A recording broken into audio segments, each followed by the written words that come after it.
the basketball world has seen three of sport's brightest stars arrive in the NBA. Players whose impact as rookies signaled future greatness. Combined, they would win 11 world championships before leaving the game as legends.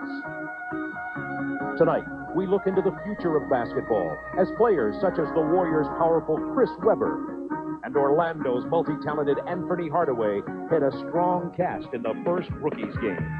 This group of first-year players are out to show their considerable skills, hoping to become future all-stars and legends themselves as they try to lead their team to basketball's ultimate prize, the World Championship.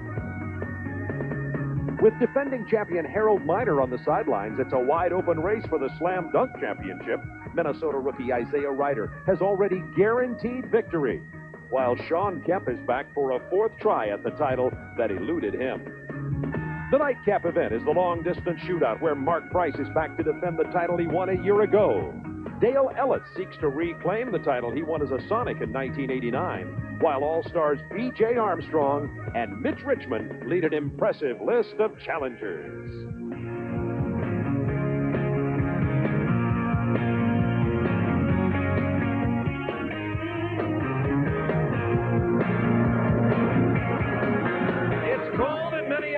And the Minneapolis winner gets a bit of springtime climate relief as the Target Center heats up tonight for All-Star Saturday Night.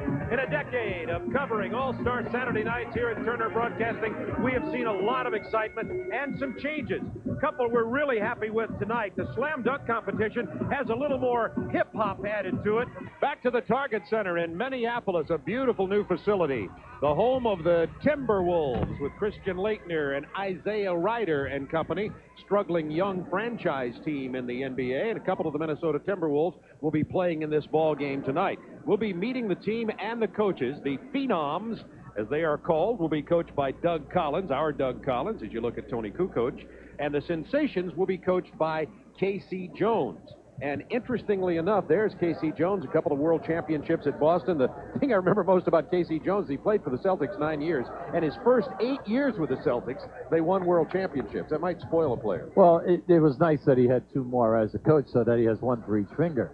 All right, so 10 rings. Yeah, Casey's been in a few pressurized situations in his day. I would say so. It'll be interesting to get his view after the ball game of these players, getting to see them in the rookies game. This game is replacing the Legends game. The NHL, NBA Players Association got together to make the decisions on this, that they would be able to put these two teams together and give the charity to the retirement fund. And now let's meet the players and the coaches tonight, and let's go to PA announcer Bill Westland.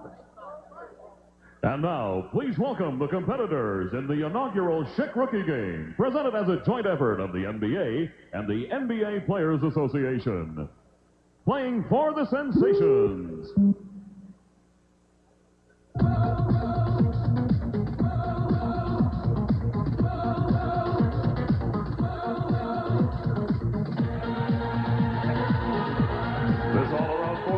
All rookies in scoring and minutes played.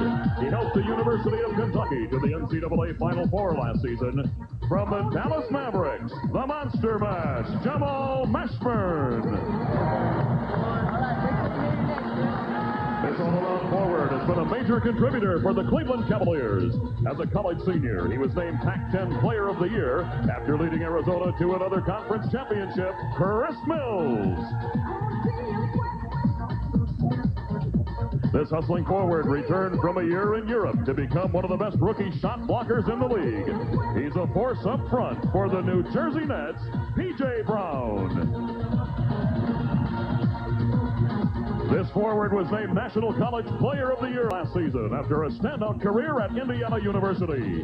One of the top rookie scorers in the NBA from the Washington Bullets, Calbert Cheaney.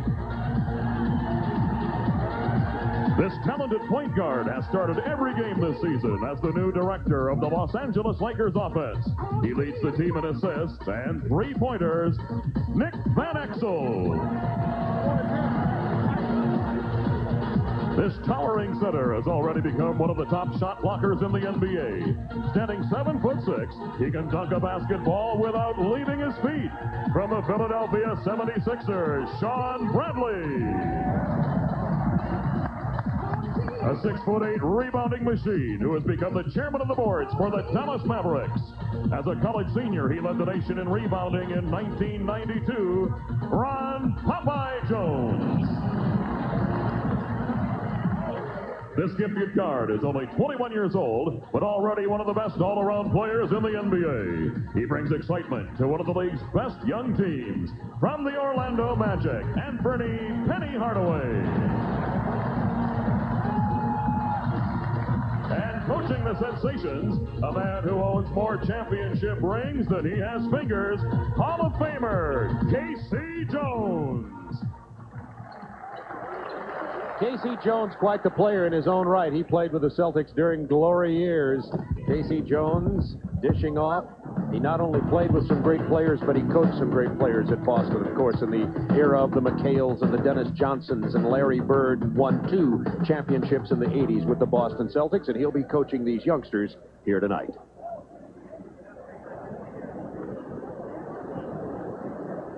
And now, playing for the Phenoms, the youngest player in the NBA and the first pick of the 1993 NBA draft. He's already a force in the middle for the Golden State Warriors, leading all rookies in rebounds and slam dunks, Chris Webber.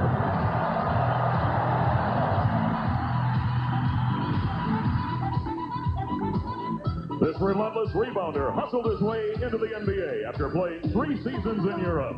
He's one of the league's top rebounders. From the Indiana Pacers, Antonio Davis.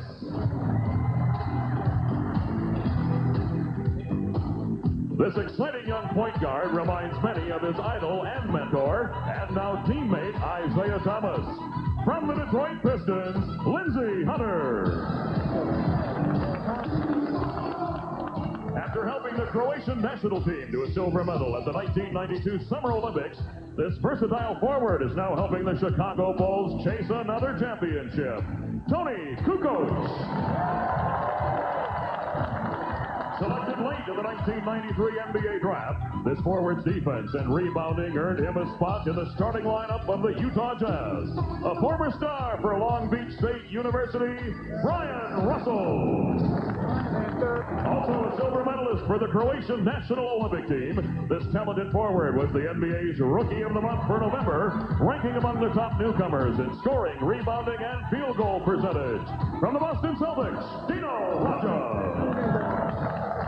An exciting point guard with a sweet shooting touch, he plays a key role on one of the NBA's best teams. He already holds a team record for the most three-pointers by a rookie. From the Houston Rockets, Sam Cassell. From your Minnesota Timberwolves, a powerful young player who is fast becoming one of the most explosive scorers in the NBA. He's dazzled you throughout the season with his spectacular play, Isaiah Ryder. Not playing tonight due to injury, this point guard led all rookies in assists through the first 2 months of the season. We are honored to have him here and wish him all the best for a complete recovery. From the Sacramento Kings, Bobby Hurley.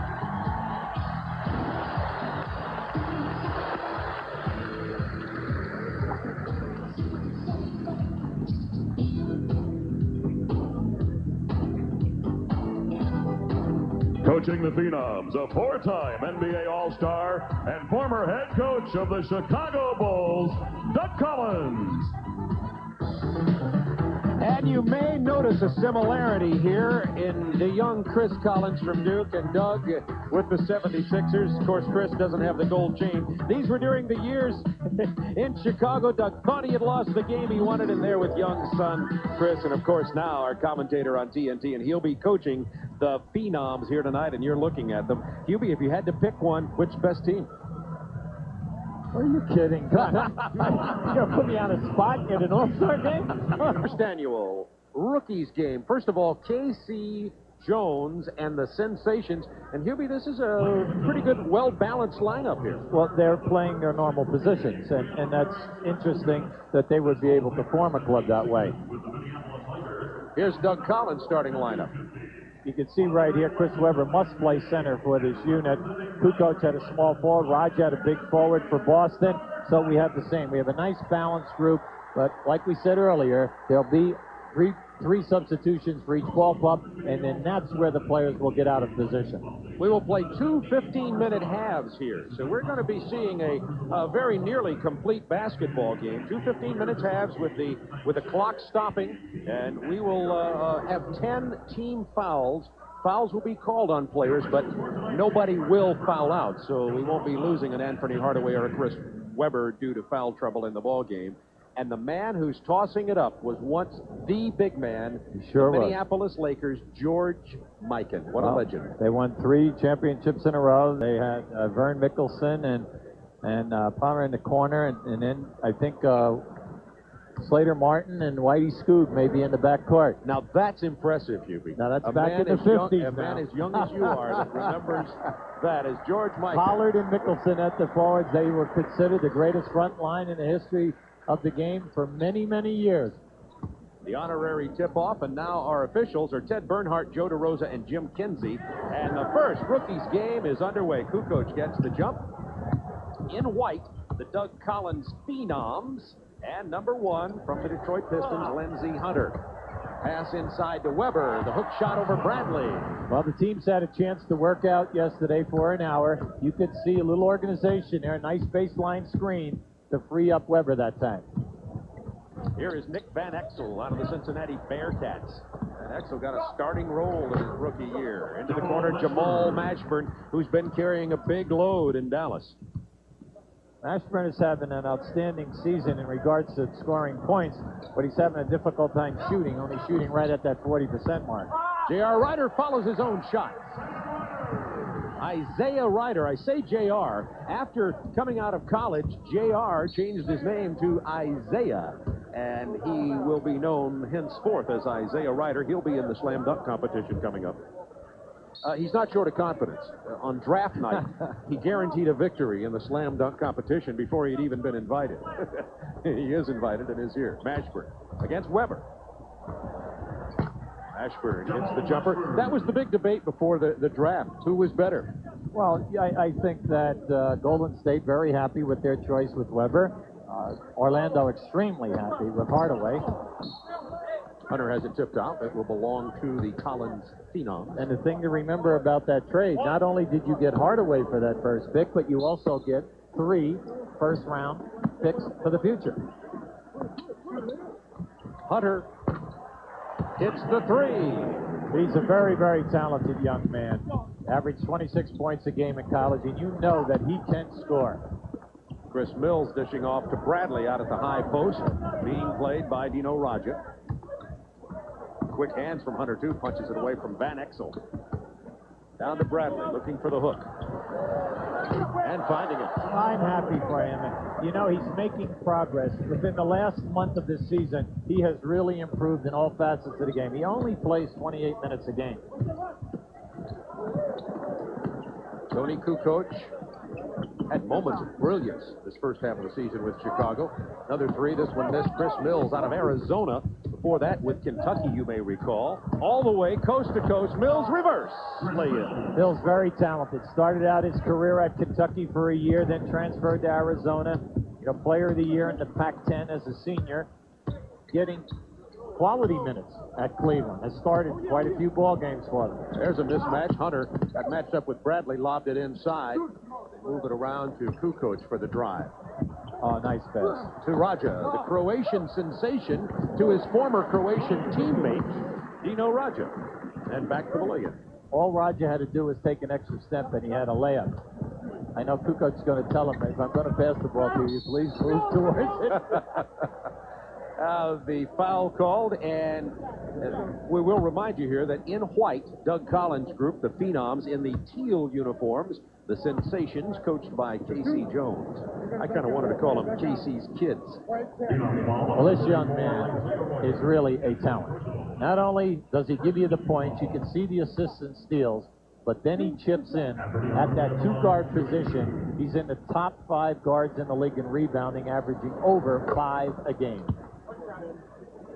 I'll tell you, a couple of things go right in adding a couple of missing pieces in Orlando. They could be championship contenders quickly. Absolutely. He has beautiful hands. He has soft hands, and he never makes a spectacular play. All of his plays he makes look easy. The pass is right on the money.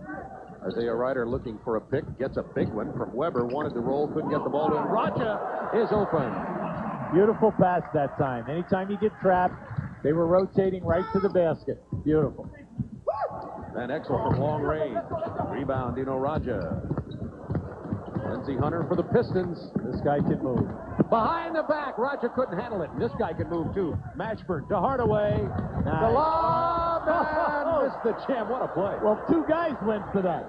They both thought that the pass was for that. Mashburn and Mills, and we had a collision in midair. Now keep an eye on this. You're going to see Hardaway put it up there. Now watch the collision that we have. They both think that it's their ball. That would be the first four-handed jam in NBA history. Correct me if I'm wrong. I don't think there's been a four-handed jam previously. 11-10 Phenoms. They're in white, coached by Doug Collins. Mashburn from the baseline. Mashburn has the complete game. He has a three-point game. He's second of all of the players here in attempts and threes. He has a great game with his back to the basket, can dribble, take it to the hole strong. Mashburn. Van Exel with the lob to Hardaway. I think right now, Doug is going to have to talk to his team about their transition defense. All right, Sensations 14-11 with their lead here after trailing early in the contest. Remember, playing a 15-minute half. 10:52 to go in the first half. Chris Weber matched up against Bradley. Off to Isaiah Ryder from 19. Mashburn, look at him handle the ball. Complete player. Van Exel with the lob to Hardaway. Remember, he's 6'8". Stepped on the baseline. It'll go the other way. Now this is a nice move. Van Exel looking always down on the baseline. Hardaway coming from the opposite wing. Right now, see, you have a problem with Doug Collins' team. J.R. Ryder and Kukoc are not getting back defensively to help out Lindsey Hunter. Now, anytime that you play all-star games, you know, it's very difficult to discipline these guys and tell them, listen, anytime that the point guard drives to the basket, our 2 and 3 people, meaning the second guard and the small forward, you must rotate back and help out here. Now some substitutions coming into the ball game. Popeye Jones is in. Of course, he plays along with Calvin Chaney, Antonio Davis in the ball game, and make that P.J. Brown in the ball game. All 3 players that we just introduced played in Europe a year ago. Byron Russell also on the floor. Hunter with the drive and the dish to Chris Weber. Hunter has such a quick first step that you must shade him behind the backboard. If you go to make the trap, he will make the pass in traffic. Here's P.J. Brown. Plays for New Jersey now. The long-range miss from Anthony Hardaway. Antonio Davis, he can really board. Bullet pass inside, out of bounds. It'll belong to the Phenoms, coached by Doug Collins, and Dino Raja will trigger the play. I'd like to bring out a point here. Raja's 26 years of age, but Kukoc, Davis, and P.J. Brown are all 25 years of age. And you say, hey, Weber's only 20, and they're all in this rookie game. Kukoc leans in, makes the pass to Brian Russell. Brian Russell with the Utah Jazz came out of Long Beach State. He's 23 years old. He was the 45th pick in the second round for Utah this year. Excellent choice. They love his defense, the fact that he can help out on the boards. He starts regularly for the Utah Jazz. Lindsey Hunter. Van Exel, good matchup there. And here's Chris Weber handling out on the open floor. Behind the back pass, ill-advised. Kukoc breaks up the lob attempt inside. They were looking for Hardaway.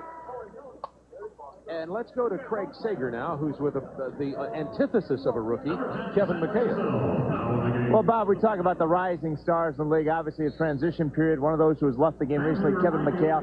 What are your thoughts as you look at how the league has changed and the young guys playing now? Well, it's great to have an all-rookie team. I think that our game, I think the people get a chance to see the stars of the future. The league's changed. I'm going to go through a flux anytime you have an era where you have a Michael Jordan, a Magic, and a Larry Bird. that's a heck of an area to try to follow. So there's a lot of those guys that have left. A little bit luster's off the game. I don't think the teams are quite as good as they used to be. But that's going to pick back up again. I think the younger teams, the Orlandos, the Charlottes, are going to be the teams of the future. You missed the game? No, I enjoy what I'm doing right now, watching it and kind of being this close to it. Sad to watch the Celtics? Well, I stop watching Celtics sometimes, but they're going to go through a period of growth, too. They'll be better in a couple years. Okay, thanks a lot, Bob.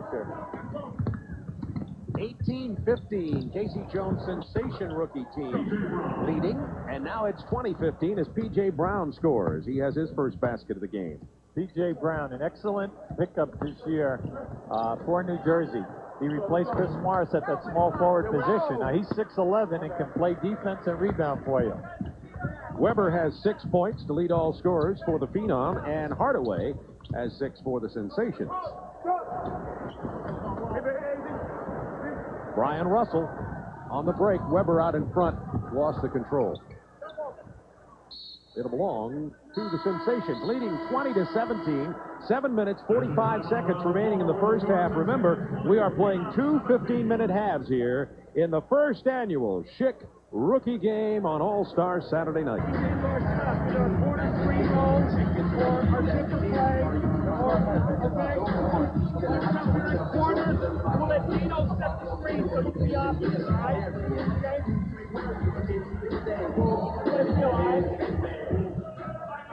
Well, Hubie, we have to report in the spirit of fair play that Doug's team has committed 5 turnovers here. They're allowing the Sensations to shoot 69% from the field. We said at the top of the show, All-Star games, one of the main things you can count on, a ton of turnovers. Players not accustomed to playing with one another, the speed of the game, big people rotating to them, and then they all try to put a little mustard on some of the passing. Absolutely. 3-point lead for the Sensations. 7:38 to go in the first half. Ooh, nice. Very strong move on that move as he made the catch. Cheney, who is now playing major minutes with Washington. They moved him to the 2-guard position, and it seems to really fit his athletic talent. Calbert Cheney, the college basketball player of the year at Indiana. By everyone. The Wooden Award, the Naismith, Associated Press, Sports Illustrated, unanimous. Player of the year last year. 5-point lead for the Sensations. Sam Cassell out of Florida State, now with the Houston Rockets at point guard. Passes off to Lindsey Hunter.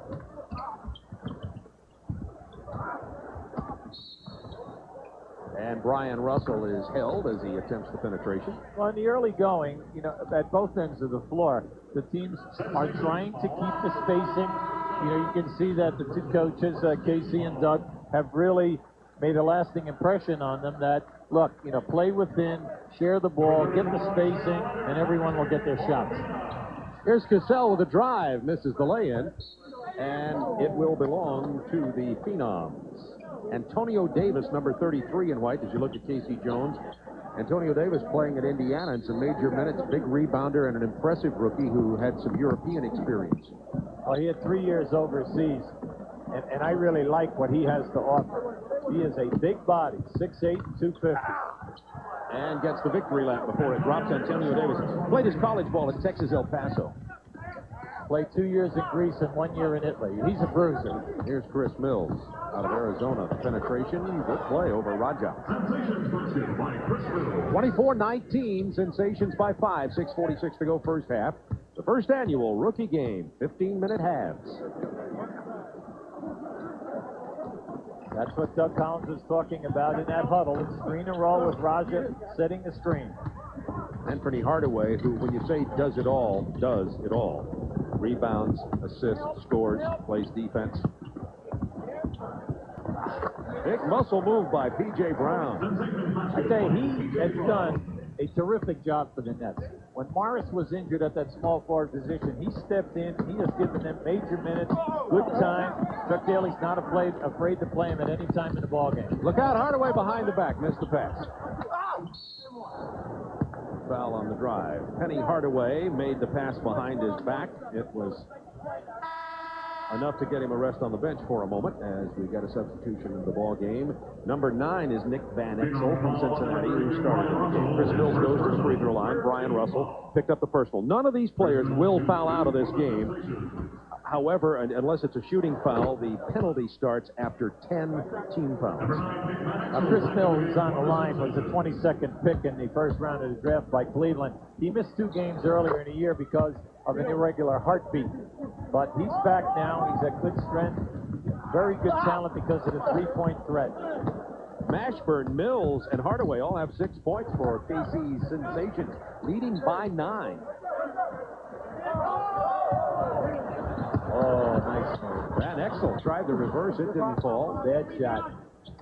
He has a tendency to take bad field goal attempts, but he is extremely talented off the dribble. Loose ball out here to Raja on the break. Isaiah Ryder dishes to Cassell, to Antonio Davis, and it'll fall. Good ball movement that time by the Doug Collins Phenoms. They trail by 7.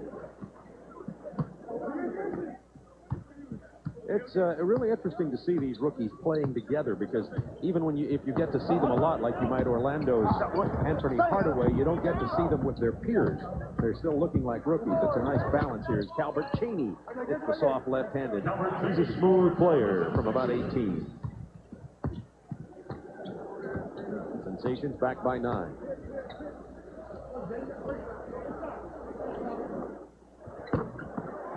That was just inside the three-point line. That was a 2. Isaiah Ryder with the basket. Isaiah will be in the slam dunk competition a little bit later, as we pointed out. So will Antonio Davis. Good interior defense for KC's team. Stolen by Raja. Missed the pass, and Cassell runs it down. I think right now we need a timeout and tell all the guys no more behind the back pass. Exactly. They're banned for the rest of the game. Right. Van Exel. It's tipped away by Brian Russell, and now Chris Webber and Kukoc back into the ball game for the Doug Collins led Phenoms. Now Van Exel, for most of this season, was running second to Muggsy Bogues in assist to turnover ratio. Muggsy Bogues is notorious for coming in right around 4.9 or 5 assists per turnover. And you got to give this guy a lot of credit. Van Exel was running right up there at 4.6 and 4.7. Chris Mills handling in the open court. Center power forward. Takes it coast to coast. Dishes off to Antonio Davis, who'll go to the line. Well, for Chris Webber to get out on the open floor, there's nothing new. Because Don Nelson allows Owens and Webber to rebound, take the middle of the fast break, because then he has Sprewell running for 3. They allow their big people to handle the ball. So if you're sitting out there and you haven't seen Chris play in a while, this is part of the Golden State game. Chris Webber, the overall #1 pick in the NBA draft. Orlando picked him, then traded him to Golden State for the rights to Anthony Hardaway. The second pick, of course, was Sean Bradley, who went to Philadelphia. Now remember, Webber is averaging 17 points a game, 9 rebounds in 32 minutes. Stolen by Sam Cassell. Give it up. Look at Ryder on the break. Look Oh, out. he missed the jam. Well, he's warming up. He's warming up. Come on, now give him a break. He gets a 7 even though he missed it, I think. Look at that catch.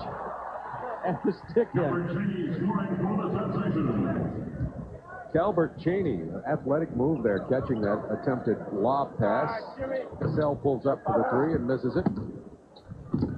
Van Exel's bounce pass to Mills out of bounds. It'll belong to the Doug Collins Phenoms, trailing by 8. Here's a good look at Isaiah Ryder. But catch the explosion. Look where he is now. He's up there pretty good. Just lost the handle on the ball. Yeah, the ball rolled right out of the hand. Kukoc with the lob inside to Antonio Davis for the jam. Good pass by Kukoc, but that doesn't surprise anybody who knows Kukoc. No, that's right. See, Chris Mills fronted him, and Chris Mills was yelling, backside, backside. Well, in an all-star game, guys is saying backside. I'm just covering my own man. Backside. Yeah, I'm not rotating over here. I have to do that come Monday. That's right. Mashburn for 3. Kept alive by Webber. Oh, Popeye Jones wanted to go behind his back to Calbert Cheney. It's out of bounds. And a chance to cut this 6-point lead to 4 now. See, coming into this game, Mashburn has attempted 166 threes. Now, that's almost 4 a game. The only guy in this game who has attempted more is Van Exel. He has attempted 181 during the season. Coach wanted to get it to Webber, who was held up. Ryder playing in front of his home crowd here at the Target Center. Weber, strong and quick inside. Tipped back in by Ryder. Well, he has the explosiveness. The thing is, though, that when a guy is that explosive a jumper as a two-guard, you can always take advantage of it because they're constantly hitting the offensive boards and not getting back. There's that pass again. Will you please call timeout and tell these guys, let's eliminate, all we're getting is turnovers. Look at that. That's right. Doug's going, let's see, do I want to return to coaching? Let me think here. Maybe Good job, TNT sounds even better and better. All you'd like them to do is, look, please make the easy pass.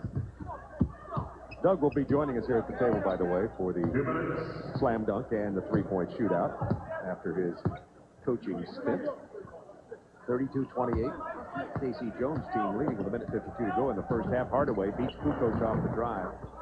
It's a 6-point lead for the Sensations. Hardaway is outstanding, going to his left on the left side of the floor. He loves that area. Balanced scoring. 3 players for the Sensations with 6 points, and Hardaway with 8. I mean, come on, you have to get up on Kukoc. You know, Tony shoots it right at 33%. He's starting to pick it up a lot better now. The European three about a step closer than the NBA three, but now he's starting to pick it up and hitting at a high percentage for Chicago. And Doug Collins gets a timeout with 1:17 to go. A 3-point difference in this game. The Sensations had led by 9, but the Collins-Hurley coaching combine calls their players over here to see if they can reduce it to 0 at the half. So if we don't have anything, that you can take it over here and we get a good angle to make it off the double screen, all right? Let's finish up strong, guys. Come on, we're right back in this game now. Let's go. Okay, Hubie, we just saw the play diagram by Doug Collins. Well, they're going to run at least 3 different options here, and the end result would be a double down screen. Doug had it diagrammed over on one side. I think as Lindsey Hunter said, can we run that on the other side? Doug said, sure, why not? The main thing here is that naturally the coaches really don't know these guys. All players have their favorite side of the floor, and sometimes it's against the grain that you think would be the proper side for them. Sure. 34-31, Casey Jones Sensations leading with 1:13 to go in the half. Here's the play. There's the screen. Well, so much for the best laid plans of Doug Collins' timeout. Mashburn handling the ball to Calbert Cheney for the Casey Jones Sensations. Here is Bradley. 7-6. Good, tough player, knocked out of bounds. Are we going to get an inbound that'll belong to the Sensations? Well, it's been documented. The toughest thing for the Philadelphia people, you know, to get weight on the Bradley frame. He's only weighing 248 pounds. Hardaway cans the open three-pointer, and Penny Hardaway, the first to break into double digits in this game. He has 11 points. And you notice, very quiet. He plays within the flow of the game. That's what I like about him. He never forces things. He just allows the game to come to him. That pass from Hunter to Chris Webber. 4-point Sensations lead, 30 seconds to go in the first half. Hardaway, defended by Ryder. Threads the needle inside to Calbert Cheney. There to knock it away was P.J. Brown, and this is Weber. To Hunter. Oh, acrobatic. 10 seconds in the half. That lob goes down to Calbert Cheney.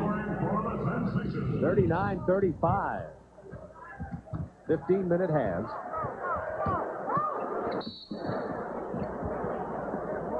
And a foul right before the clock runs out. 0.6 of a second in the half. You've been watching this guy.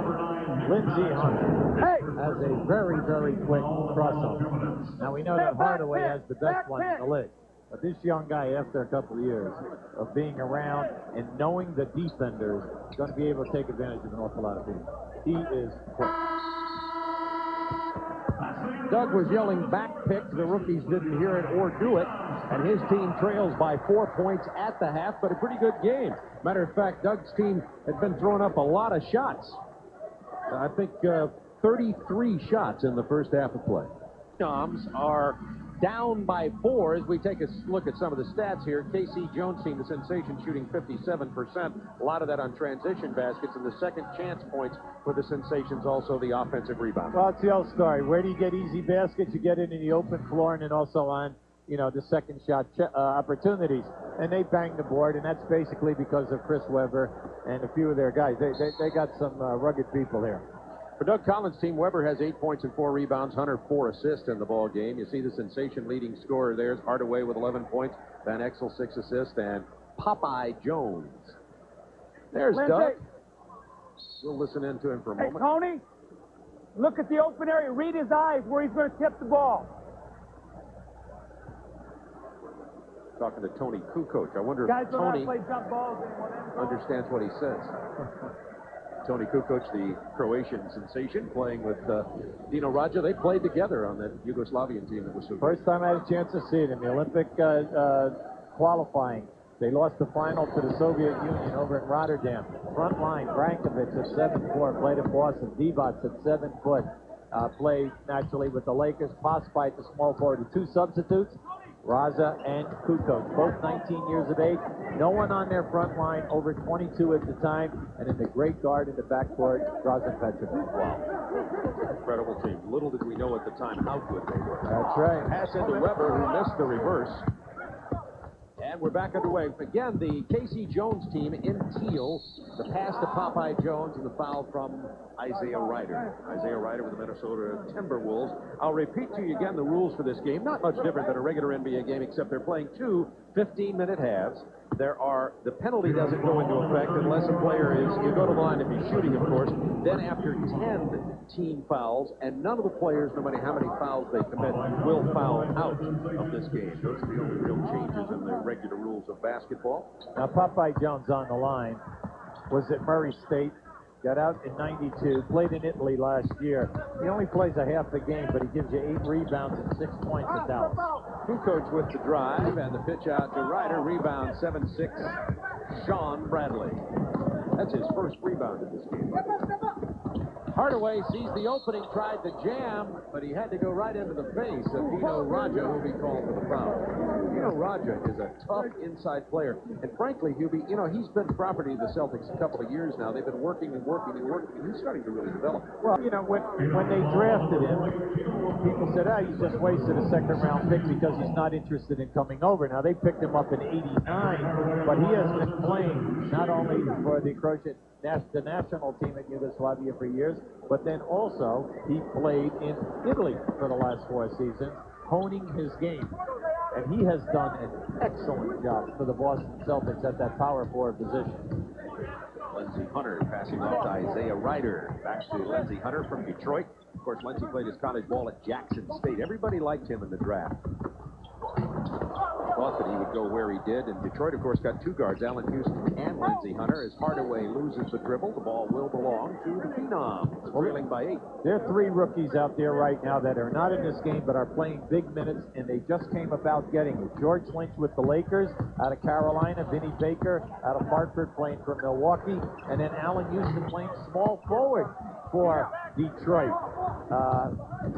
And that all came about because of the problems Sean Elliott. with the Sean Elliott deal. And Sean, by the way, in case you haven't heard the latest, is he had some kidney problems, and the trade between Houston and Detroit was nixed. Sean Elliott's going back to Detroit. I understand that he's been cleared to play and will join his team and get back into action again right after the All-Star break. Well, it's now going to be interesting to see if they open up the communications and then follow up and make the trade, because he was about to sign a 5-year contract for $17 million. Now, so we're talking, quite a few bobs, like we might say.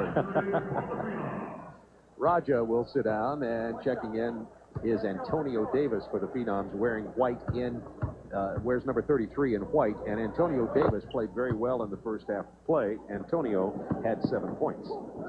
Here's Lindsey Hunter, lightning quick. reminds you a little bit of Isaiah Thomas. We've seen Isaiah Thomas with that exact move, behind the back to pull-up jumper. But the big thing is that he's got to learn how to give up the basketball. You know, when Zeke came out of the University of Indiana, he could not only score, but he could also put the ball right out there. When Isaiah does hang it up, he's going to be in the top 3 in assists. That's until Stockton retires. John Stockton will be playing tomorrow. Did you see that? The rebound and the tie-up with Sean Bradley. And look at this jump ball. Sean Bradley at 7'6", and Isaiah Ryder at 6'5".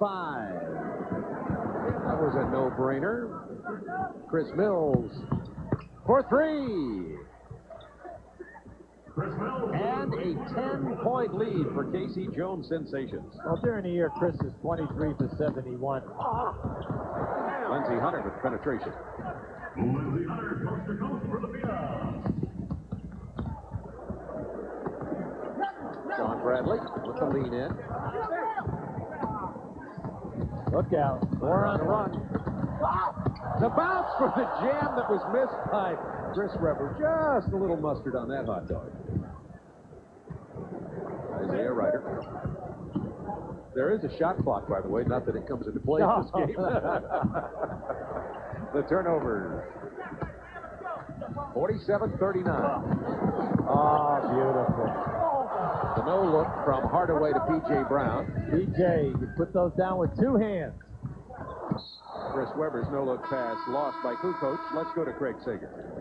Well, he was the 37th player selected. A lot of people thought he would have gone in the first round, but he was not disappointed. He started every game for the Lakers. It's been a great season so far. How are you able to put back the disappointment of not going in the first round to be able to really do well with the Lakers? Well, first of all, by making an all-star game like this, rookie game, you know, being in the second round, it really helps a lot. You know, just go out there and just play hard every night. Hubie was talking about the turnover to assist ratio. Is that something you concentrate on or always work on? I thought you'd be able to do as well as you have? I really don't concentrate on it. I just go out there and just try not to force the pass. You know, if it's not there, just don't throw it. What about your thoughts on this game? It's a little bit slow right now. Hopefully it'll pick up pretty soon. Well, you get back in, we'll throw it back to Bob. Sean Bradley gets the pass from Popeye Jones and the foul called inside. By the way, Nick Van Exel with 6 assists in this game, but Nick has not scored yet. Officials Ted Bernhardt, Joe DeRosa, and Jim Kinsey. We have 11:28 to go in the second half, the first annual Schick Rookies game.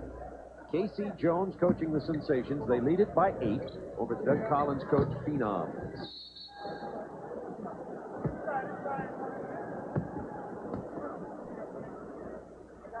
The Phenoms in white, by the way. Hardaway scored 13, and Chris Mills has 12 for Casey Jones' squad, and Lindsey Hunter, the Doug Collins Phenoms with 11. Wow, good coach. Just dribble that. You know that he's looking to make the 3 this evening. This is going back to his homeland, so you know that he and Raja are looking to get the shots in their key areas. The Croatian Radio Network is here broadcasting this game, and certainly they need a little entertainment and relief in that beleaguered country. Webber with the big jam off the break. Webber has 10 points.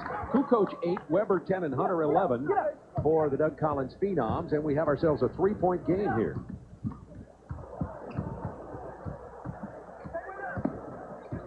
View from our sky cam. Good look at the defense played there, the interception. Here's Sam Cassell. The handoff to Webber. I was in Tallahassee, Florida a few years ago when Chris Webber was playing AAU basketball. Before he was even out of high school, Sam Cassell was in the audience watching him play. That was just a nice ending. It's a way to send the ball down strong. Anytime that you get the opportunity, do not allow a bump to take you away from a possible 3-point opportunity.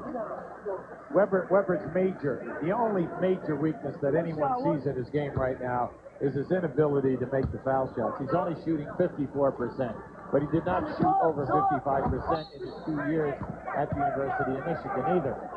0 for 2 at the free throw line there. 5 rebounds to go with his 10 points. Do you see any flaws from just watching him there? Looks like he short-armed it a bit, maybe? Yeah, but, you know, it's the old story. Guys like that, they work with a guru, a shooting coach.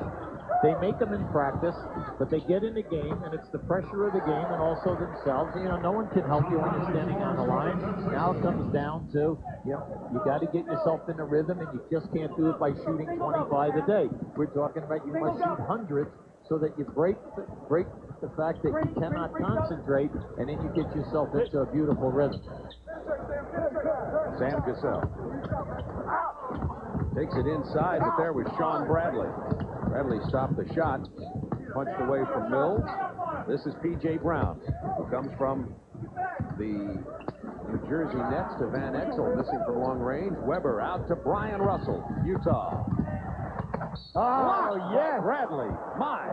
He's averaging 3 blocks a game and is a good shot blocker, not just a big guy. Well, he's third in the league. He has had 6 games of over 6 blocks.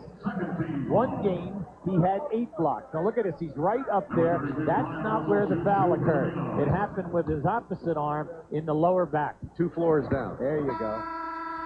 Brian Russell steps up and knocks down the free throw. Now, Dino Raja comes back in for Chris Weber this time. Jamal Mashburn checks in for Sean Bradley. Jamal Mashburn is no secret about it. Had some difficulties with Quinn Buckner down in Dallas about that team. Of course, they're struggling. They were struggling so much. You can understand that that would happen with Jamal Mashburn.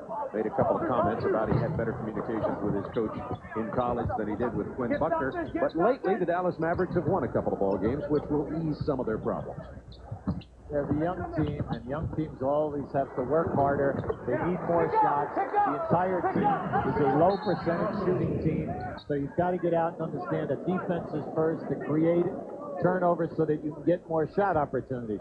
You look at that basketball team down there, and that's what they must do. It's got to come from the defense and the rebound and get out in the open floor. A lot of hard work. Doug Collins Phenoms on a 10-2 run. They have a chance to tie here. Antonio Davis had 7 in the first half. Sam Cassell to Dino Raja. Back to Brian Russell. Run down to Lindsey Hunter. You hear Doug Collins shouting play instructions.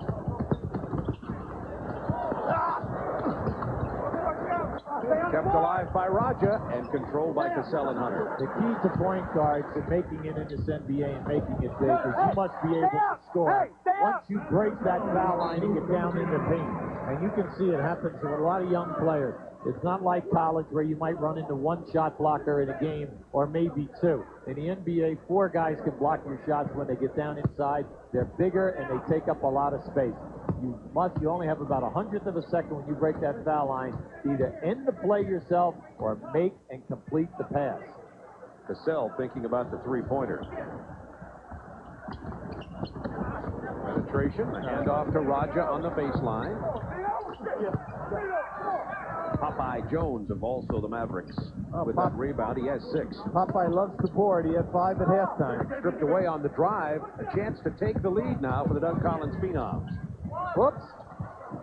Lose that ball long, as Sam Cassell did. Nowhere to go. The penetration. Once again, Popeye Jones out to Van Exel. It's all open for Monster Man. Now that was a beautiful catch. A 360 spin. No dribble, no step, and he made the pass. A 2-point lead for the KC Jones squad. Here you go again with Jamal Mashburn. Back in a moment. The Sensations lead by 2. I'm with one of the Phenoms, Isaiah Ryder. First of all, a little sloppy play out there. You even missed a dunk. Oh, yeah, those things happen, you know what I mean? Yeah, everyone's having fun. You know, we're kind of coasting out here, and sometimes when you coast, you don't play the best you can, so we're trying to pick it up a little bit right now. A busy night for you with a slam dunk coming up. Are you resting here? Did you talk to Doug Collins about resting your legs? Yeah, I'm pretty much, resting, not exerting myself too much in this game. It's a fun game, you know what I mean? I'm not out to go out and try to do the best I can to get 30. Everyone's sharing the wealth and just kind of playing together, so I'm getting ready for the dunk contest myself. You told me in June you're going to win it. You still feel that way? I still feel that way. Okay, and the music will be? More bounce to the ounce, baby. More bounce to the ounce, baby. He's resting his legs. Stop. Doug said in the paper he's going to play Ryder till he drops, but I guess he's relinquished now. Brian Russell on the inside has it rejected. Here come the K.C. Jones Sensations, leading it by 2 with 7:21 to go in this ballgame. Raja with a rebound. Looks for Cassell on the break. Good pass from Raja to Cassell. And a beautiful read of the defensive man. Cassell coming back underneath on the other side. Quick hands. Lindsey Hunter. Quick hands.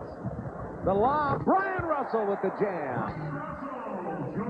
And the Phenoms have taken the lead the first time they've led since it was 7-4.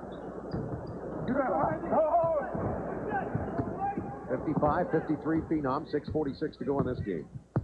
Interesting how these games are relaxing little exhibitions till it gets late as Cassell hits the 3. Same with the All-Star game tomorrow. Once they get down to the final few minutes, these athletes start buckling the saddles on a little tighter. So we have a 5-point Phenoms lead, and now K.C. Jones gets a timeout. And we'll be back to the Target Center in Minneapolis in just a moment. What's that, a smile on the face of Doug? That's wishful thinking. Okay? The 5-minute mark, you get Dino. What I really like there is that everyone is getting a chance to play. That is the most important thing. You want to get the guys so that you don't have people coming in with 5 or 8 minutes in participation. Everybody a chance to shoot the ball and score. Good distribution of the ball, and an excellent chance to see these youngsters, the future stars of the NBA. It would have been fun to watch somebody say like Michael Jordan his rookie year playing in a game like this. Nobody knew how good he was going to be. 58-53, the Doug Collins Phenoms leading with 6:12 to go in this game. That was nice. They just ran a baseline screen.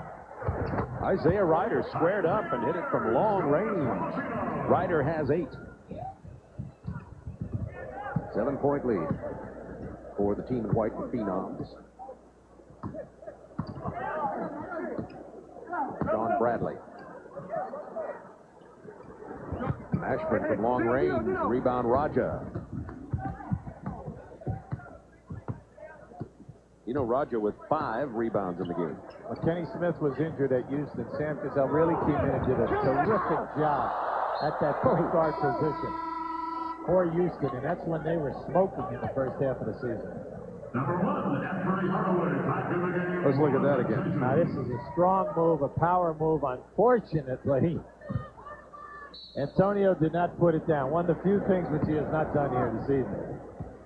Because he is doing a terrific job on the boards and clogging things up for Doug Collins' Phenoms. We lead it by 7 with 5:26 to go. The proceeds from this Schick rookie game will benefit the NBA Legends Foundation and the NBA Retired Players Association. Of course, for the last 10 years in All-Star Saturday Night, we've seen the Legends game, and frankly, I'm glad they made the change, because if there's one sport that old-timers have a hard time playing and it becomes truly dangerous, it is basketball. We saw just a terrible knee injury to David Thompson, and there were more, too. Even Doug Collins, who played a couple of years ago, had a small broken bone in his wrist. We have David Thompson and Norm Nixon. Exactly.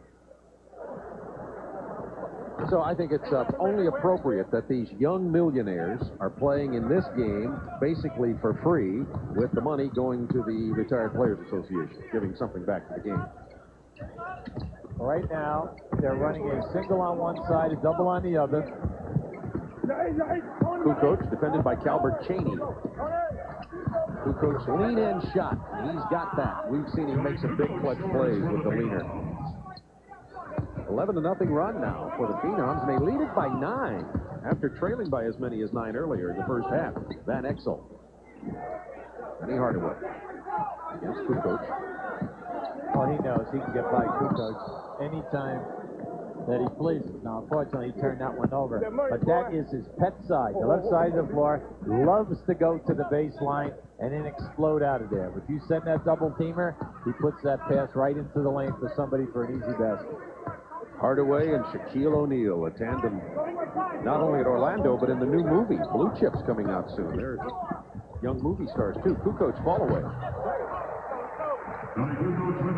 Tony Kukoc now 5 out of 5 from the floor for 12 points. Well, Tony, the European Player of the Year, 3 straight years while playing in Italy. Into the long arms of Sean Bradley against Weber. The fadeaway from Bradley. Remember, Bradley's a pretty good athlete for a guy 7'6". He played baseball in high school. Broke up that pass intended for Chris Weber. And now let's go to Craig Sager. Well, last time I talked to you, it was 53-51. Now suddenly it's 64-53. Lindsey Hunter sparking the Phenoms. What Coach Doug Collins tell you guys? Just simply, we wanted to come out the second half and then push the ball a little more and get Chris Weber involved. Yeah, let us throw some lobs to him, and wanted me to penetrate a lot and create. You had a lot of fun in this game. I know a year ago you said you were at Jackson State studying during the All-Star break. What's it like to be here this time? It's great. It's a great experience. You know, I wish everybody could come and experience something like this because it's wonderful for basketball and for people. I saw you at the mall this afternoon at a store. If you make a three-pointer, you got 10% off. They owed you money by the time you got done.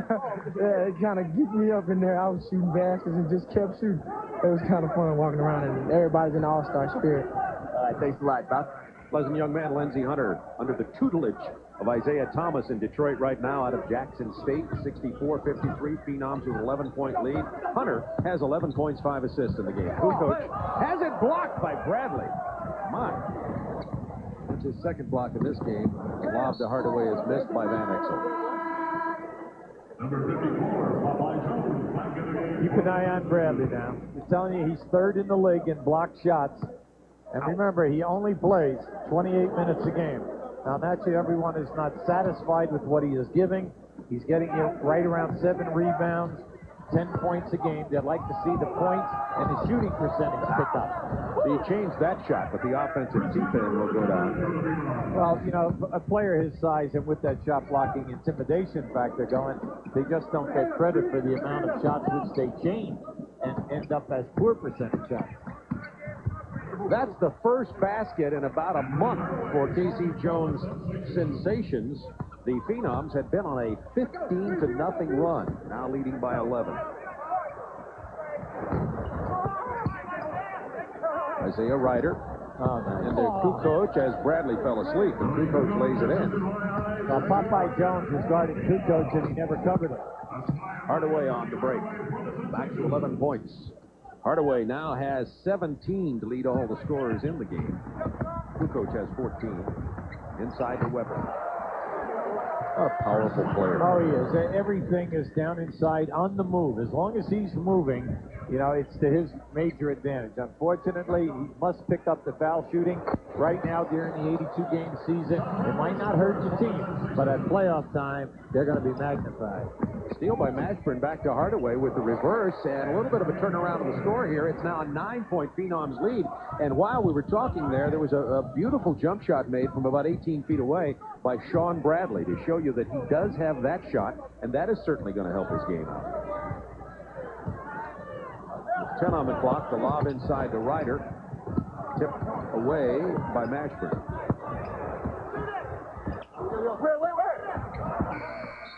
Shot clock expired. The turnover will go to the Sensations, trailing it by 9. We have a minute 33 to go. Get Brian Russell. Hustle up. Stop. Doug is back into coaching. It's taken 30 minutes. Yeah, he's having a lot of fun, and what's nice about it is he organized his team, and you know they're doing it. They're trying to do what he's asking them.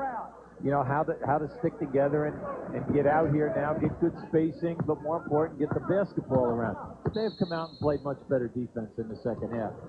Casey Jones Ball Club just seemed to go a little bit too much one-on-one, tried to make the sensational lob passes, ended up with an awful lot of poor percentage shots. And when you're getting yourself hung up, we're getting lost with passes. Go strong and take it to the basket, all right? Come on now, let's go. You notice Bobby Hurley in the background, who's recovering nicely from his auto accident. We're all delighted about that, of course, and his rehab going very well. Is Doug's assistant coach here. I haven't seen Doug give him a lot of opportunity to talk to the other rookies, have you? No, yes, assistants always talk to you before you get into the huddle. Good point. Bobby Hurley's dad, of course, a coach. He knows all about coaching. One of the all-time legends of high school basketball coaching, his dad. out of St. Anthony's High School in Jersey City, New Jersey. One of the top high school programs anywhere, anytime, any state. Doctors are saying that the recovery of Bobby Hurley from that tragic accident has been nothing short of miraculous and a testament to his physical conditioning and mental attitude.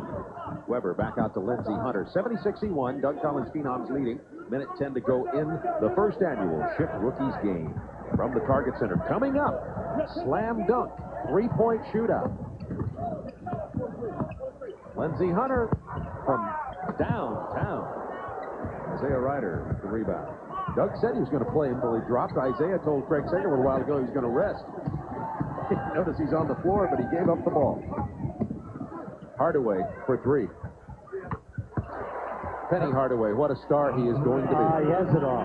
He has it all. He can give you the three-point game. He can take the ball to the basket. He's a good foul shooter.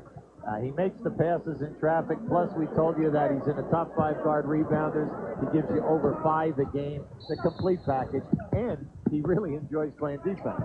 22 points, 8 out of 9 from the floor, 4 of 6 from the line. And as you pointed out, the benefit, the actual edge goes to a man who handles the ball in an all-star game, in an exhibition game, because, of course, they have more opportunities. But Chris Weber, on the other hand, for the Doug Collins Phenoms, has played very well at the center position tonight. Well, he's not only giving him the points, but he's close to 10 rebounds a game. 10 rebounds for the game.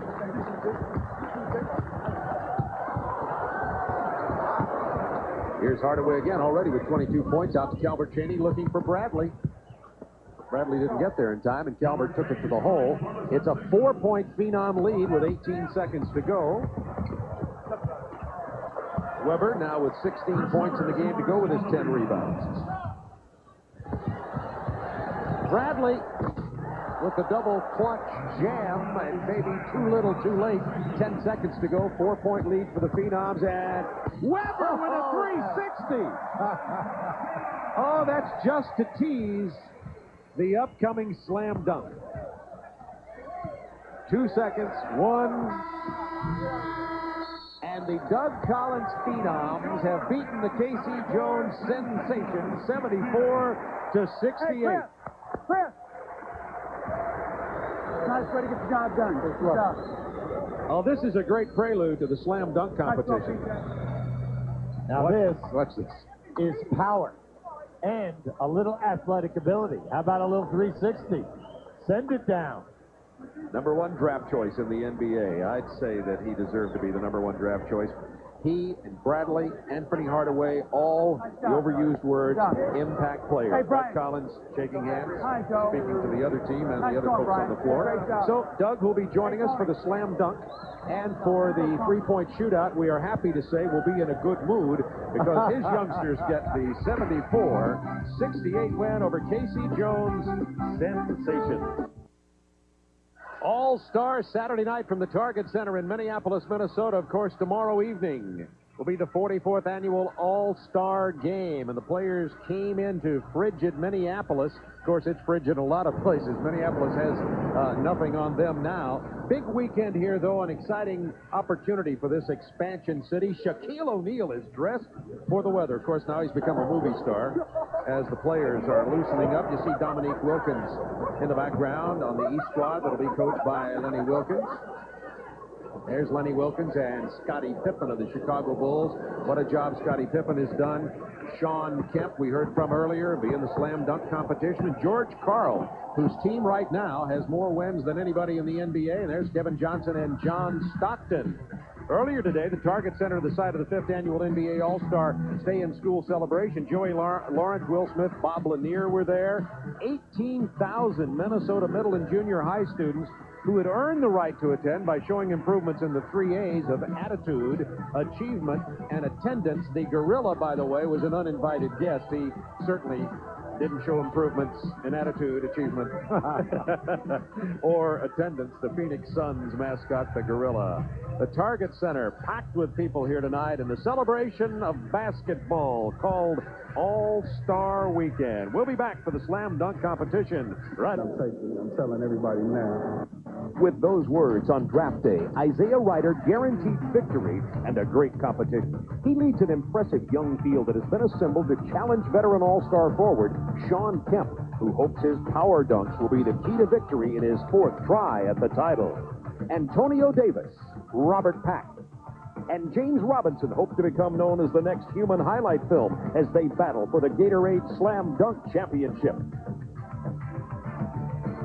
Beautiful view from the roof of the Target Center for the Gatorade Slam Dunk Championship. The competition field has been reduced to 6 players this year, and a change in the routine. In the first round, the players will have 90 seconds to do as many dunks as they want with a minimum of 3, and they'll get 1 score by the judges coming out of that. So it'll be kind of a combination of whatever program that they get into. I would say figure skating, but this is not nearly as rough a sport as figure skating, so I don't want to get into that right now. Sean Kemp, who's been here 4 times, says he does not want to be the Buffalo Bills of the slam dunk competition. There is Isaiah Ryder, who guaranteed a victory in the competition. They will be competing with Antonio Davis out of Indiana, Robert Pack from Denver. There's Robert Pack, a 6'2 guard out of Southern Cal, played with Harold Miner. Harold Miner is the defending champ. James Robinson from Alabama, and Harold Miner tried to get into this competition to defend his title all the way up until a couple of days ago, but his sore back simply wouldn't allow him to get here. So we know we will have a new champion this year, and we also have a man auditioning, trying to earn a couple of bucks, trying to find a life after basketball, and a man who's kind of in a shell, and we hope to bring him out of that shell a little bit tonight, talking about Charles Barkley. Charles, it'll be great having you with us tonight. Well, I think it's going to be fun. It should be exciting. But you want to talk about dunking, the guy here, Mr. Dominique Wilkins, if you want to talk about dunking, you need to ask him. Dominique, what do you think of tonight's competition? I think tonight's competition is going to be different this year. I was looking forward to Harold Miner coming back during the dunk contest, but J.R. Ryder is my favorite right now. Well, you know, I got another guy here who's quite a dunker himself. The guy's probably the best player in the league right now. He's deserved the MVP so far, Mr. David Robinson. Let me get that money to you, man. I'm just glad, man, these guys can go. I like J.R. Ryder. I got to like him. He makes it look so smooth, but Sean Kemp, he's got a lot of power. So you going with? I got to go with Ryder. Okay. Dominique, who are you going with? I got to go with Ryder, even though Sean Kemp's my guy and everything, but Ryder, he kind of scares me. Do you think that the judges will be influenced by the crowd noise they're going to be making for Isaiah Ryder? Well, hopefully the crowd won't, be biased. Of course, I know he's playing at home, but hopefully they judge it fairly. All right, I'm going to go with Sean Kemp. Let's go back to Bob now. Charles, I have a question for you. Can I ask Charles a question? I've wanted to ask him this for the last 7 or 8 years, and that is why Charles Barkley never entered the slam dunk competition. Why, Charles? Well, I think it's too hard on your body, to be honest with you, Bob. A lot of dunking is really hard on your knees. Okay, Charles, thanks for the honest answer as usual. Now let's go to the introduction. Here's Bill Westland. This talented rookie starred in the high jump in high school and went on to become the University of Tennessee's all-time leading scorer. He's now a starter for the Detroit Pistons, Allen Houston.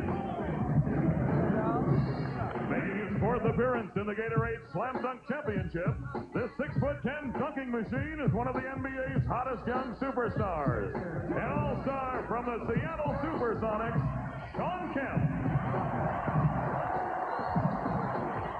This tenacious forward once won a slam dunk contest on a 12-foot basket. He's one of the NBA's top rookie rebounders from the Indiana Pacers, Antonio Davis. This rookie point guard has made valuable contributions off the bench for the Portland Trail Blazers. He stands just 6'1", but jams with the best of them, James Robinson. One of the NBA's best backup point guards, playing on one of the league's hottest young teams. Tough on the perimeter and explosive near the basket, from the Denver Nuggets, Robert Pack. Finally, making his Gatorade Slam Dunk Championship debut, one of the most exciting rookies in the NBA. He's been entertaining fans in this very arena since the start of the season. From your own Minnesota Timberwolves, Isaiah Ryder. Ladies and gentlemen, the participants in the 1994 Gatorade Slam Dunk Championship. So from David Thompson and Julius Erving to Robert Pack and James Robinson. Here are the rules. 2 rounds in the first round, 90-second showcase. They'll get 1 score by the judges, a minimum of 3 dunks, or as many as possible if they choose in that first round. And the players also have chosen music to go along with the routine. In the finals, it'll be the best of 2 dunks, but only 1 dunk will count in the finals. And after the first round, the top 3 will advance to the finals. So this year, a smaller field, and also a little bit change in the routine. Each round, of course, scored separately, and there'll be a 50-point maximum. So that's basically how it is. The prize money in this, $20,000 goes to the winner. Last year, Harold Miner donated his prize money to charity, and I think we're going to see that becoming a trend, because for these young players, for the most of them, they're millionaires anyway, and this money is changed to some of them, but they are donating it to charity in most cases, which I think is certainly a good sign. The judges here tonight, well, an all-star lineup. Julius Erving, Maurice Lucas, George Gervin, Paul Silas, Calvin Murphy. Calvin down on the right side there. You see Mo Lucas on the left. And Paul Silas there, the second from the right. Craig Sager in our picture will be talking to some of the competitors. And our first competitor tonight will be Robert Pack, out of Southern Cal, playing for Denver Nuggets now at 6'2". The players drew for the order of dunking tonight, and it'll be Robert Pack, James Robinson, Allen Houston, Isaiah Ryder, Antonio Davis, and Sean Kemp in that order. So, first of all, just remember that there is a 90-second routine that'll be happening here. There is a minimum of 3 dunks. Once the music starts, the player has 90 seconds. Then he'll be judged on that total package and get 1 score from our panel of judges. A change in the slam dunk competition. The clock hasn't started yet. It is now starting. Robert Pack, who played in the same backcourt with Harold Miner.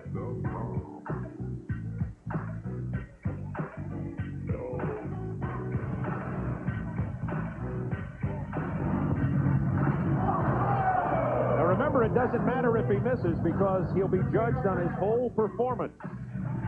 Entire 90 seconds. A minute left for Robert Pack.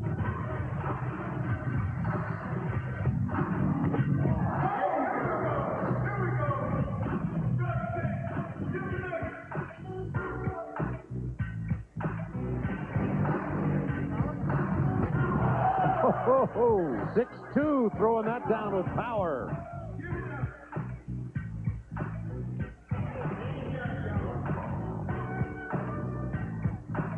Seconds left for Robert Pack. Each competitor needs to attempt at least 3 dunks. Oh, that's a beauty. Off the bounce and the reverse. A lot of 10s being shown up in the stands for Robert Pack, and that is his routine. The players don't have to use all 90 seconds. He made 4 dunks and missed 1, and he'll get 1 score for his routine from our panel of judges.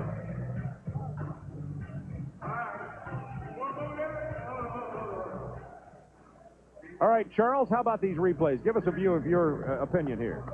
Bob, you know what's amazing about, do you give a guy, this is a small guy who do amazing dunks, and is he going to get his justice?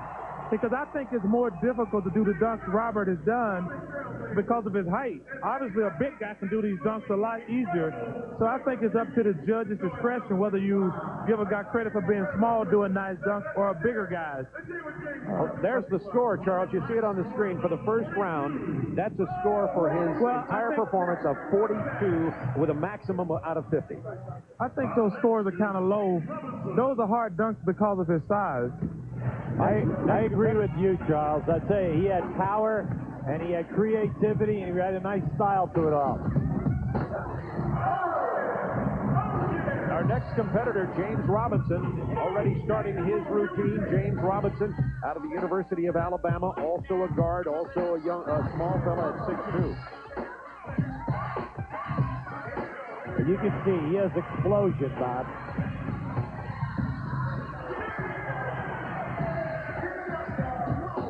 Yeah, he's kind of an underdog favorite here for some of the crowds of people who have seen this youngster play in college. Well, y'all ready for me yet? Well, y'all ready? Well, here I go. 47 seconds. A minimum of 3 dunks per competitor. They can throw it down as many times as they want in their 90-second routine.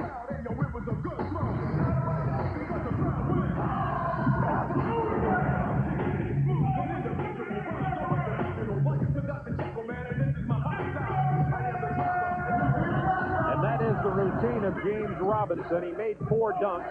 He missed 1, so he'll be judged on those 4 by our panel of judges, Mo Lucas, Gervin, Silas, Murphy, and Irving. Charles? Give us your thoughts here.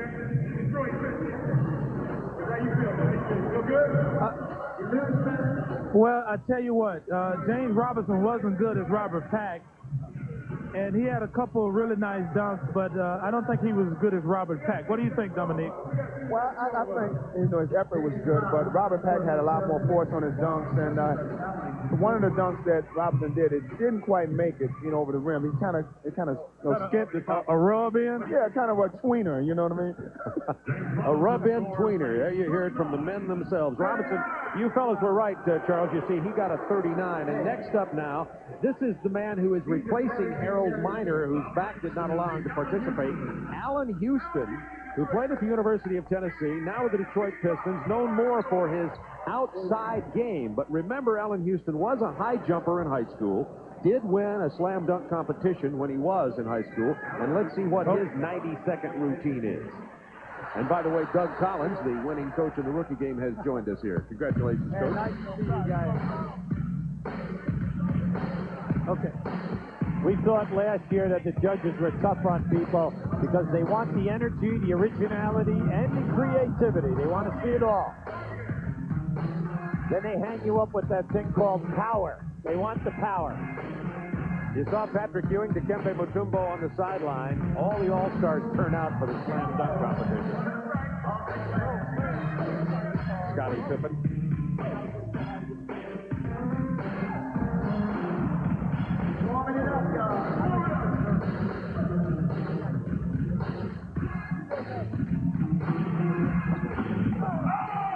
Behind his back off the glass.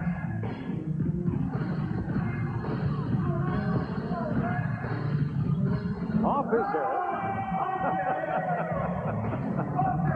I see chuckles from the judges. I don't know if that, and of course from the All-Stars who are on the sideline. Charles Barkley, give us your thoughts on Allen Houston. Well, I don't know if he's going to win, but that was the most original dunk I've ever seen. That little bounce off the head. That was great. Off the backboard, first of all, for the jam.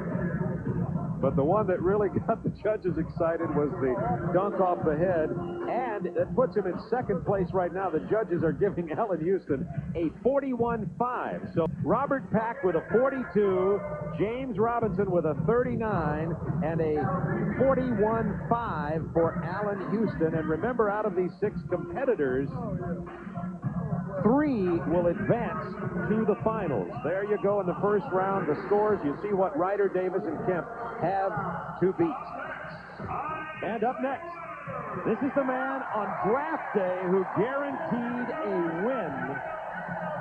And Doug, you said you were going to play until he dropped. How are his legs? I think he's okay. I think he's all right. I talked to him, and he and Antonio Davis, I think they're going to be okay. Now, he's got an opportunity here because he's got the crowd already behind him, and if he gets them excited with the first couple dunks, he should be in good shape. And Charles, both David Robinson and Dominique have selected this one to win. I think he's got a good point, but I think the judges are going to be influenced by the crowd. Hey, Charles, this is Doug. Looked like Allen Houston bounced that ball off your head when he dunked it that time. It would have bounced higher on my head. Isaiah Ryder.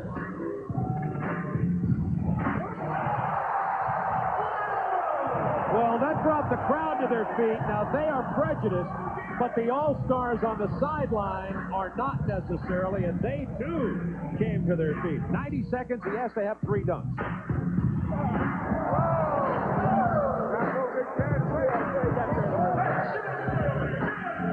Look at the look on the faces of the players. See Kevin Johnson.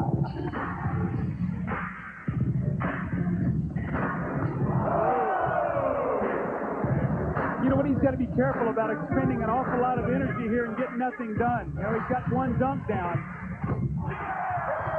The two that are down, counting this one now, however, have been the most spectacular of the night so far. Now, I guess he's going to save that corner dunk where he takes the ball between his legs for the finals. I guess he figures he's in the finals, QB, so. He just waved it off, Doug. I think he was going to attempt it. Now he just changed his mind.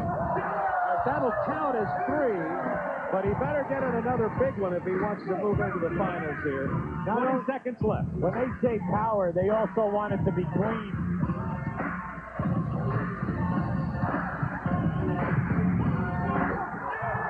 That was big. Well, I like that because everything else he did was bouncing the ball off the floor. And this was something a little different, QB. Well, last year, anybody who bounced, they would just blow slow. Yeah. Charles Barkley, what do you and your compadres think about that? What do you think, David Robinson? He played the crowd for all it was worth, boy, but he's got some ups. Dominique? He reminded me of myself when I was younger. He looked good. Dominique said it best. He reminded him of himself when he was younger. Not quite yet, Dominique. No, I don't think so. Ryder with the highest score so far of 46.8 for the. Remember, they're being judged on the entire 90-second performance. That does put Isaiah Ryder in the finals as they stand right now. So there you see, right now it's Ryder, Pack, and Houston. Davis and Kemp have to beat 41, 5, and 42 to move into the final 3. And our next dunker from Indiana, Antonio Davis, who is replacing the injured Doug Christie of the Los Angeles Lakers. Bob, I want to tell you something. I've never really seen this young guy play in person. This guy's a good basketball player. When I put him in the game tonight, the whole game changed, QB. He can rebound. This kid is a good basketball player.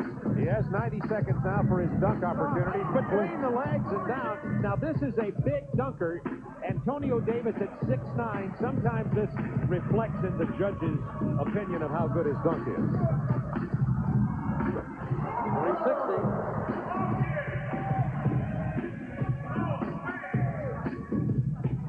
See some of the All-Stars on the sideline holding up their scores. Antonio Davis played 20 minutes in the rookie game also. Well, I had to have him out there, Bob. He was good. I'm telling you, I really like his game. He's got power. He's got good hands. You know, it's tough sometimes, QB, for the big guys to do some of the creative things the guards can do because they can't handle the ball as well. Oh, windmill two-handed jab by Antonio Davis. Now, this guy is powerful, making it look too easy. Yeah. And that's the routine for Antonio Davis. He only used up less than a minute of his 90 seconds allotted time. Let's see what the judges think of that. Charles Barkley, how about your opinion? He did some nice dunks, but I think because of his size, they're not going to give him really, really high scores. I think he's going to get penalized because of his height. Those dunks aren't easy, but the judges will consider them easy because of his height. You know, Charles, don't you think it's hard sometimes for the big guys to do some creative things off the dribble that the smaller players can do? I think the judges do penalize the big guys if they don't do something really, really fancy. As you see, Charles, on our screen there, Davis and Robinson have been eliminated. The 3 who are now advancing to the finals, as of now, are Ryder, Pack, and Houston. But Shawn Kemp is next up, and he is the favorite in the eyes of some of the folks. He's been my favorite for 4 years. It's about time for him to come through here tonight. Kemp needs at least a 41-5 from the judges.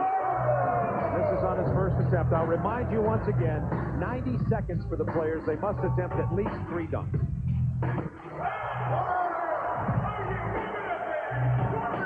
Now that was power, QB. There's your power dunk. He brought that from the mezzanine.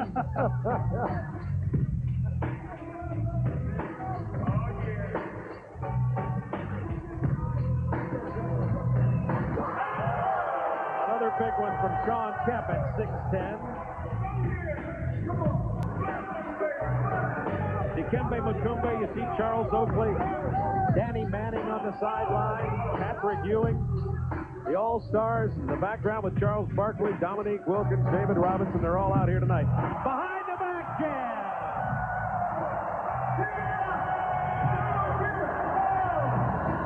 See, there's a little charisma there. John Kemp walking off to a standing O. Charles Barkley, tell us about it. Well, I can't get a word in because Gary Payton is the biggest cheerleader in the world over here. Sean Kemp is definitely going to be in the finals. And it's going to come down, I think, to him and Isaiah Ryder. There's going to be a two-man race. Those guys are definitely the two best, with Robert Pack coming in a close third. John Kemp with power throwing it down. So let's see who has advanced here. The three in white have advanced. It is Ryder, Kemp, and Pack who will advance to the finals. 2 dunks each. They'll be graded on their best, and we'll be right back with the final round. All right, flying through the slam dunk competition here tonight, our 3 finalists are Isaiah Ryder, Sean Kemp, and Robert Pack. And they will go in reverse order of their total points. That means Robert Pack will go first. The rules are simple. Each player has 2 dunks, no replacement dunks, and only the best dunk will count. And, of course, the maximum score will be 50. Nobody got a 50 on the 90-second reviews of our panel of judges in the first round of 6. So we'll be down to 3 now. Each will have 2 dunks, and we will move our competition to the basket on our right. It'll be Pack going first, Sean Kemp second, and then Isaiah Ryder. Here's Robert Pack, 6'2", out of Southern Cal, plays for the Denver Nuggets. Explosive young man.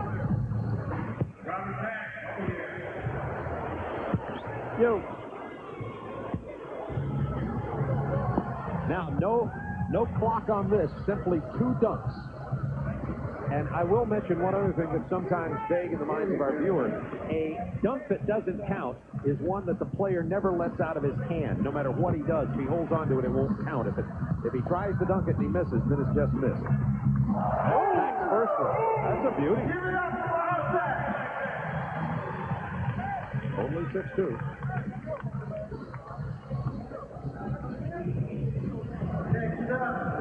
Next up will be Sean Kemp. Let's have a look at the Charles Barkley. What do you think about the Robert Pack dunk attempt?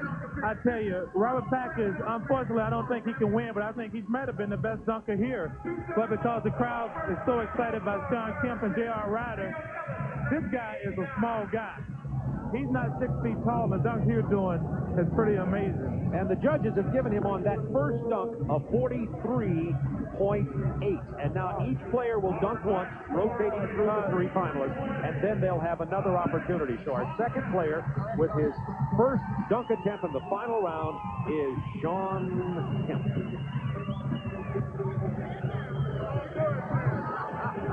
Charles, give us the play-by-play on this one. Well, he's getting all limber. I think he's going to do something good.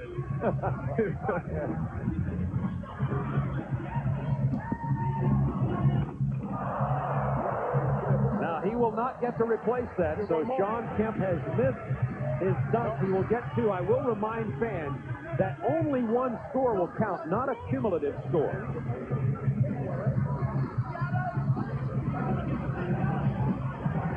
Lost the handle on it. Charles, could you see that? You know, I think Sean Kemp is like me. I cannot palm a ball, and he can't either. And I think it just slipped out of his hand.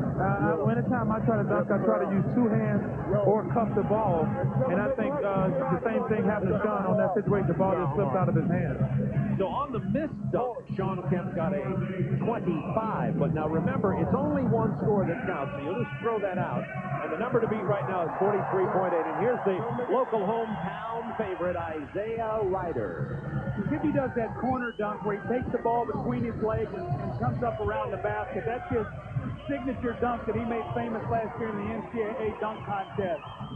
As he's moving the shot clock, the cameraman, and the Gatorade containers, Isaiah's also an interior designer here at the Target Center. Here we go, Isaiah Ryder. That's the one he wraps under his leg. Isaiah is 6'5". He's not happy with the setup over there right in front of Scottie Pippen. Let's see if he asks Scottie Pippen to move. I doubt that. Scottie Pippen got 3 NBA championship rings. He can't ask him to move. Good point, Charles. Oh, between his legs. How about it? Charles Barkley, what do you think? Oh, my God. That might be the best dunk I ever seen. That was awesome. Oh, we got a winner. Let's see what the judges give him. Remember, the high score is the one that'll win out of all the dunks here. A 49 from the judges. Hey, guys. Yes, Charles.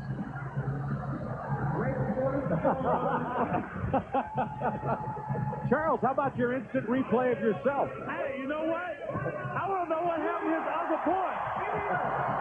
He should have got a 50. Somebody of the 5 judges gave him a 9. Charles, they wanted to keep the competition open here. That's what happened. It has to be Dr. J, because he's the only one over there who can expect something better than that. What, Charles? What did Dominique have to say about Dominique, what you think of this? Well, I think it was a 50, no question about it. You got Dr. J, who's a veteran dunker, and the other two are jump shooters. I think it was a mistake.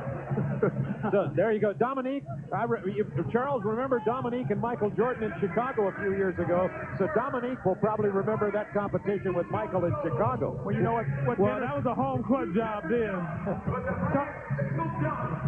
Here's Robert Pack, who missed his dunk. So he has only the 43.8 to go with. That means Ryder has already eliminated Pack, and Sean Kemp's dunk here has to beat 49, or Isaiah Ryder will win the Gatorade Slam Dunk Championship. So it's all down to Sean Kemp's final dunk. Well, J.R. Ryder said last year during the draft that he was going to win the dunk contest, so the pressure's on Sean Kemp now to make him dunk one more time. Charles, did you hear what Sean Kemp said to Craig Sager earlier? He didn't want to be the Buffalo Bills of the dunk competition. Well, he is going to be. I'm a Buffalo Bill fan, but he can forget this one. That dunk by Isaiah Ryder is I don't know if I've ever seen a dunk like that before. That was awesome. John is going coast to coast, Charles. I think the judges have seen this dunk a lot, and I don't think they'll give him a 50 on it. Okay, I like the fact that you do speak your mind. Sean Kemp. The title is eluded 4 times.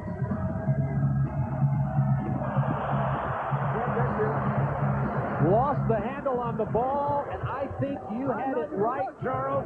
He could not get a good grip on the basketball. He's got real small hands. I can't palm a ball. I don't think Sean Kemp can either, and that cost him.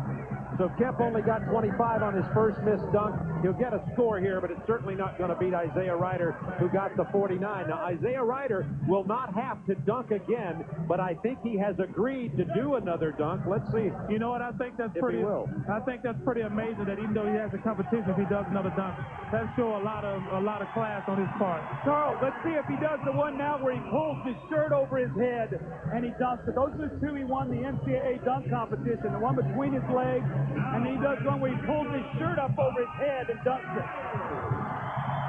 So Isaiah Ryder is going to just do one more dunk to thrill the crowd. Charles, give us the play-by-play. Well, I don't think he can do anything better than to pass that first dunk. We should have handed him a trophy after that dunk. Talking to his men on the side there, asking for some thoughts on the dunk, and here comes Isaiah Ryder. Well, as the Cowboys coach Jimmy Johnson said, if you talk the talk, you got to walk the walk. Isaiah Ryder, well, he guaranteed this win. He walking and talking.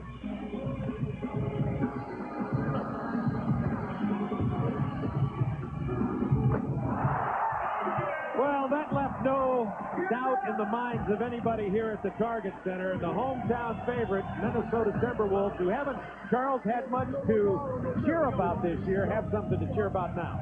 Well, I tell you what, he put on a great performance.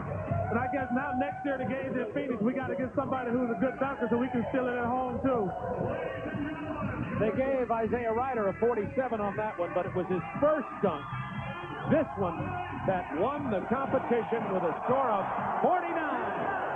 Back with the AT&T long distance shootout after the trophy presentation, right after this.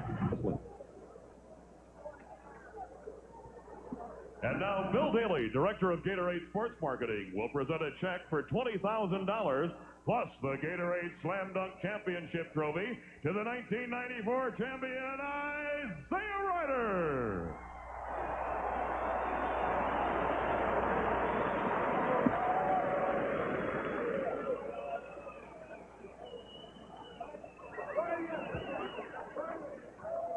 There's your champion, Isaiah Ryder, with a baseline from out of the corner between the legs jam. That certainly was one of the better ones we've seen in the competition since the days when Larry Nance won the first one, Spud Webb, Dominique Wilkins, Michael Jordan. There have been a long line of slam dunk champions, and that certainly will go down as one of the best dunks to win. And here's how they finished. Ryder was first. Pack was second. Kemp finished third because of the ball slipping out of his hands on both his dunks. Missed both of them in the final round, did Sean Kemp. Houston, Davis, and Robinson then finished. And let's go to Craig Sager. Well, the music was more bounce to the ounce, 250 pounds, 15 pounds bouncing all over. What was the dunk called that you got the 49 on?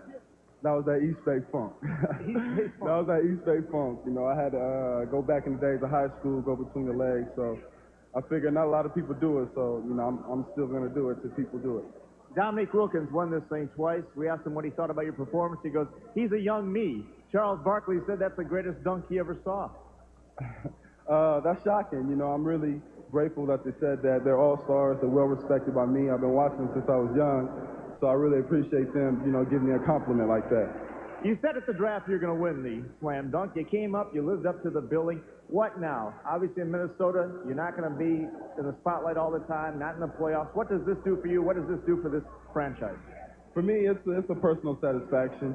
You know, our team is a lot better than last year. We're getting a lot better. We got a second half to look forward to. But personally, I have to be happy with this, you know. When I was drafted, I bragged and said I was going to win it, and I backed up what I said. So, you know, I got to love myself for that. The crowd has to love you, too. All right. All right. You love yourself. You make great predictions. You said you're going to win it. What about this team? Give me some prediction about the Minnesota Timberwolves. Oh, we're all right. We're all right. We're going to get a lot better. We lost, I would say, 7 to 10 close games. You know, as everyone gets comfortable with one another, you know, a lot of these guys are just new with each other the last 2 or 3 years. So as everyone gets comfortable and we start playing together and play a little bit harder and concentrate in the fourth quarter, we'll be all right. I'm going to do my part. I know that. Well, you lead all rookies in the play of the day on CNN. I know that. Now you got the big one. Good luck, and maybe next year you'll be playing in the real All-Star game. All right. Thank you. Appreciate it. All right, Minnesota. Isaiah Ryder. Thank you, Craig Sager. First year as our commentator on this. What do you think about it? Do you still believe it was the best one you've ever seen? I think that's one, if not, it's one of the best I've seen. Bob, I'll explain to you later what East Bay Funk is. Thank you, Charles. You know, I didn't speak East Bay Funk, so I would take the translation would be helpful. You can't fake the funk on a dance to dunk. Is that what they say? Well, thank you. You're going to stay with us for the three-point shootout too, right? Yes, I am. I'm a great three-point shooter. I know it. I've often wanted you to be in that too. At the NBA Jam session, the interactive theme park, the Legends held a three-point shootout. You saw Sweet Lou Hudson there along with JoJo White. JoJo White won the competition, moved in a little bit for the old-timers to the college three-point distance.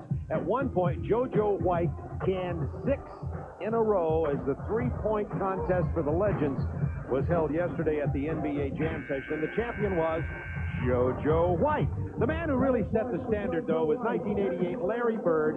Larry Bird guaranteed a win in 1988, walked in the locker room to the competitors, but it took this shot to win it for Larry Bird. Also a great moment in 91 when Craig Hodges hit 19 in a row.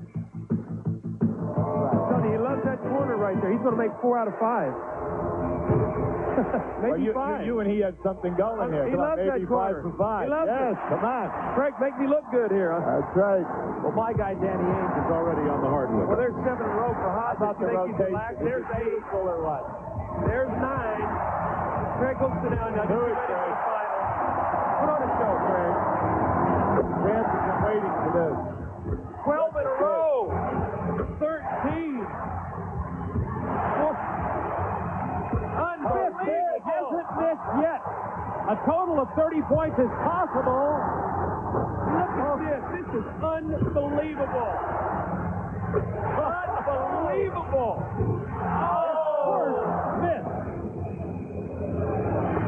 Remember, 25 is the record for a round.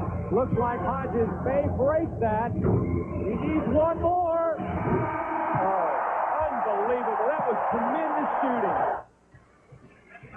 Greg Hodges, the voices of Hubie Brown, Doug Collins. Doug, by the way, the author of The Unbelievables in that incredible, unbelievable shooting streak by Craig Hodges. We'll be back with a 1994 AT&T long distance shootout. A year ago, Mark Price showed nerves of steel in claiming his first AT&T long distance shootout championship, making an incredible 68% of his shots.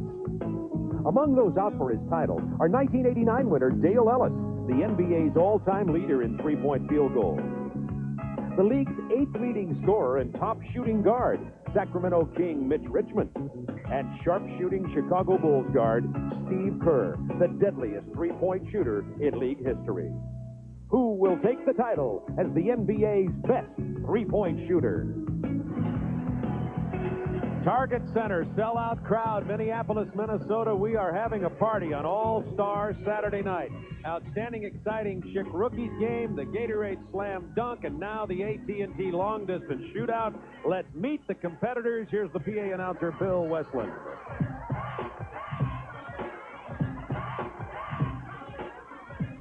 Now let's meet the competitors in tonight's AT&T Long Distance Shootout.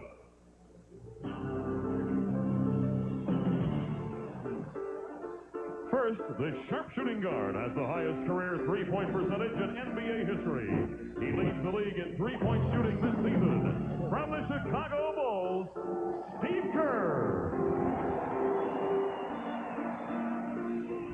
Standing a mere 5 feet 11, he sparks the Philadelphia 76ers offense as a starter for the first time in his career. The NBA's 1992 regular season three-point shooting champion, Dana Barros. Began the season with more three-point field goals than any player in NBA history. He won the 1989 AT&T Long Distance Shootout. From the San Antonio Spurs, Dale Ellis. He led the NBA in three-point shooting last season, helping his team to his third consecutive NBA championship. This year, he's an all-star for the first time. From the Chicago Bulls, B.J. Armstrong.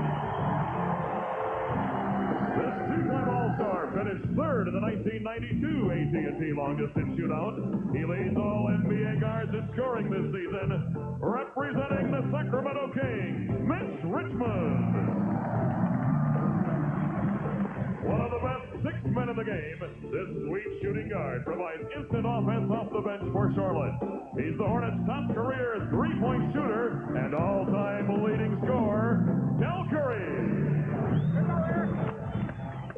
This young point guard is having the finest season of his three-year career. He ranks among the league leaders in steals, assists, and three-point shooting. From the Milwaukee Bucks, Eric Murdoch. And finally, the defending champion. After winning the AT&T Long Distance Shootout last season, he set a record with 6 three-pointers in the 93 NBA All-Star Game. Representing the Cleveland Cavaliers, Mark Price.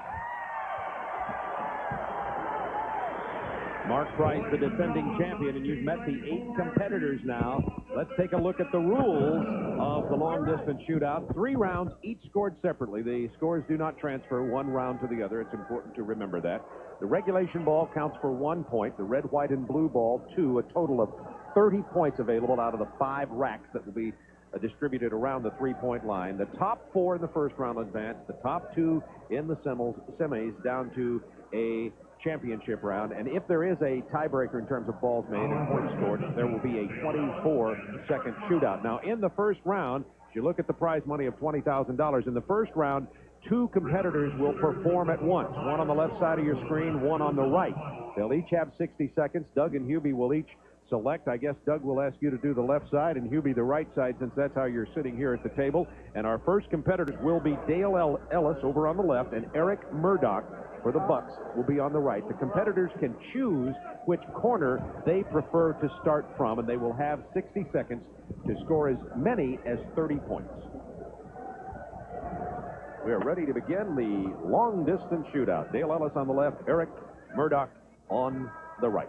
I always feel like it's so important for a guy to get off to a good start, because if you don't, sometimes you fight getting into any kind of rhythm. The old rhythm of taking it off the rack is the key. Ooh, Murdoch, 2 out of 3. Dale Ellis, 3 out of 4, and he misses the money ball, so 3 out of 5. Well, Murdoch was 3 for 5. Right on the money with beautiful backspin, good release. Dale Ellis looks good also. 3 out of 5 with a money ball in the second rack. Right now, to me, Murdoch is straining a little bit on the shot. Well, Dale Ellis is so smooth. 4 out of 5 with the money ball. He's on a roll. Yeah, Murdoch needed that. Hit the money ball. Boy, Dale Ellis really looks good. His shot is smooth. He's not forcing it. 3 out of 4 once again. 4 out of 5 with the money ball once again. 3 out of 5 for Murdoch. No money ball. Dale Ellis, 2 out of 5 on the last rack, the money ball. He shot the ball so easily. It looks as though Dale Ellis is effortless with that shot. So we have unofficially 20 points out of a possible 30 for Ellis and only 12 for Eric Murdoch. Now remember, the 4 best shooters out of the first round of 8 will advance. So now Murdoch officially with 13. And Dale Ellis with 20. Now, the reason why that 20 is important, last year, only 120, and that was by Price. He had 21. In 92, no one scored 20 in the entire competition. Look at this, effortless. He doesn't force it. He's not a jump shooter. Right. And so as a result, he doesn't force it. And Eric Murdoch, as you saw, just really never got into a real rhythm here at the top. Well, he never made the money ball. And as you know, in this, that's the key. That gets you over the hump. Now, our next 2 competitors will be Dana Barros on the left of your screen. There's Dana. And Steve Kerr will be on the right. Dana Barros is shooting 40% this year. Steve Kerr has been just deadly, and he leads the league. Steve Kerr is a jump shooter. We'll have to see if he tires out in the Right. end. Dana Barros shoots a little bit like Dale Ellis, more of a push shot, a set shot, so his legs aren't important to him. Big thing, key is to follow through, and do they come down in the same area that they leave the floor on? That's very important. Dana Barros, 2 out of 4, missed, 2 out of 5, missed the money ball. That was key for Kerr. Hit that money ball. From this area here, this is 23 feet 9 inches. From the corner, it's only 22 feet. 3 out of 5 in the second rack for Barros. He missed the money ball once again. Kerr needs to come on strong. He needs a strong thing right here from the top. 3 for 3. 1 out of 5 at the top for Barros. 5 for 5. Key for Kerr. He needs to keep it going here now. Main thing is to take a deep breath and do not rush the shot. Barros again, 3 out of 5 with the last rack. Did not get the money ball once again. The money ball is hurting him. He's not made one yet. The money ball for Barros. He finally got it to go. Got to get it right now, Steve. Kerr shot the money ball after the buzzer. And he needed that. I don't think they'll count it. Remember now, when these 2 are competing, it's not head-to-head. The top 4 out of the 8 will advance. And there is the official score. Steve Kerr with 18, Dana Barros with 13. So far, we have Dale Ellis with 20, and Kerr with 18, Murdoch and Barros with 13 each. Well, you saw Dana Barros. He never really got into a rhythm, really struggled with the money ball. You see here he missed 4 in a row, finally got that one to go, and then finally the money ball. That was the only money ball he made with all 5 that he shot. Well, this is where Steve Kerr picked up his confidence. You can see it's an effortless shot for him right from here, right from the top, facing in. He goes 5 for 5 from this spot. Now, you're seeing he is elevating, and this will see whether the fatigue factor will come in if he should get to the finals. But he has a nice follow-through. That was his money rack. And here we go. The first 4, Ellis and Kerr with 20 and 18 respectively. Murdoch and Barros with 13. So the next four competitors the next two will be B.J. Armstrong and Mitch Richmond. Mitch Richmond, deadly shooter. B.J. Armstrong, however, a good shooter, but I see him making most of his off the dribble. B.J. has struggled a little bit over the last couple of weeks with his three-point shooting. He was well up over 40%. Has gone through a run here where he's not shot it as well. Let's see how he's doing tonight. First one looked very good. He got him to go, made the second one. The shot looked really smooth. Mitch Richmond, 1 for 3, 2 for 4. B.J., 2 for 5, did not get the money ball to go. 2 for 5 for Richmond. The shot is there, the arc is there, but he seems to be falling back on the shot. B.J. got one on this rack, and he banked it in. 2 for 5 again for Richmond. 1 out of 5 for B.J., did not get the money ball. He has an effortless release, but you see, he continues to fall back a little bit. We say that's one of the toughest things in this competition is not to drift on your shot. Now, B.J. has not gotten into any kind of rhythm, QB. He's fighting it. He's around the basket, but he's not getting anything clean to go in. Rimmed out 2 in a row. Mitch Richmond, he gets the money ball on a roll-in. 4 out of 5. B.J. only 1 out of 5 in that last rack, so he needs about 5 in a row here to have a chance. There's 2. There's 3. Richmond 2 for 5 and the money ball. And B.J. did not get the money ball off, so he ran out of time. Single digits for B.J. Armstrong, who did continue to struggle, as you pointed out, Doug, and has been in games struggling with his 3 of late. And Mitch Richmond got 13 unofficially, maybe 14. We'll get our official count here in just a moment. The high score so far is 20 points for Dale Ellis. Officially, Mitch Richmond with 12, B.J. Armstrong with 8. So here's B.J. Armstrong, as you mentioned, struggling. He never got into any kind of rhythm. In fact, the only one he made in this rack, I think it's this one, and he banked it. You see it right there, he banked it. And when that happens, you know you're not around the basket. Well, we keep trying to say it's so difficult when you reach for the ball to get in a comfortable rhythm, and then when you elevate to come down in the same spot and still concentrate on your follow-through. Now, Mitch Richmond, he catches this 4 out of 5 here, and the money ball was the key. Now just watch how it grabs the rim up, and he gets the lucky bounce. You know, when I watched him warm up, I talked to Bob, and I said, I thought Mitch Richmond would be in the finals. He looked like to be shooting very well, but he didn't shoot as well in the competition. Like, I thought he drifted on the shot, Doug. And as you know, that you can drift and make a couple, but not when you have to shoot as many as 25. Right. Plus, also, Mitch Richmond stepped on the line on 2 of his makes. You saw the 4 who are leading and the players that have been eliminated now, and we are to the final 2 competitors in the first round. Del Curry will be on the left of your screen, out of Charlotte, shooting 40% this year. And the defending long-distance shootout champion, Mark Price, on the right. If the game is on the line, I like both of these guys. I do, too. Right now. Del Curry has such a quick release. It's a one-piece shot, and his first 2 hit nothing but the bottom of the net, 3 in a row. Right now, Mark Price, 2 for 4, and he keeps catching the right side of the rim. 3 for 5 with the money ball. 3 for 5 for Curry. Mark is right on the rim right now. Del Curry struggled with the last rack, only made 1. He is drifting on his shot also. 3 for 5 in the money ball for Price. When he's missing to the right side of the rim. Curry 2 for 5. He got the money ball from the middle rack. He's not getting it out cleanly, though, Hubie. He's really drifting.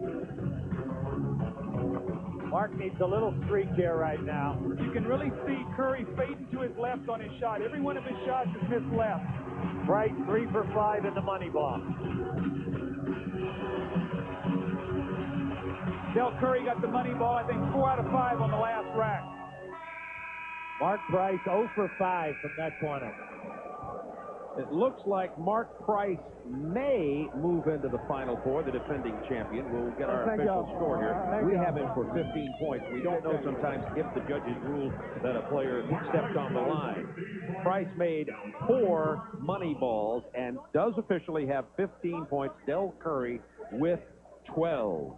We figure 4 money balls equivalent of, what, 8 shots? I mean, that is big time. Well, that's what we said earlier. It's so key that you take your time on that money ball. QB, in the competition, and he didn't see it here, but everything he missed was to the left. He was, like, moving to the left. Here he stayed pretty square, but most every shot he missed was leaning to the left. Well, the old story, some guys have difficulty taking it out of the rack and then getting themselves positioned properly to elevate and come down in that same spot.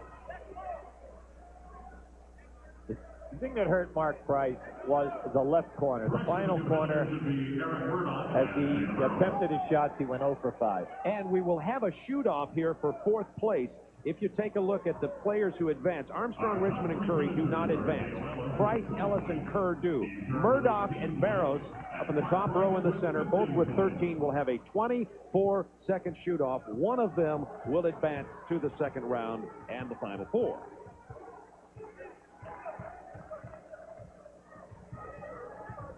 Barros on the left, Murdoch on the right.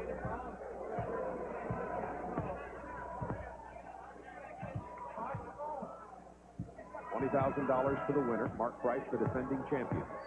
It's interesting, Doug, that the point that you brought out at the top is how many guys will take the ball right from the rack on their shooting side, and then how many of them like to reach across their body. I think reaching across the body is difficult because when you bring it back, your elbow sometimes is out on the release. Yes, it's tough to get your eyes back on the target. Barros misses his first 3. Murdoch 2 for 4. And he misses the money ball. 0 for 5 for Barros. Made his first shot, missed his next one, missed the next one. Murdoch 2 for 9, and he got the money ball. Oh my, this is close. This might be another shootout. Yeah, it looks like it's tied at 5 unofficially. We may get another 24-second shootout. Let's get the official score. We have them for 5 points. If they did, we'll do 24 more seconds. The judges are sending them back. We're going to get another shootout here at the long-distance shootout between these two. This is double OT. QB, now, Dana Barros started out, and he starts out taking the ball off the rack to the right. And then as he moved around, when he got to the middle, he started taking it off to the left. So he changed his whole rhythm. Changed the rhythm, right. I thought that Eric just rushed himself. I thought he took, he had a real nice pace the first time out. Maybe you're trying to get too many shots in 24 seconds instead of just making them. There you go. That's right.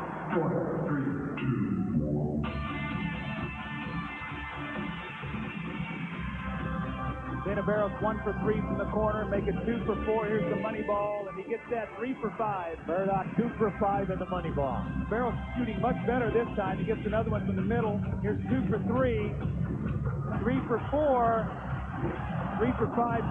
Did not get the money ball from the middle. Now Murdoch 1 for 5 with the money ball. Barros shot extremely well that time. You could tell that Eric Murdoch was tired, and, you know, this could affect the one who advances, which is going to be Dennis Barros, when we get into the round of the final 4. So Dale Ellis leads all with 20 points in the first round, and it is Barros with 9, Murdoch with 7, and Dana Barros is going to advance to our round of 4 with Ellis, Kerr, Price, and Dana Barros. Isn't it interesting that they got more the second time around than they did the first? Maybe they shot better when they were tired. Back for round 2 at the Target Center in Minneapolis. Back to the Target Center in Minneapolis. We have our final 4 in the long-distance shootout. They are Dale Ellis with an effortless performance in the first round. Steve Kerr, Mark Price, the defending champion, and Dana Barros, who had to go to 2 shoot-offs with Eric Murdoch to make the final 4. Now, these players will shoot one at a time and start in reverse order of their number of points. So Dana Barros will go first. And Dana Barros is going to be a tired camper coming off the double OT. I think the big thing to look for in this round is on the release of the shot, to follow the spin of the ball and the follow-through. And let's see if the fatigue factor steps in, because if it is, you will not see the hand follow through. The old story, pull a shade or whatever, drop the fingers or reach. And what happens, then your shot gets very flat. It doesn't have a chance to go in. Dana Barros, 91-92, leading three-point shooter in the NBA. He can certainly drain it, starting for the first time in his career, including college, at Philadelphia 76ers. Well, you know, when he was at BC, he made over 100 threes 2 years in a row in his junior and senior years. The only player ever to lead the Big East in scoring 2 years in a row.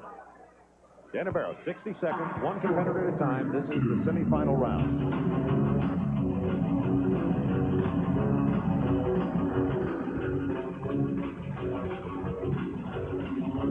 And the money ball goes down to Dana Barros. 2 out of 5 points out of that rack. Remember, money ball counts for 2. He's in a nice rhythm here. Yes, he is. And when you bring it back, you have to take that breath there to calm yourself down and relax. See, Hubie, he's going right now. He's taking the ball off his left side now. He started out taking off his right side. So now he's going directly to the rack, and he's shooting it very well.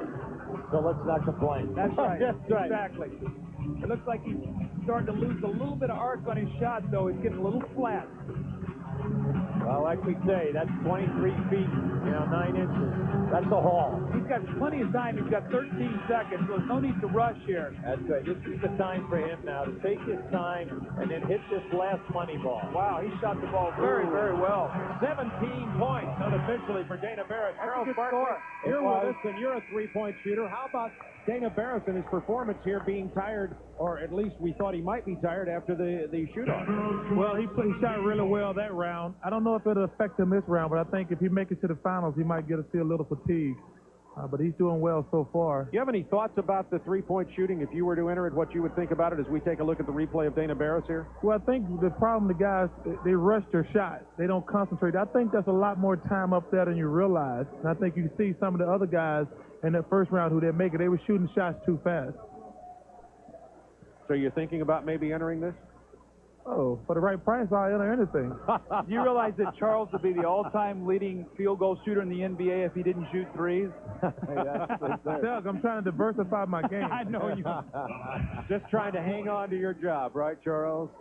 Now our defending champion, Mark Price, and Doug and Hubie, here's the shot chart of how Mark hit his baskets in the first round. Well, I think it's very interesting, Hubie. He started here on the star, okay? So as he went along, look at what happened. As he got tired a little bit, he got nothing at the end. So he had, 6 out of his first 10, 8 of his first 15, and 3 of his last 10. I agree with you 100%, Doug. I said that when he went into that, you could see the fatigue entered in. He had no arc. Now here he comes right now. 60 seconds. And got off to a great start. I think that's 4 out of 5 with a money ball.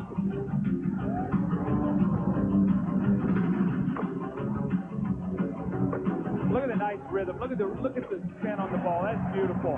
Charles Barkley, your thoughts on Mark Price here? Well, it looked like he's shooting the ball really well, but they had a chance to finish him off the first round, and if they did, look like he's warm now. He's a deadly shooter, isn't he? Defending champion Mark Price draining him. Boy, that's beautiful. He's got plenty of time, 14 seconds to get 5 shots off. He needs to slow himself down here. A little flat. That's big. Big money ball, 21 points out of a possible 30 for the defending champion Mark Price. That sends a message to Dale Ellis. He hit 8 in a row during that stretch. Charles? Give us your thoughts on this. They had a chance to finish him off, and they didn't. Now Mark Price is alive and well. Well said. 8 in a row. Check a look at the release here, Doug. Well, look at the follow-through and the release on the ball. You see the ball spinning, and when the ball spins up there nicely, it holds its line. When you don't have good rotation, the ball moves around in the air. So when you get the good rotation, it will hold its line, and you're going to use to get a true shot. Okay, Kerr and Ellis. Kerr will be next, and then Ellis. They'll have to beat 17, and of course, if they both beat 21, it could eliminate even Mark Price. So Steve Kerr will go. Remember, the first round score does not advance, only for what they hit here. And let's take a look at the shot chart. Steve Kerr. Hubie, look at that one. Consistency. He really had a nice round. At the end also, Yeah, look, he started here, he got 5 out of the last 10, but look, he had 4, 3, 7, he had 11 of his first 15, so will his legs and the fact he's a jump shooter cost him at the finish? 4, 3, 2, 1.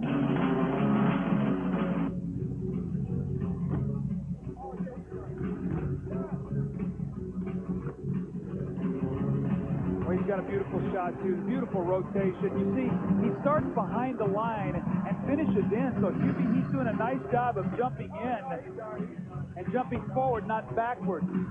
I'm just interested in the arc of the ball, Doug. I mean, he's really bringing down a little bit of range. Yes, yes. Got to get himself back on track here. That's right. This was so good for him at the first. He got the money ball. He's not relaxing when he's taking it off the rack. He's kind of like pushing it to try to hurry up and make up time. He's this money ball now. 2 out of 5 in that rack. He needs a big finish.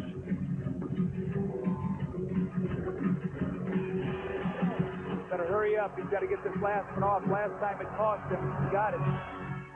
Didn't get it to go down, though, and 13 points for Steve Kerr.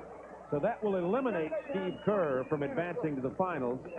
And now it is... Well, you can see how tired he is.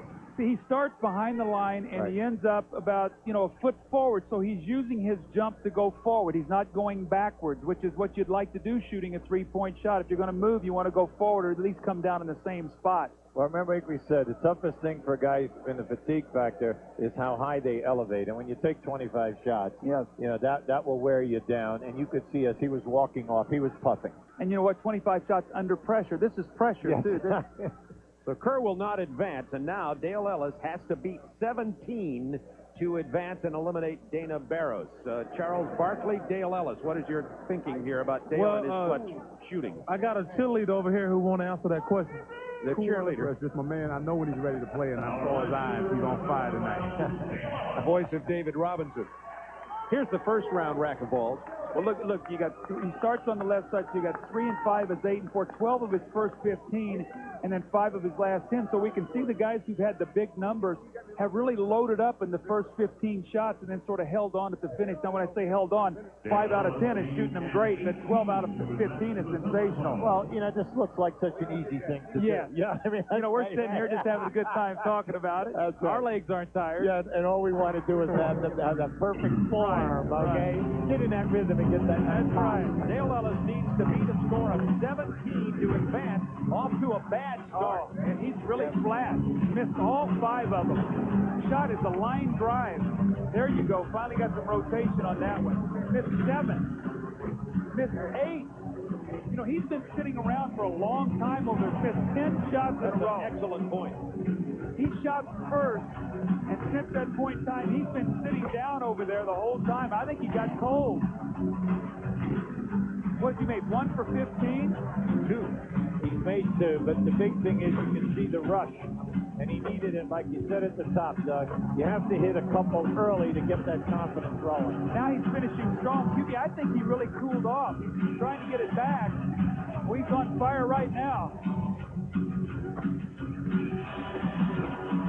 And Dale Ellis will be eliminated despite getting 20 points in the first round. He will not advance to the finals.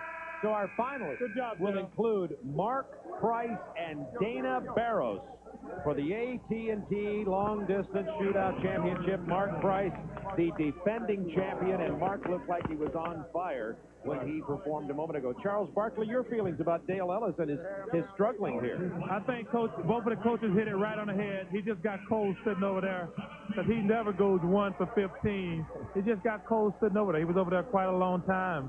With the guys having it over the overtime, the first 2 rounds, and him being the last guy. I think it just got cold also. Well, we'll be back for the final shootout between Mark Price and Dana Barros for the $20,000 first prize after this. Coin toss here between Barros and Price. Barros won the toss, elected to go last. Charles, what do you think of that? I don't agree with that, because remember last year when Terry Porter knew what he had to be, and he rushed all the shots down the stretch? I would like to go first and put the pressure on Mark Price, because if you miss your first couple shots, those last 3 racks really, really are tough. I know when you and Doug Collins play golf together, you like to knock in that first putt and put the pressure on him. Well, I'm always putting for bogey. He's putting for double bogey, so it don't matter. Let's go, Mark, baby. Good luck, Mark. Yes, sir. Here's what Mark Price did with his rack of balls, UB, in the semifinals. Okay, look at the great start. You be 4 for 5, 4 for 5, 5 for 5. What is that? 9 for 15, or excuse me, 13 for 15. Now last year he won the finals with 18. Terry Porter had 17 and 5 shots, and he missed all 5. For the championship, Mark Price. Well, he got started off great. He hit his first 3 shots, so Dana Barros could have time to think about it. 4 in a row, and he hit the money ball. That's the angelic face of Mark Price with the eyes of the assassin. He had 6 in a row before a miss. I think Charles hit it right on the head. You better knock Mark Price out early. Once he gets rolling, it's too late. 9 out of 10. Is this beautiful? Look at this. Is this Everything is this. The snap on the release is just picture. Is this beautiful?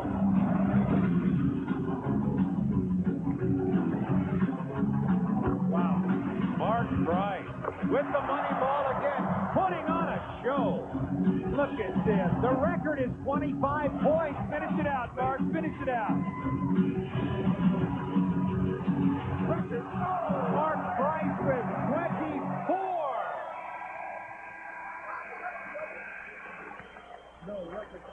This is great. People give him a standing ovation. What a shooting display by Mark Price. Charles Barkley, your view on this? Well, two things. Number one, Mark Price was down and they didn't kick him. And secondly, he puts Dana Barros has to get off to a good start. He's definitely going to start feeling some pressure.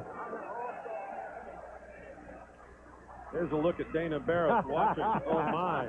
He says, you know what he said? Why didn't I go first? At least I wouldn't have to watch this. Yeah, he's got a man's job. Craig Hodges had 25 in 86. Craig had 24 in 91. Larry Bird a 23 in 88. Larry Bird a 22 in 86. So Mark Price ties the second highest There score. you go. Mark hit 20 out of 25 balls as you look at it, including the money balls. Now, this is Dana Barros semifinals, and we're ready to go with Dana Barros. But Mark Price, 20 out of 25, including 4 money balls. Dana Barros, ready to go. I'd like to see him get off to a great start just to stay in it. That's right. He needs a couple here. Has missed his first 3. Little streak here. There we go. 2 for 5 with the money ball. Gotta put it together. He's still got a chance if he hangs in there. Right. Mark Price hit 20 of 25 balls. Too late now. Mark Price might as well hand him the trophy, QB.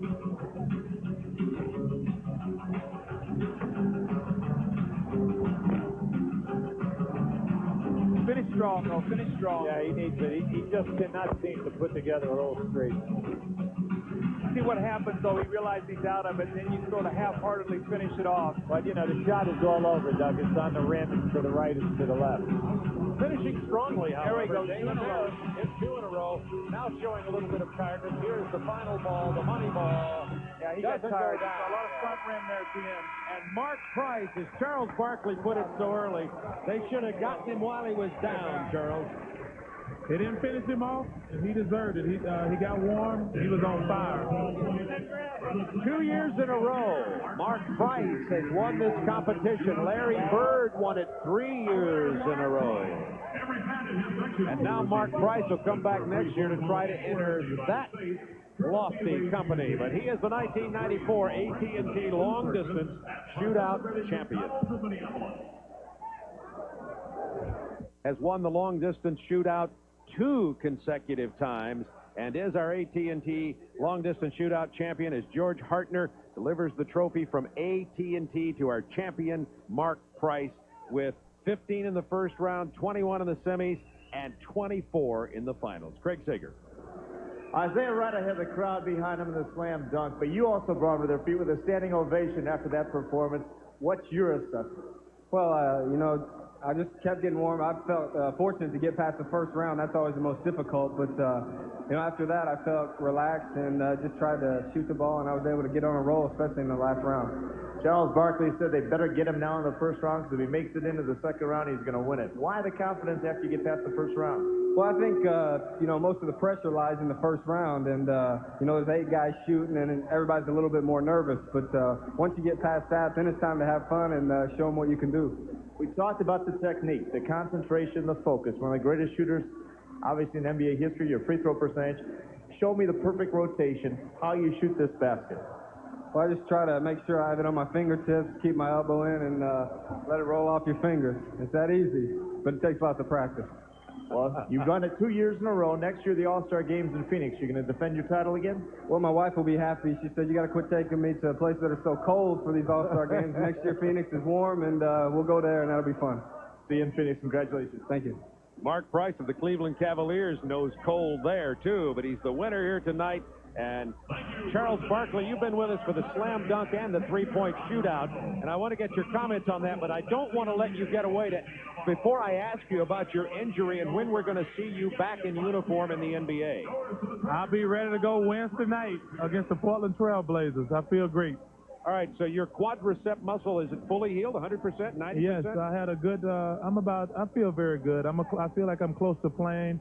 Had a good workout in the pool today with Coach Pound, and I'm ready to go. Charles, can you make that full turn in golf now on that knee? You can get back on it, right? Hey, I played golf the other day, and, that's a good excuse for me right now if I shoot a high score. It's my knee. Charles, thanks for joining us on the slam dunk. Do you still think it's one of the best dunks you ever saw from That's Isaiah definitely Ryder? one of the best dunks I've ever seen. Degree of difference. Let's look at it as we go away. Doug Hubie, Charles, Isaiah Ryder, and his slam dunk winner. Wow. We'll be back to the Target Center in Minneapolis, Minnesota, right after this.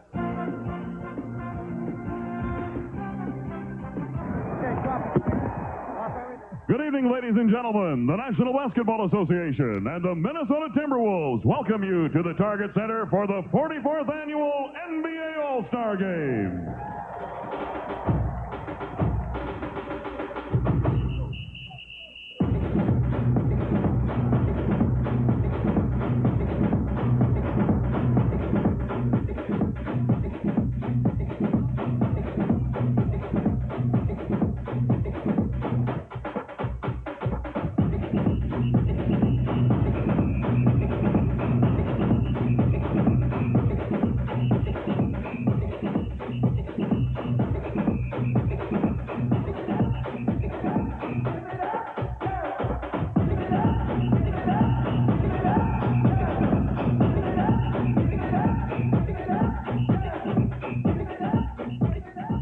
Ladies and gentlemen, here are the participants in the 1994 NBA All-Star Game.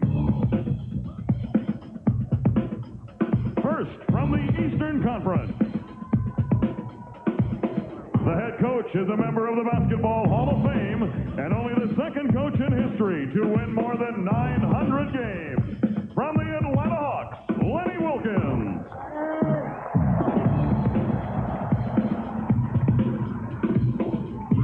Assistant coaches are Dick Helm and Brian Winters of the Atlanta Hawks. The trainer for the East All-Stars is Mike Abdenor of the Philadelphia 76ers. Selected by the coaches, but unable to play today because of injury, from the Charlotte Hornets, Alonzo Mourning.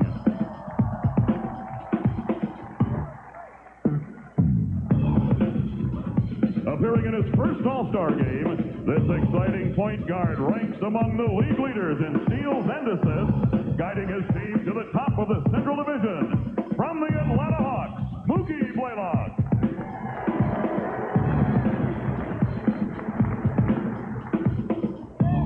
Four years ago, he was playing in the CBA. Now he's an all-star, and his explosive scoring and stifling defense help make his team a power in need. From the New York Knicks, John Starks.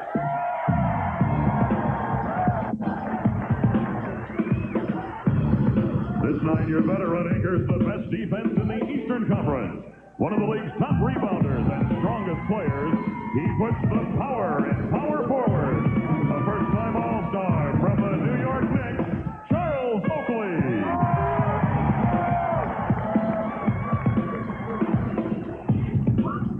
This veteran forward is having his finest season as the workhorse for the world champion Chicago Bulls. His scoring, rebounding, and defense have Bulls fans thinking about number 4, playing in his first All-Star game, Horace Grant.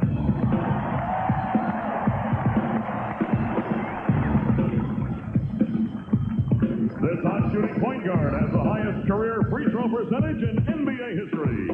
He was a member of the All-NBA first team last season, and he's back at the helm of the Cleveland Cavaliers. Appearing in his fourth All-Star game, Mark Price.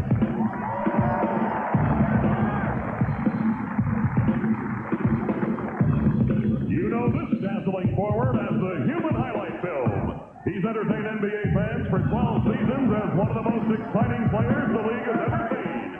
Making his 8th All-Star appearance from the Atlanta Hawks, Dominique Wilkins.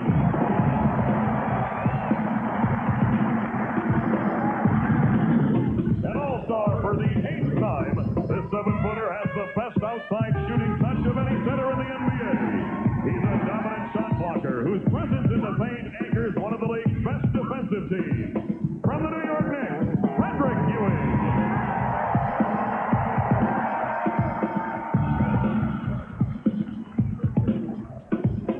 And now the starting lineup for the East All-Stars.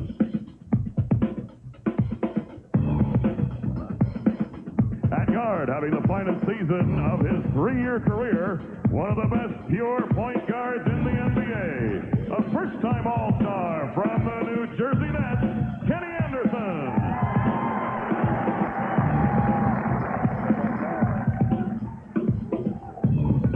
At the other guard, this 6'2 Dynamo is helping to keep the Bulls on top this season. He's one of the NBA's top 3-point shooters and a scoring threat from anywhere on the floor. Also playing in his first All-Star game, B.J. Armstrong.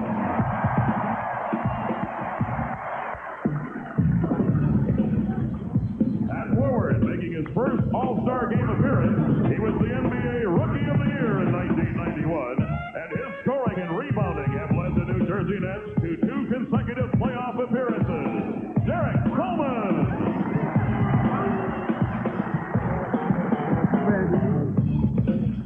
At the other forward, a talented all-around player who owns 3 championship rings. Under his leadership, the Chicago Bulls are back in the race again, aiming for a 4th straight title. Making his 4th All-Star appearance, Scottie Pippen.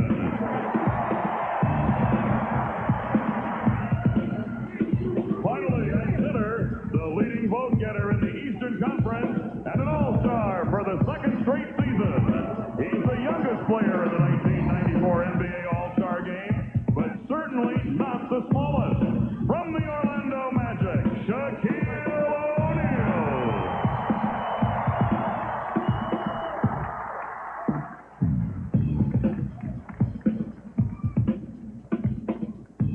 And now, ladies and gentlemen, your Western Conference All-Stars.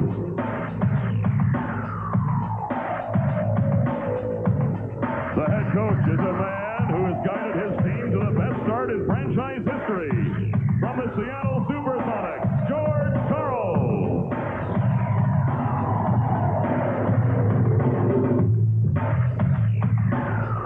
The assistant coaches are Bob Kloppenberg, Tim Grgurich, and Terry Stotts from the Seattle Supersonics.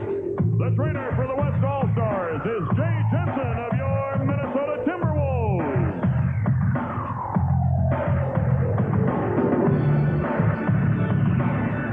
This feisty point guard leaves opponents sleepless in Seattle.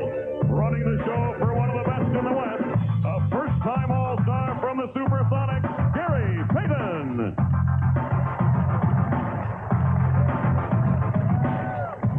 This second-year guard has emerged as a major Bay Area attraction. His pinpoint perimeter shooting and high-flying drives have the Golden State Warriors in playoff contention once again. A first-time All-Star, Latrell Sprewell.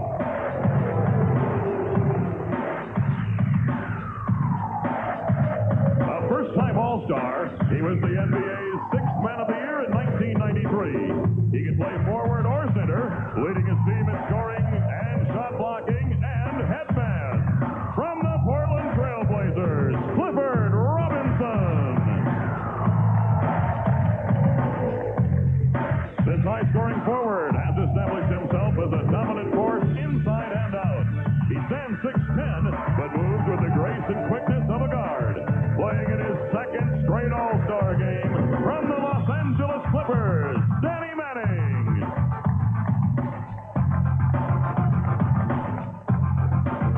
This dynamic playmaker leads the most powerful offense in the NBA. He led his team to the best record in the league last season and a berth in the 1993 NBA Finals. Appearing in his 3rd All-Star game from the Phoenix Suns, Kevin Johnson.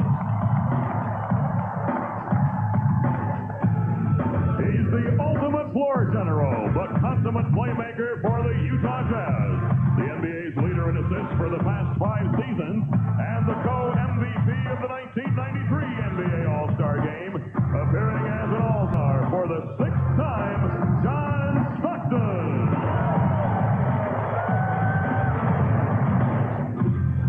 This gifted center has been an All-Star each of his 5 NBA seasons. His quickness, agility, and all-around skills make him one of the league's most unstoppable forces.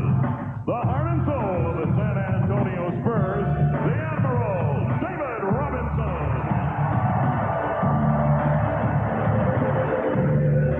And now, the starting lineup for the West All-Stars. At guard, a second-time All-Star and a first-time starter, he leads all guards in scoring, starring for one of the league's youngest teams. Representing the Sacramento Kings, Mitch Richmond.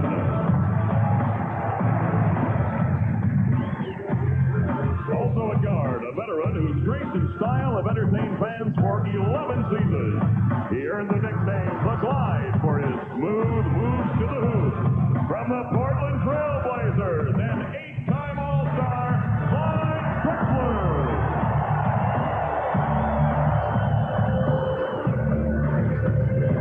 He's no stranger to the NBA All-Star Game, appearing for the 7th time, while once again leading his team to prominence in the Midwest Division. The all-time leading scorer for the Utah Jazz and the co-MVP of last year's All-Star Game, the mailman, Karl Malone.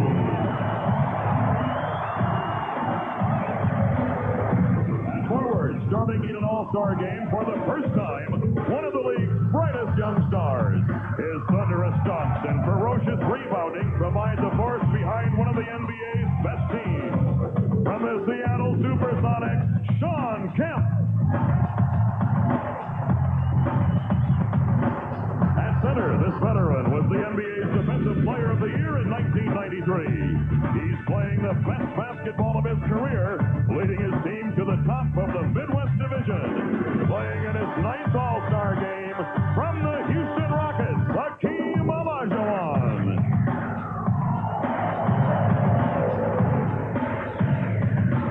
Finally, the leading All-Star vote-getter and the colorful centerpiece of the Phoenix Suns. Unable to play today due to injury, he was the NBA's most valuable player last season and the MVP of the 1991 NBA All-Star Game. 8-time All-Star, Charles Barkley.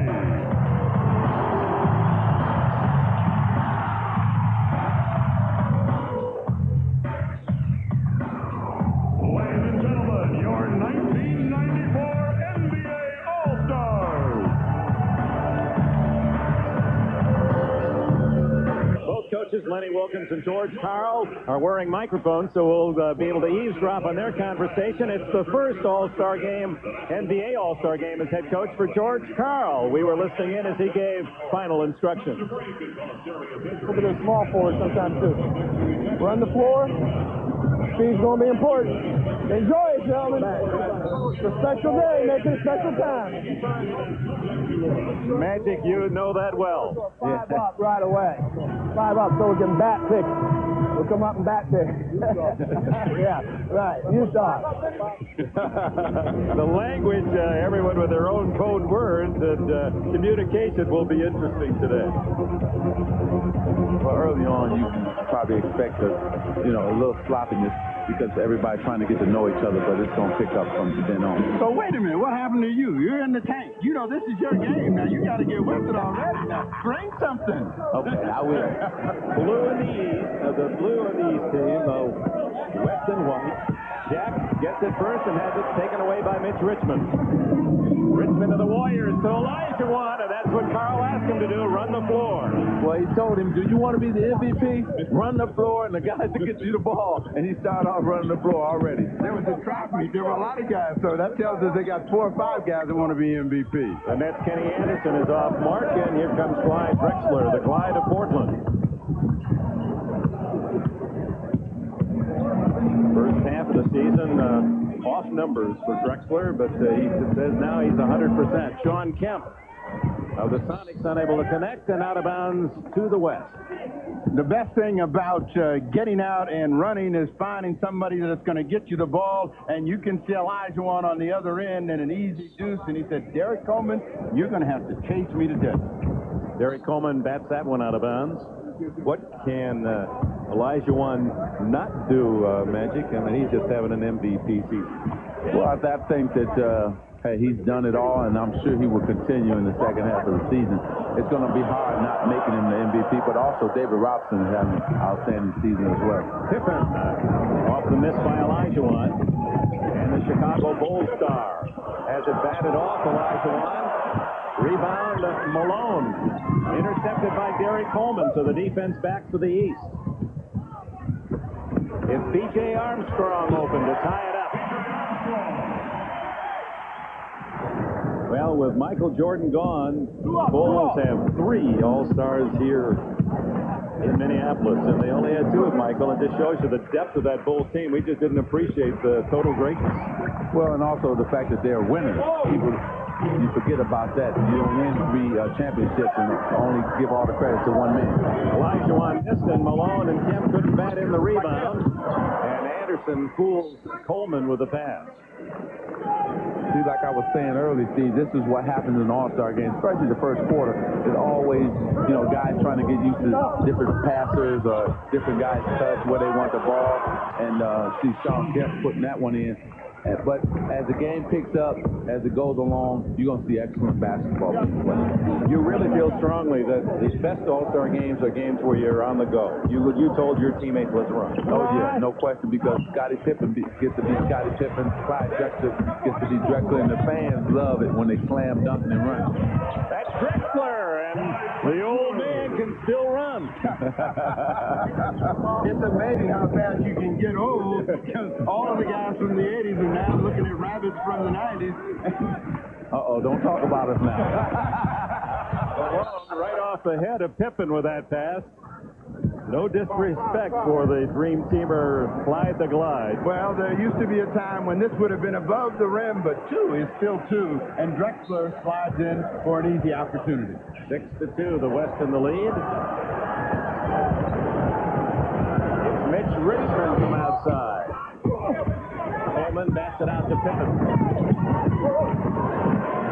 Scottie Pippen has it knocked away by Drexler.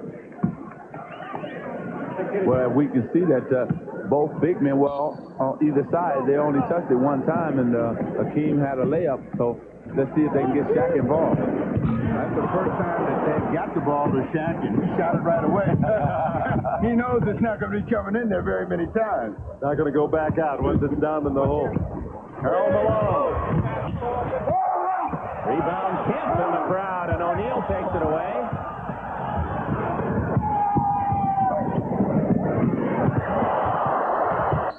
Pippen is fouled. Anderson with a clever feed. Let's go back to Shaq O'Neal. The best thing about O'Neal in this situation is he takes up so much space, and once he gets it down in here, he's shooting down on the hoop. Now, everyone says he needs to develop that shot a little bit more, but every game he gets more confidence in it. He could be wearing that shot out this afternoon if he just gets the ball. Now, that's the real story, getting the ball. That's true. You know what? The thing about Shaquille also is the fact that, he's so strong is the fact that I think it's more his touch than anything else. If he can just get the touch, like Kareem had a beautiful touch, that he's already a force, but he'll be a dominant force. Pippen hits the deuce at 6-4, the West. O'Neal, 305 pounds, just 22 years of age, and a steal by Pippen. One of the best in the game at that, and he ties it at 6. And out of bounds on the turnover. So the East spurred by Scottie Pippen. Well, I think what George Karl was thinking was, I'm going to use Sean Kemp to be my point forward to bring the ball up, but you're going against one of the best defensive forwards in basketball, and that being Pippen, and he just ripped him and went down for the dunk. The West team has a little bit of imbalance, and we'll find out whether the little guards can take advantage of the big guards, Anderson and B.J. Armstrong. They really haven't gotten by Drexler or Mitch Richmond. Look at the crowd around Shaq, and they take it away. Mitch Richmond. And out of bounds to the east. See, unfamiliar role. That's what's happening. Mitch Richmond is the guy who's usually be receiving those passes to score. Now he's trying to be a passer. Derek Coleman against Malone. Knocked away from the backside. Richmond. Of all of the guys playing in the game, nobody wants to play in the game more than Mitch Richmond. Last year, he had to sit out with a broken thumb. This year, he got voted on. He's been trying to make this team and playing this game since he came into the league. He is one happy fellow. It's tied at 6 early, and both teams cold off the start. 2 for 8 for the East, and the West has hit just 25%, 3 of 12. Coleman, the left-hander from way outside. Jack collects the rebound. It's taken away by Olajuwon. Long pass to Karl Malone. And the mailman posts his first bucket. 8-6 West. Kemp on Pippen. Come on. Olajuwon trying to stop O'Neal. And it's Kemp up there with a block. And Sean Kemp going up the elevator. His second block. You know, Kemp told us yesterday that he has taken a lot of pride in his defensive efforts. Olajuwon gets off his feet, and without the help of Kemp, there is going to be a shot that goes up and probably a foul against Olajuwon. Thus far, O'Neal 0 for 3. Pippen for 3. And Scottie Pippen gives the East their first lead at 9-8. 5:53 remaining. Except that 7:13 remaining in this first quarter. Drexler. Malone. Oh, nice feed to Richmond. And the follow by Olajuwon. 10-9 to the West. 4 points for the Houston Star.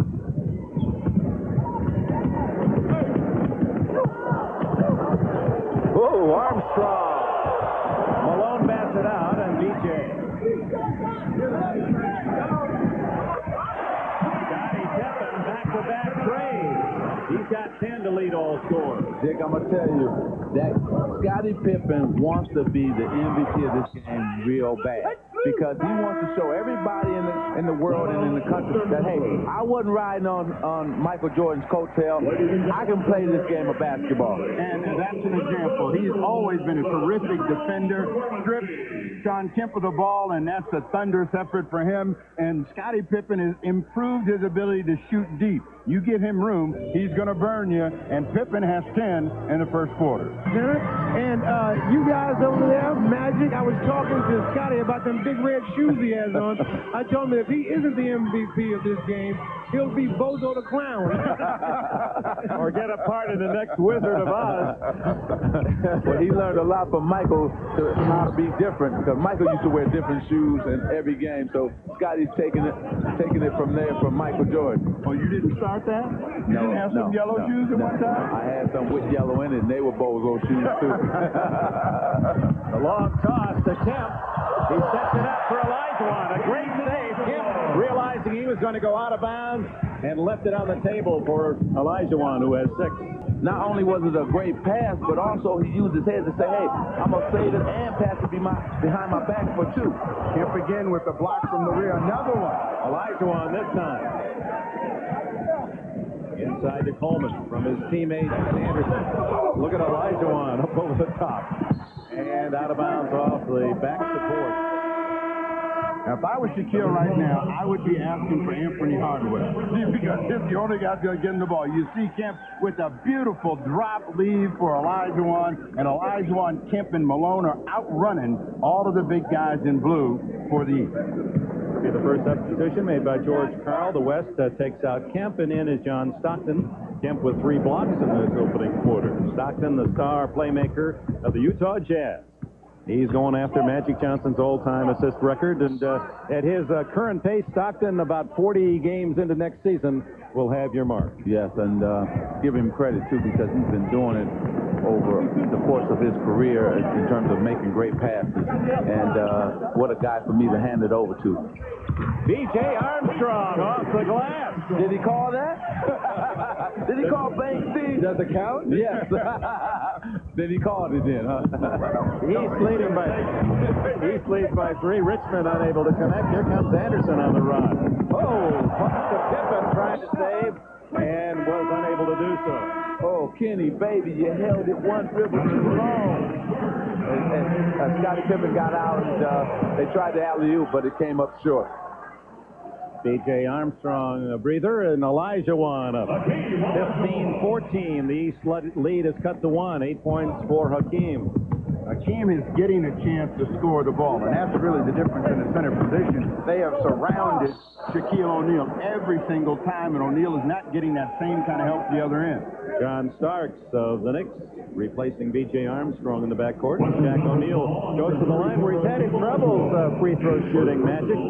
Yeah, well, he told us yesterday the fact that it's concentration, and usually he said either goes short or goes long. Let's see what happens. Well, you told him to take more time at the line, and he did exactly that on the first one.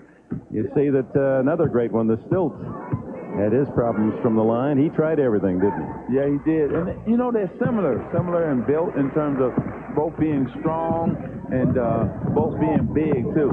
And I think that he's going to improve because he wants to improve. Drexler for 3.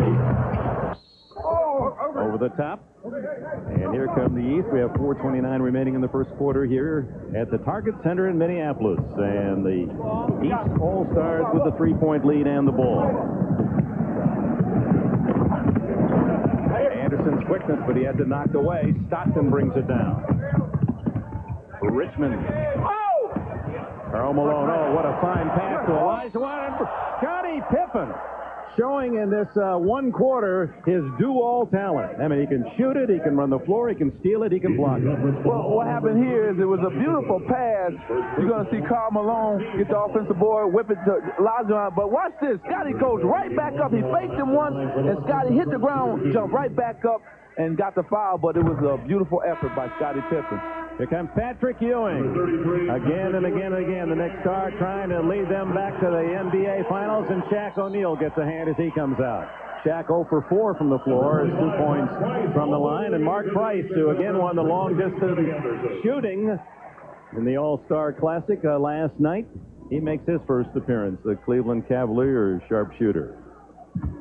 Well, let's see if he brings the same kind of three-point shooting to this game that he had last year when he made 6 of them off of winning the three-point contest. Elijah Wan with 10 to lead the West, a 1-point game. Stockton on Price. Starks over Richmond.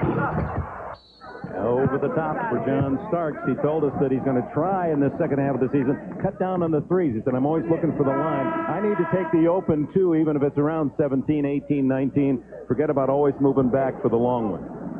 Here comes the Admiral, David Robinson, for Hakeem Olajuwon. How'd you like to be a coach to make that substitution?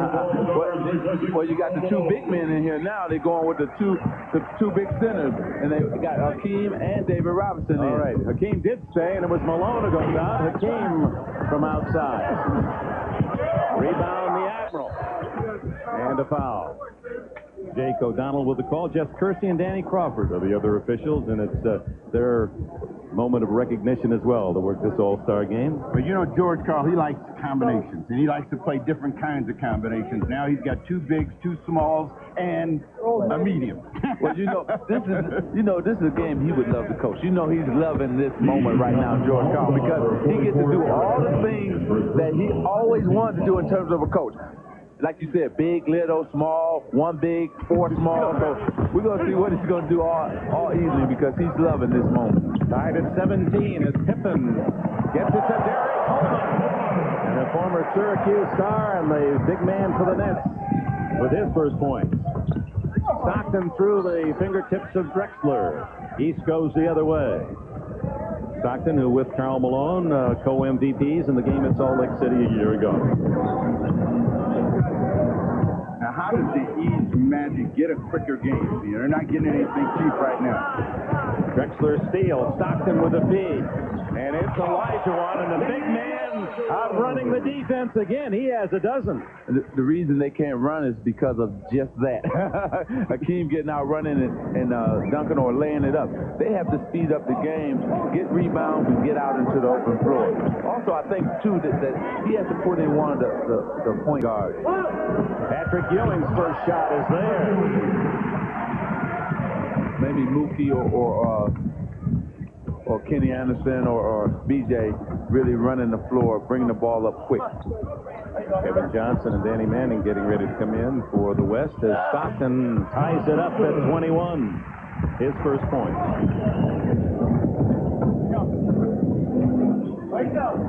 Clear on Pippen. Teammates in Barcelona partially blocked, but a foul. Elijah won his second. And with that, a timeout. There's 2:35 remaining in the opening quarter. And the West and the East are even at 21. Who was that young guy? Oh, my goodness, who was that? Hey, how about that? Red and white. That was my favorite red and white tie. 1973. Hey, and your hair was a different color. Yeah, that was a great, that was an all-star game. The first time ever the Americans played a team game in the People's Republic of China in Peking. 18,000. It cost 10 cents for a ticket to see the game. Wow. George Carl. He was the veteran on that young team. Alvin Adams, Quinn Buckner. How much did the tie cost? Lonnie Kruger. In those days, not very much, I'll tell you that.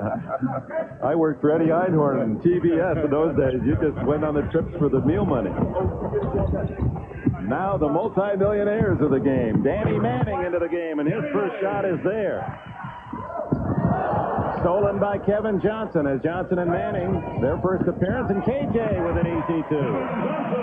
Oh, what a bait. He baited John Stark into thinking he was going to pull it back out, and he went in another gear and went right past him for the easy layup.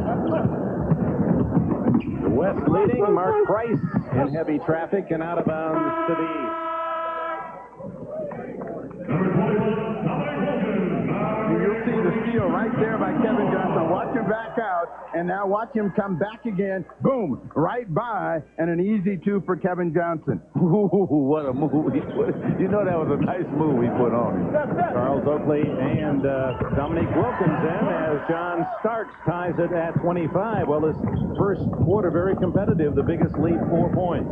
And the amazing thing about this game, it seems like the West is dominating, but the scoreboard is tied. Robinson inside and the contact with Patrick Ewing. 33. That is one thing that John Stockton can really do is penetrate and make a shot for somebody else. It was just a good play by John, and David read him and came to the hole and got the pass and went up and got the foul. The ball is the Eastern Conference's first team foul in the final 2 minutes of the quarter. Will Smith, Fresh Prince. He's been a part of this whole great weekend, great week, and terrific basketball fan. It seems like every year he comes out and is a part of it, as a lot of celebrities comes out to this event. This is one of the great sporting events in terms of all-star games. Everybody comes and wants to be a part of it. Ran into Jimmy Connors, the great tennis star. He's here with his son, enjoying the action. Charles Oakley. Oakley, the number 2 rebounder in the league, to Dennis Rodman. 15 different men have scored out of the 24 in uniform off the fingertips of Robinson, and with 1:26 left in the opening quarter, the East with a ball and a 1-point lead. Whoops. Bryce getting a little extra footwork out of that one. It's the all-star game. Let them show their skills. Cliff Robinson of Portland starts with the rebound at Dominique. That was the first time that the West has been beaten back with something over the top. Dominique Wilkins didn't do like last year. He's going to warm up before he starts thinking about dunking. That's right. He's not 21 anymore. David Robinson to Danny Manning. Knocked away and picked up by Kevin Johnson. Cliff Robinson over Ewing. Oh, David Robinson. They don't count it. Basket interference by David Robinson, and the East with the biggest lead of the quarter, 31-26. Here's Robinson into the cookie jar.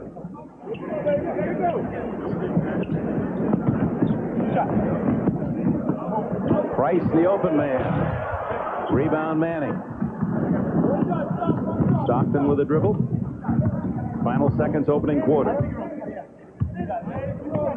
They're going to hold for one play, and John Stockton gives it to one of the guys that's the best in the league. It's just blowing by his man. David Robinson knocks Starks out of the way and has his fourth point. 31-28. The East with a couple of seconds left, and Manning trying to deny Mark Price, and it'll cost a couple of free throw shots by Price with 1/10 of a second left in the quarter. Well, it seems like the pace is picking up, so to make the game better, because they're picking the tempo up on both sides, East and West. Well, watch Mark Price. You tell me, Magic, why he's the best all time from the line. Takes his time, follow through, bend his knees. You know, he has a whole total package. He's not in a rush, like I was telling Shaquille. Don't be in a rush. Look at him, just taking his time, and the follow through is wonderful.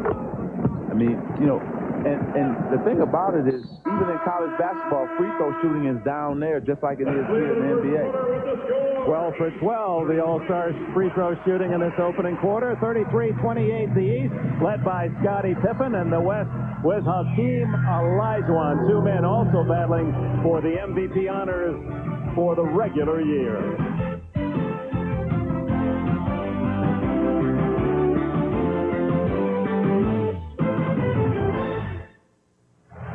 Hello, everybody. I'm Mad Rashad back in the Target Center. Now, Scotty, this game seems to be very competitive for an All-Star game. Well, it is. We got a lot of new faces here in this game, and a lot of these guys are out here trying to prove a lot and just making the game a lot of fun. And there's not going to be much scoring with some defense being played as well. Yeah, but you talk about scoring, you've been letting it fly. Well, I was feeling good. I came out here and shot before we started to play, and my shot has been flowing, so I'm letting it flow. All right, Magic been talking about your shoes. Let's go over to Hannah. Mayor Hakeem Olajuwon is not only an early MVP candidate in the league, but also in this game. 12 points in the first quarter. How are you able to be effective against those guys from the East? Well, just try to do my best, run down the floor. But right now, what's so important is for us to win. When we win, I have a very good chance. Oh, you sound very serious about this, like you're taking this game serious. Well, you know, you play to win, and everybody's trying to win this game. All right, let's get back to the game, Dick. All right, thank you. Hannah and Ahmad. Andy Manning to John Stockton. Knocked away by Mark Price. Saved by Stockton to KJ. Oh, good midair fake, and what a play. Kevin Johnson of Phoenix. His fourth point. Well, I tell you, he has the quickness, and then he has the ability to not only when he gets there to make a fake, but also put the ball in the basket at the same time. You see him make that adjustment just as Patrick Ewing is reaching out to try to make that block, and now he has a chance for a three-point play. Still wearing the testimony to the chicken pox battle that he suffered through this past month. Ewing with a foul, his second. Three-point game, and Dominic Ewing battling and gets the rebound. Starks from inside the line. There were two teammates running that pick and roll play, and that's why John Stockton hopefully setting a good pick, and John letting it fly. Oh, nice move by Stockton. The Utah Jazz playmaker has 4. Now you can tell the game. See, they're more comfortable now. Now the guys are making individual moves. In the first quarter, we didn't get quite as much as that. Patrick Ewing from his spot. He's 2 for 2. 5-point Eastern advantage. Author Stephen the King. I wonder what mystery he sees in this one. We have two of the best jump shooting centers to play in the league and in the history of the game in Patrick Ewing and Hakeem Olajuwon. So both of those guys are going to get a chance to do what they do best because they can play out on the floor where O'Neal has to stay inside. Oakley knocks it away. And what happens, too, the game opens up for everybody because Shaq is not on the box, and then so the lane is clear so you can drive more and get open shots. Robinson right back to David Robinson. Robinson to Robinson, unrelated, of course, and Flip of Portland beats it to Stockton.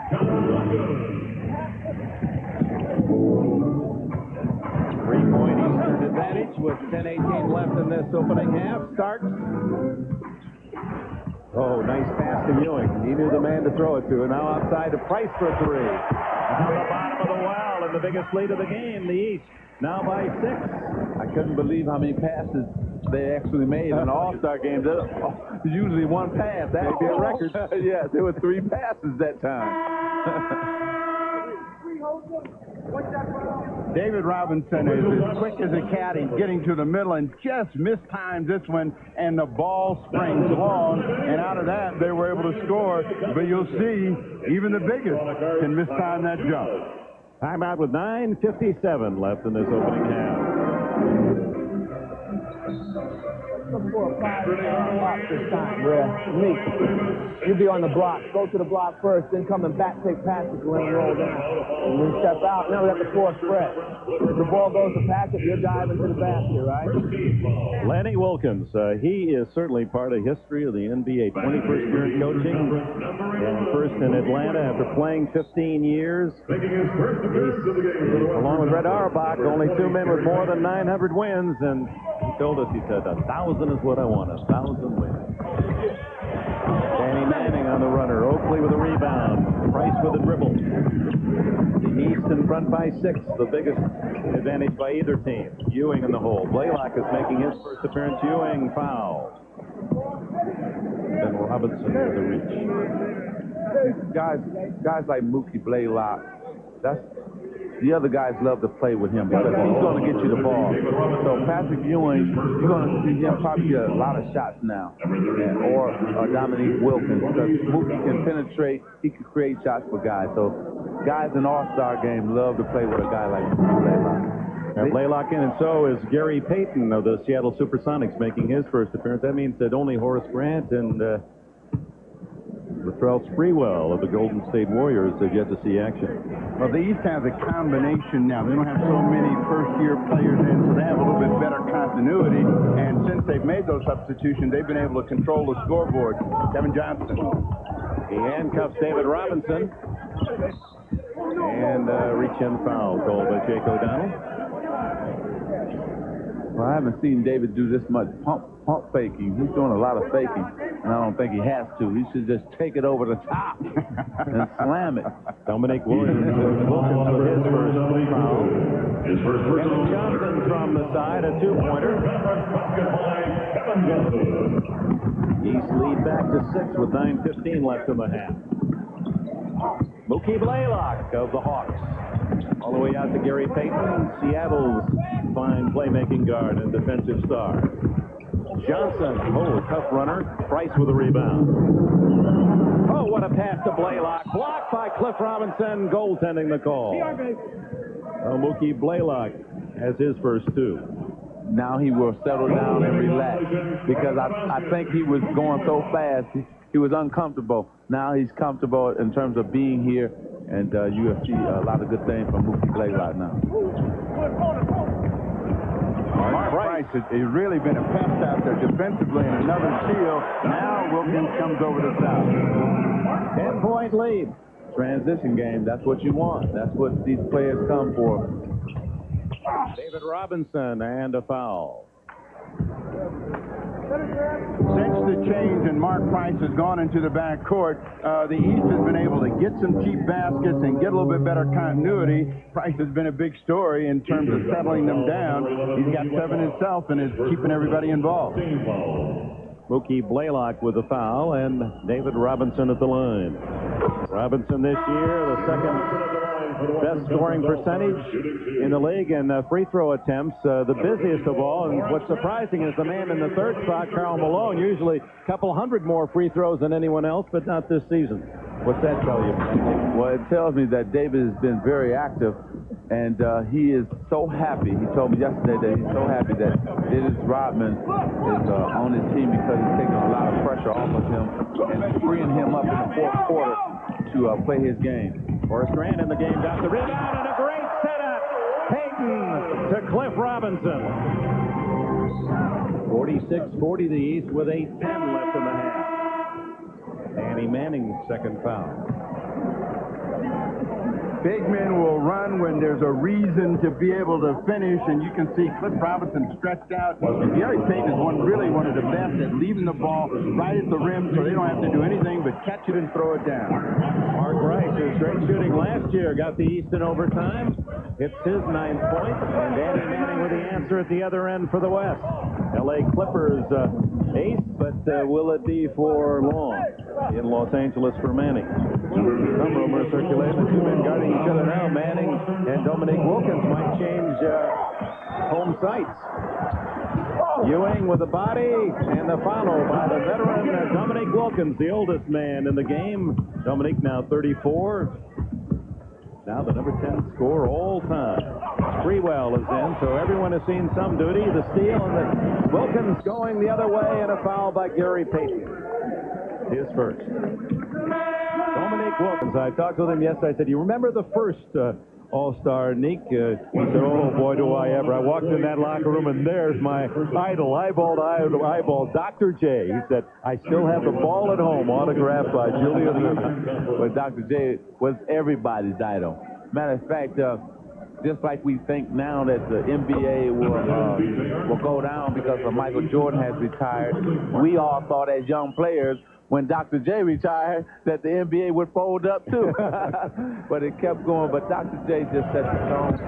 You're talking about creativity, showmanship, and class. That's Dr. J. He brought a level not only in his above the rim play, but an elegance to this game. Yes. And taught us young players a lot about being professional, too, at the same time.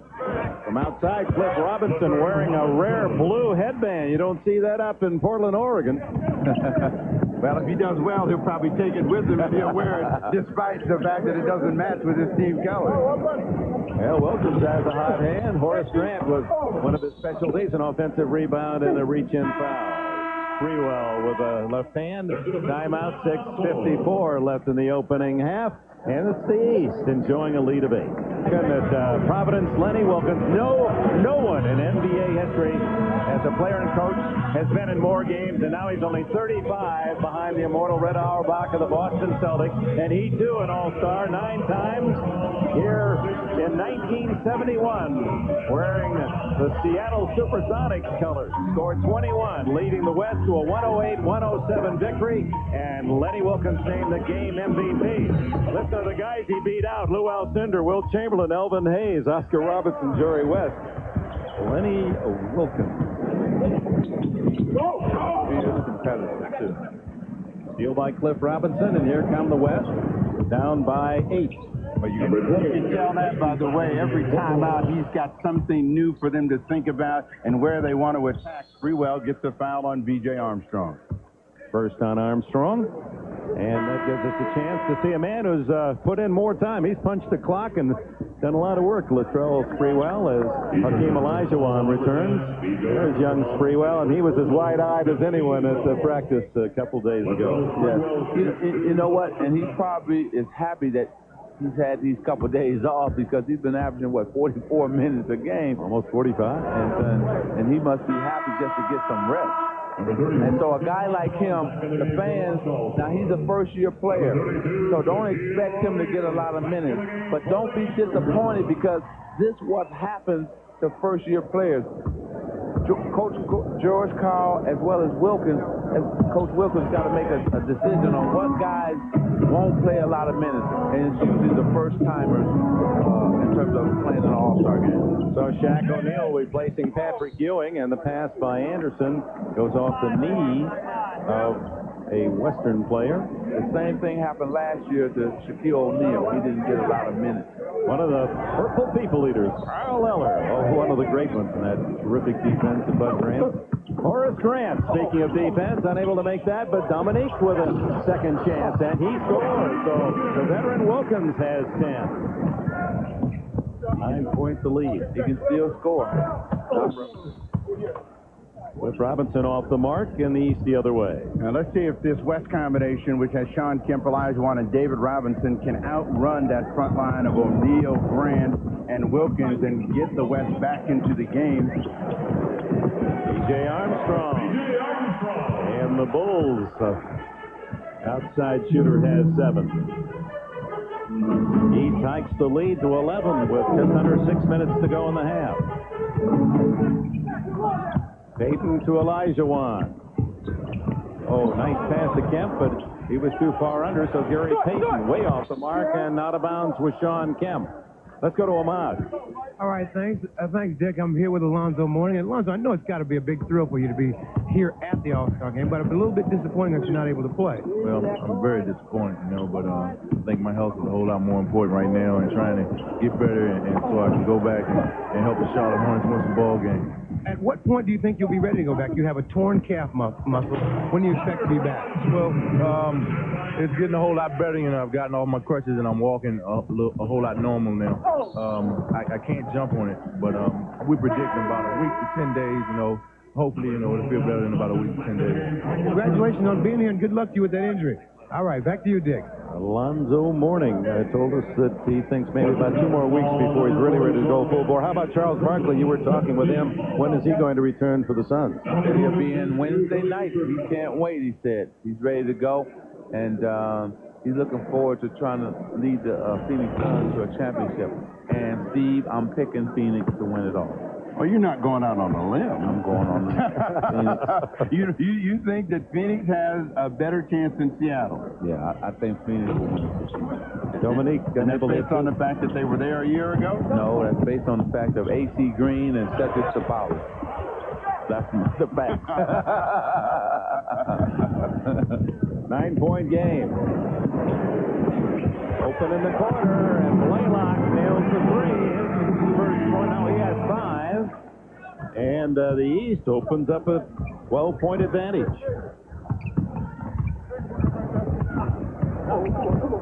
And the reason that being the East is up because they're playing better as a team, moving the ball better. Stockton, 8 points for him.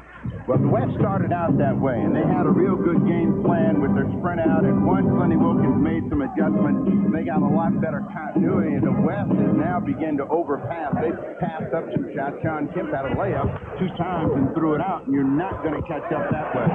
Horace Grant caught the West standing, and he collects his first points. So is it fair to say that the East is playing their game where they want to punch it inside, slow the game down, and it's taking effect to the West where the West want to run and get out and dunk and get layups? It's fair to say, and really the execution has been cleaner by the East, and it started with Mark Price. I mean, Scottie Pippen kept them going in that first quarter, and then everything changed.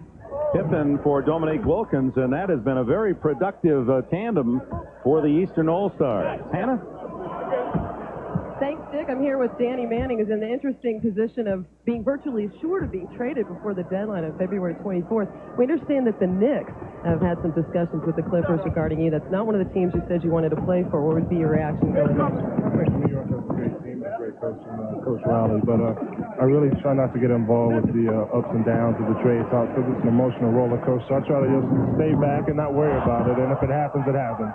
Well, you really can't control which team you might be traded to, but you can control whether or not you'll sign with them. Is there any team that you would consider signing with since you're going to be an unrestricted free agent at the end of the year?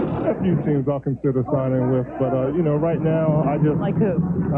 You're trying to put me on the spot, and I don't want to give out my short list just yet, but there are a few teams I would sign with if I got there and felt very comfortable. All right, let's send it back to the game and Dick. Now, Danny, one of the good guesses would be to go back home. He played high school ball in Greensboro, North Carolina, and Charlotte. Those uniform colors might be attractive on Manning. So a little run here by the West to cut into the lead. It's an 8-point game. Composure, keep your level high. Win the damn game. Have some intensity to it. Just win the damn game. George Karl offering his words of wisdom.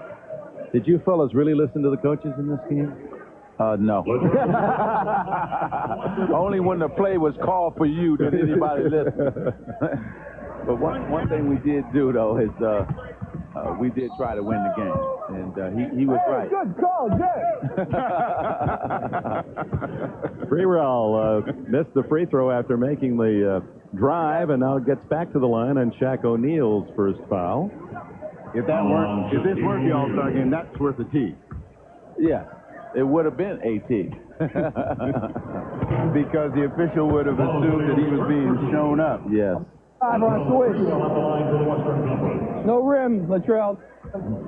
He's having a ball, isn't he? Freewell, who calls his mom every day. He gets 1 out of 2, so he has 4 points in the game. 61-54 the East. Beautiful setup as B.J. Armstrong finds a Chicago friend, Horace Grant. And it's Sean Kemp beating him down court for 4 points for him. Beautiful pass by John Stockton. So, like I said, the pace is picking up, so we're seeing good action. O'Neal looking for his first basket. He's 0 for 6. Scottie Pippen quiet since his early hot hand. B.J. not there. Hakeem clears to Payton. To Kemp. Oh, he can't connect. Didn't have a lot of room, but that could have been spectacular. Pippen, a three-pointer, and Dave Justice, the Atlanta Braves star, sees the home run hit by Pippen. He's got 15. 3 of them on Braves. Hakeem blocked by Grant, and he's able to muscle in for the rebound. I love it. It's starting to pick up. I'm excited now. The action is getting ready to take off. Pippen working the baseline from Grant, and a hammerlock thrown on him by Sean Kemp, his second foul. It's good to have friends and teammates because you know that they're looking for you. And I told you, there's a guy right there, Horace Grant, who is saying, BJ, you know, I haven't gotten anything yet. Sean Kemp finally gets a thunderous effort and an exclamation point, and they try to connect again. They said that they were going to try to entertain the crowd, and it was a missed entertaining effort, but they brought people off their seats. Mitch Richmond and Karl Malone return for the West, and the East brings back Kenny Anderson. Anderson, the only Eastern player not yet to score. People have to remember, fans, that the players play this game to entertain you, the fans, and they're trying to do a good job of doing that tonight. Pippen to Olajuwon. And it's Kenny Anderson the other way. B.J. Armstrong. That is B.J. Armstrong's spot, and he'll wear you out down there. Good play, Richmond. Richmond answers for the West at 69-60. First points for Mitch Richmond. Less than 2 remaining in this first half. Anderson still scoreless. And Olajuwon can save the pass by Sean Kemp. See, when the pace is this quick and fast, it takes the big men out of the game. Well, Shaquille is 0 for 6. He's got up 6 shots. But the reason being the pace is quick, and also they've been double teaming him. Richmond gets the rebound. 0 for 7 now for Shaq. And that's what happens when you haven't touched the ball in a long time. You start shooting jump shots, things you don't really do during the regular season. You don't see Karl Malone. We don't talk about his passing much, but he's offered a couple of beauties in this game. Rattles out for Pippen. That would have been 4 trays. Anderson, he's in the book. 9-point game. Sean Kemp is having his all-star day and dream. He's getting to handle it, shoot it, run the floor, rebound it, dunk it, do everything. Couldn't get that one up over Pippen. And there's Stockton knocking it away on the wraparound pass attempt by Pippen. Shaquille O'Neal, the 22-year-old Orlando Wonder, and wondering when he's going to get one. He's got 2 points on free throws. They have kept him away from his favorite shot, which is the dunk. He's had to try to make some shots, and they've had a lot of pressure on him. Horace Grant trying to set up Shaquille O'Neal and Thurman Thomas. He and John Starks were at Oklahoma State for a year. Said he'll be pulling for the former Cowboy today. Stockton not there. Stockton steals it, and Kemp there. He misses the easy layup. And Pippen the other way for the East. 30 seconds left in the half. Pippen to his teammate B.J. Armstrong. Shaq inside. Look at all the arms. Wow, everybody in white uniform around Shaquille O'Neal. Oh, man. Hey, 3 guys coming at him. You said earlier that he didn't have any friends, meaning no one to pass him to. He's got a lot of enemies, too.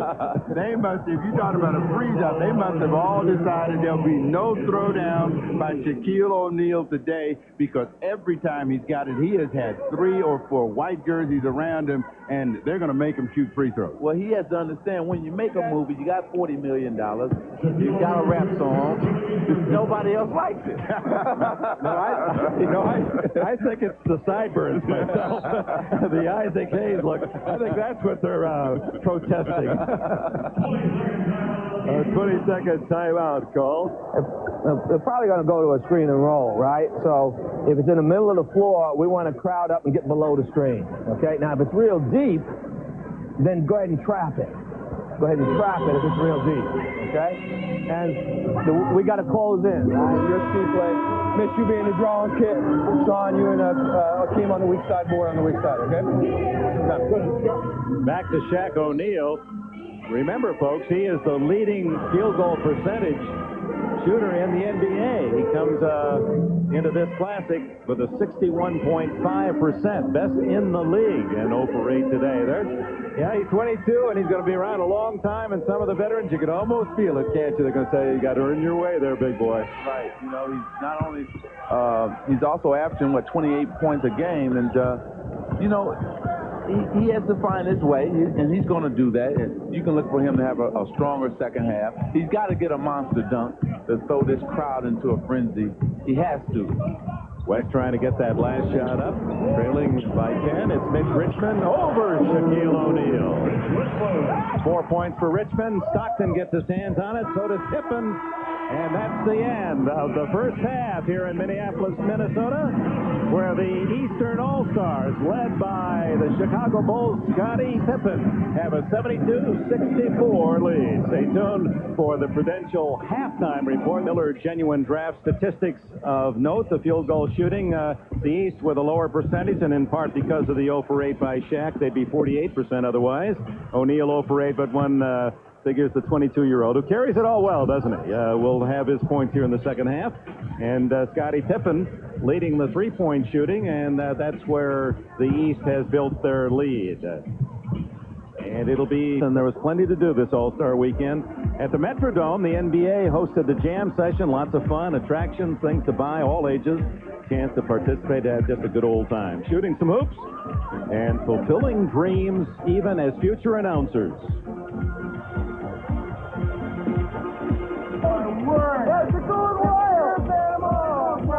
Oh, my. Even get a chance to meet and mingle with some NBA players. Good memories that certainly will last a long time.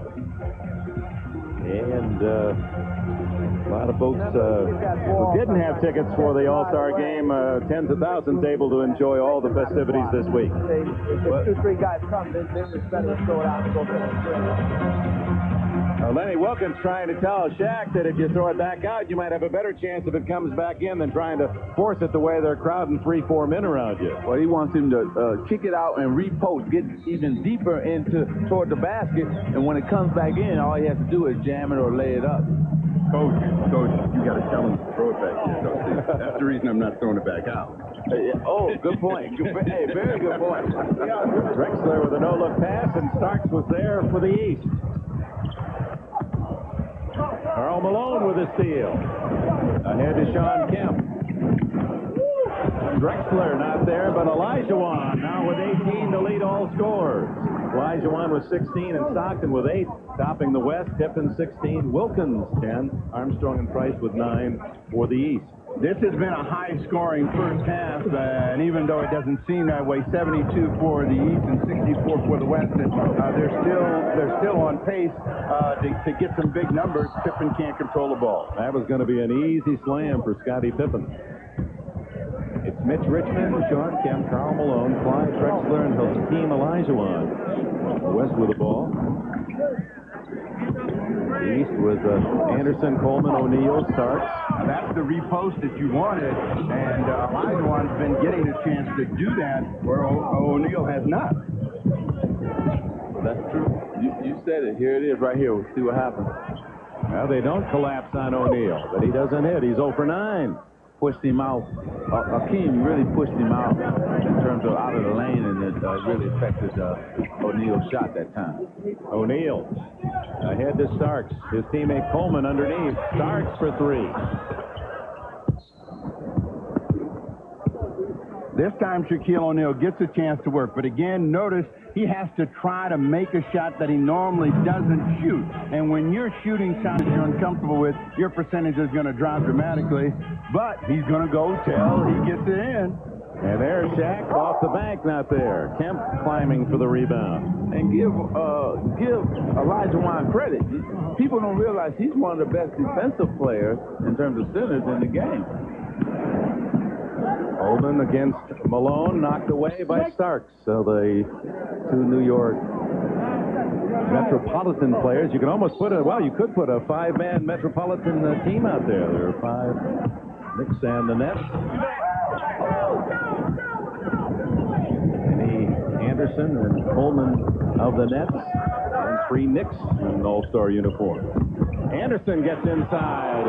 The pump not there. Olajuwon with a rebound. It's a 6-point Eastern lead as the West goes to work. Malone with 2. Gets it to Drexler. A couple of your teammates in Barcelona. And Karl Malone, who's averaging 21 in his 5 previous all-star games, only with 2 today, but he's always been tough in these games. Well, he's been an assist man tonight. He's really looking for the pass and doing a wonderful job of setting up other people. Shaq ready to deliver the slam and the foul. Beautiful pass by Kenny Anderson, too, to set him up. And their idea tonight is to say, okay, Shaq, if you're going to get toward the basket, we're not going to let you get up. Go to the free throw line. You're not getting any dunks like you said earlier. O'Neal's points have come on free throws.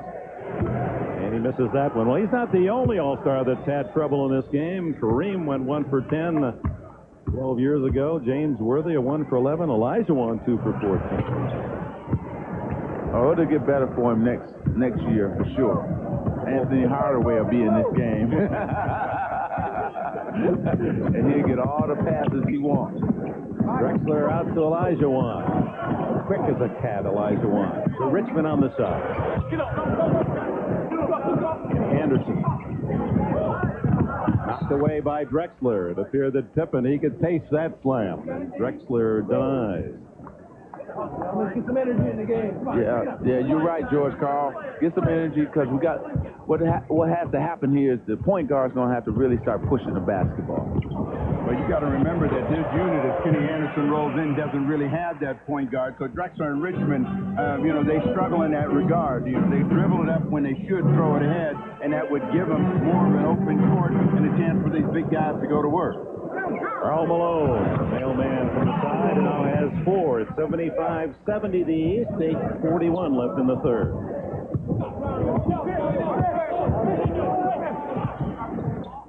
Scottie Pippen. Pride and joy of Hamburg, Arkansas. He now has 18. All right, Scotty, keep making me look good, baby. Hey, you're not supposed to root. You're not supposed to cheer. No, I'm not cheering. He just made me look good. Now, he said he was going after it, so I said it on air, and I didn't want to be wrong. Well, he's got another one for you. All right. You can sit down now. Pippen with 4 trays and 21 in the game. Now, he senses, when he came out and warmed up, that he had the shot. Normally, he's a guy that struggles from the perimeter, but he is letting it go, and he feels that almost everyone will go in. Nice steal, Kemp. And he passes again to Drexler. Sean Kemp is more than unselfish in this game.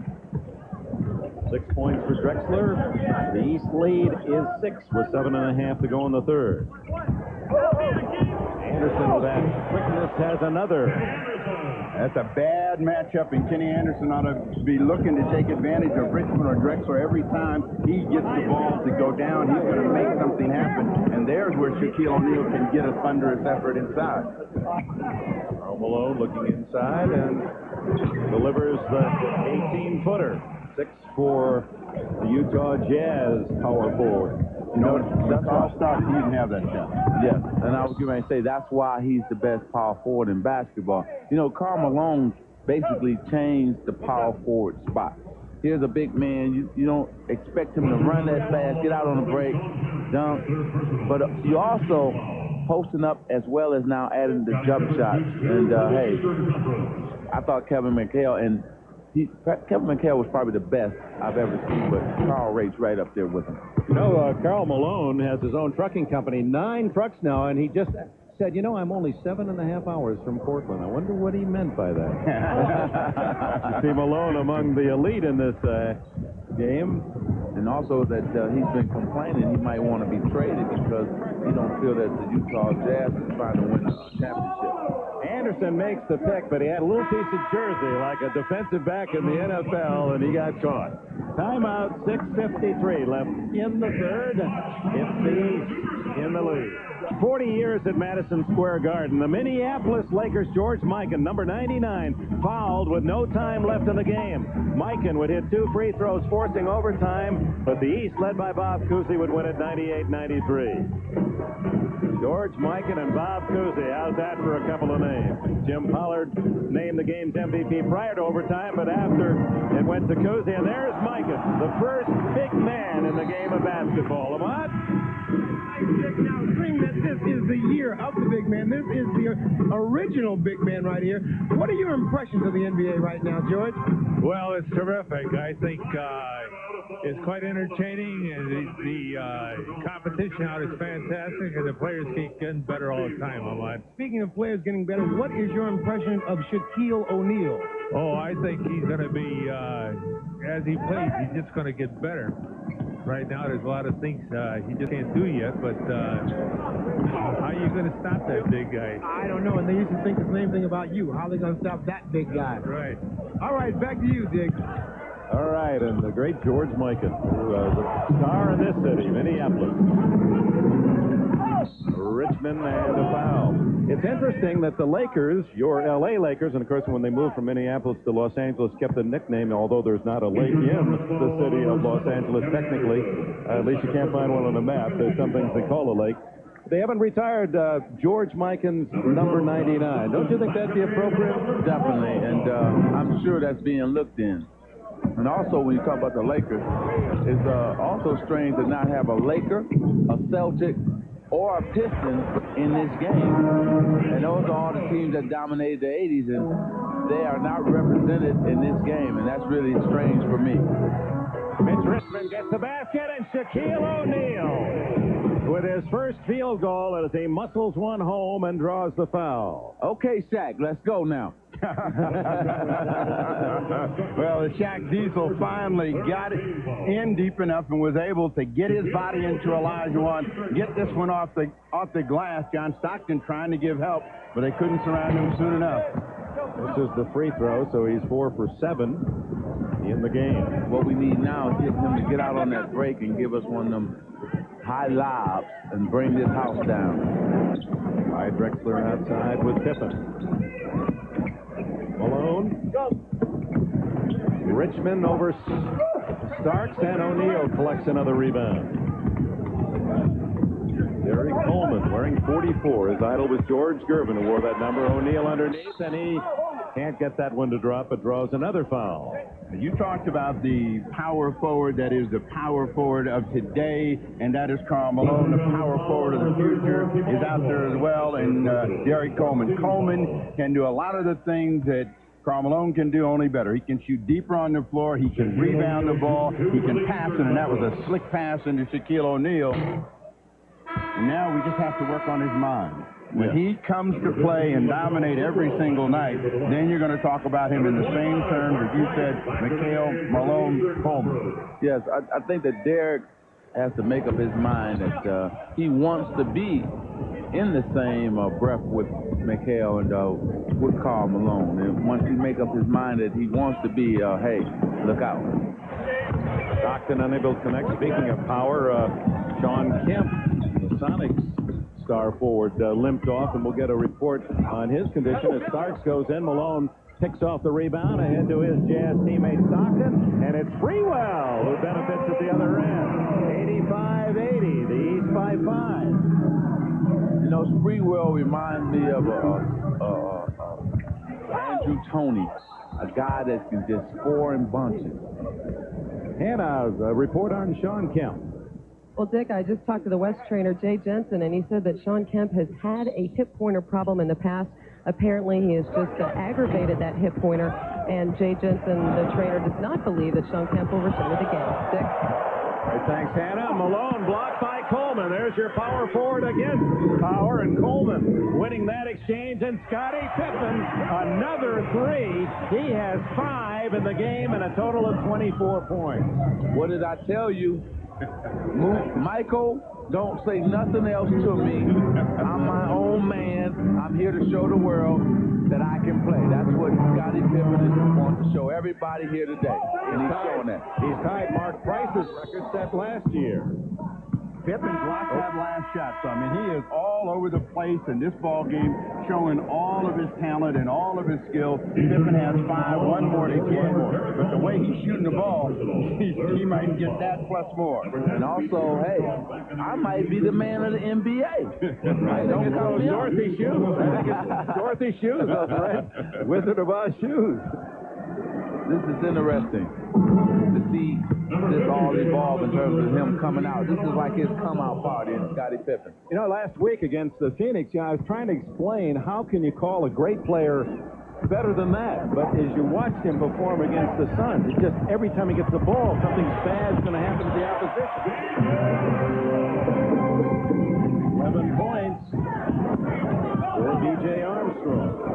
Sprewell at the other end.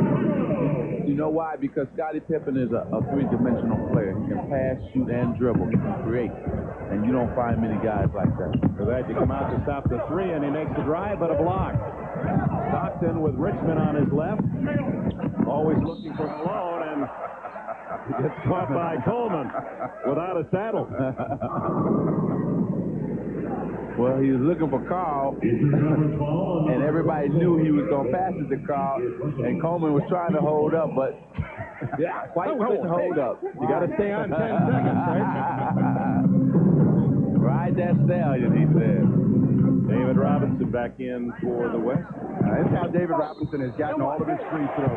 Isolating for David Robinson, and bang, with that quick first step, he's right by Shaquille O'Neal. Man, 7-1, is it supposed to move that quickly?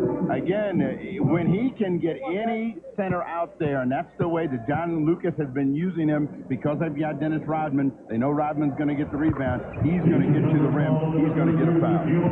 So the West continues to carve into the Eastern lead, and the three-point play by the San Antonio Spurs star makes it a 4-point game with 3.5 to go in the third. Price was the guy that got him going the last time. Oh, my. 92-86, Price with 11. Sprewell over Coleman for three, way off the mark. And here comes Stephens, takes the rebound. Look at it. Oh! And Armstrong trying to look back at Price. Lost it out of bounds. Benjamin Roy.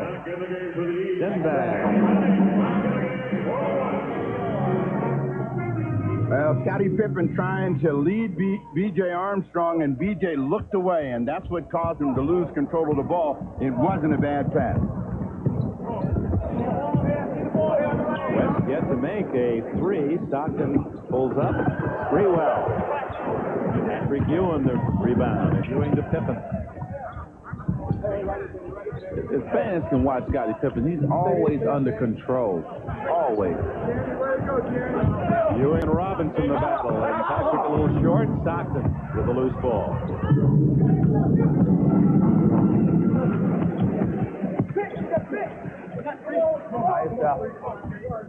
Right here. Open up. That's it. Right there. Come on, Scotty. Come on. Lenny Wilkins. Turn around. Focusing his defense, but a runner by Mitch Richmond. Played for Lonnie Kruger at Kansas State. Played pretty well.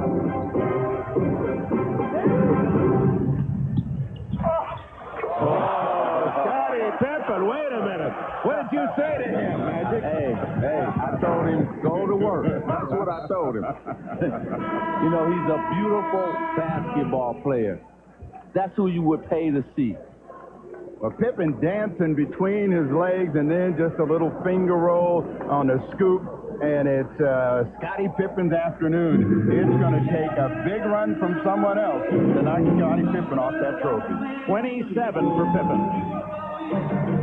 And Magic Johnson, Steve Jones, Dick Enberg back in Minneapolis. Scottie Pippen with his last delicate finger roll for 27 points. He's 4 under his season high of 31. 32 years ago in St. Louis, Philadelphia's Wilt Chamberlain established the All-Star record. He scored 42 points. He also had 24 rebounds, but all in defeat as the West would win the game 150 to 130. And Pippen at 27 at least could flirt with a possible All-Star record. Not only does he have 27 points, but he has 10 rebounds. I mean, and I don't know how many deflections and steals.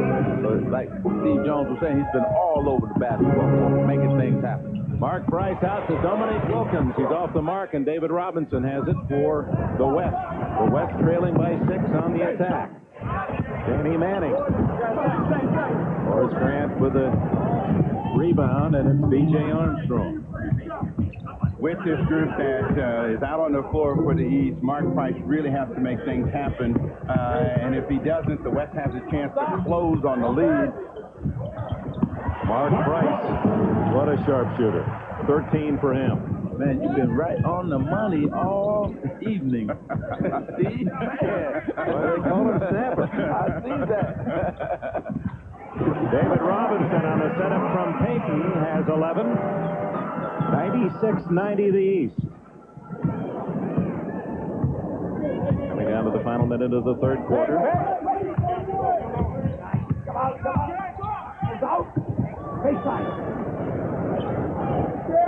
Got a mismatch. Out. That's Lenny Wilkins as Mark Price hits a 3. 99-90. He has 16. Man, he's giving Scotty a run for his money right now.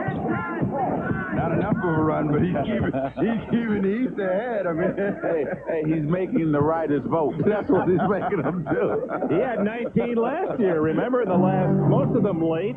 And he was 6 for 9 from three-point range for the record, one ahead of Scottie Pippen. But if it wasn't for Mark Price, the writers wouldn't be voting. he had, last year he had huge three-pointers to keep the East in the ball game. And today he's kept them on the lead and making the right kind of play. Patrick Ewing and a wrist slap. Latrell Sprewell. Hannah? I'm here with Charles Barkley. Charles, our cameras caught you talking to your teammates at the half. What'd you tell them? Well, I told them we would turn the ball over too much. I had to give them a little pep talk. I told them I needed the extra cash for winning the game, so they got to pick it up a little bit. Who'd you take in the Super Bowl, Charles? I'm a little worried. I'm a Buffalo Bill fan. No matter what happens, I'm going to stick with the Bills. What's the missing ingredient for this team, you think? Oh, they missed me. I didn't think they could win without me. No, I think they can win. I think, the East is playing well. Scott is playing terrific. And once one guy gets rolling, it's pretty tough to stop him, and they get their momentum going. Thanks, Charles. Looking forward to having you back in the Suns uniform after the break. All right, thank you. And Sir Charles is indeed missed. 101-90 as Ewing hits a deuce. He now has 8, and the East get it back, and Price, well, he finally misses one. Sprewell high for the rebound. Stockton with the final seconds ticking away in the third. Oh, what a pass. And maybe an overpass by Payton, and then Robinson blocked. Sprewell can't hit, gets another chance. Robinson and Manning and the buzzer. So the West denied. And the Chicago Bulls. Scottie Pippen parading his enormous talent in Minneapolis. 8 for 14 from the floor, 27 points. And the East leading by 11 after 3.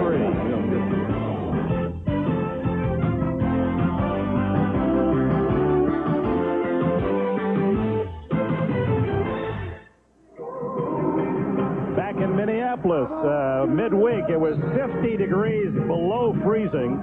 But boy, today a beauty. That snowman going to melt. It's right around 30, maybe even higher. Been a beautiful day. Ewing. Fourth quarter starts as the third quarter ended with the East on the attack. Danny Manning with a foul, and that's the biggest lead of the game. 13 now for the Eastern Stars. Spacing, we always hear about that during the regular season, but that play was perfectly spaced so Patrick Ewing could dive down the lane, an easy score for him. East has really controlled a half-court set, and that really has been the difference. In the sprint, the West has done a good job of not only holding their own, but having a little bit of an edge. Gary Payton to Manning. Watch that shot from the side. Manning with 6. Well, that's always been the saying in basketball. The East loves to set up and play the half-court game, and the West loves to run and have a high-scoring game. Dominic Wilkins to Horace Grant, and Ewing unable to bat at home, and Payton comes out of it.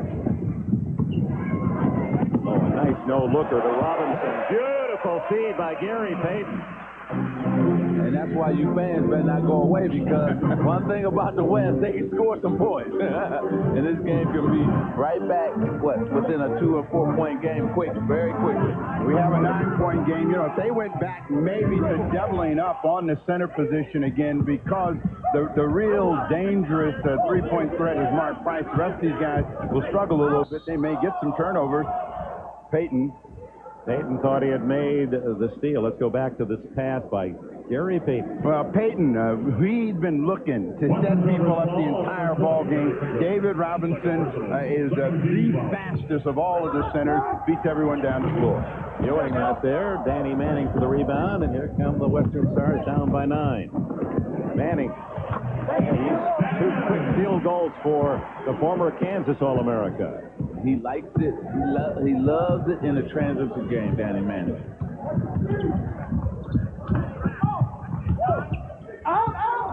Looking for Price, handed away from Ewing. Horace Grant. Mark Price with 6 on the clock. First time the clock has been threatened. A rejection, and all alone, Stockton to Payton.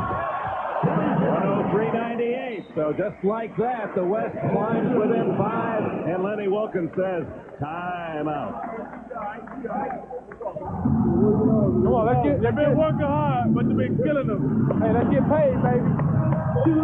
Let's get paid is the word from Sir Charles. It's only a couple of $1,000 difference between winner and loser.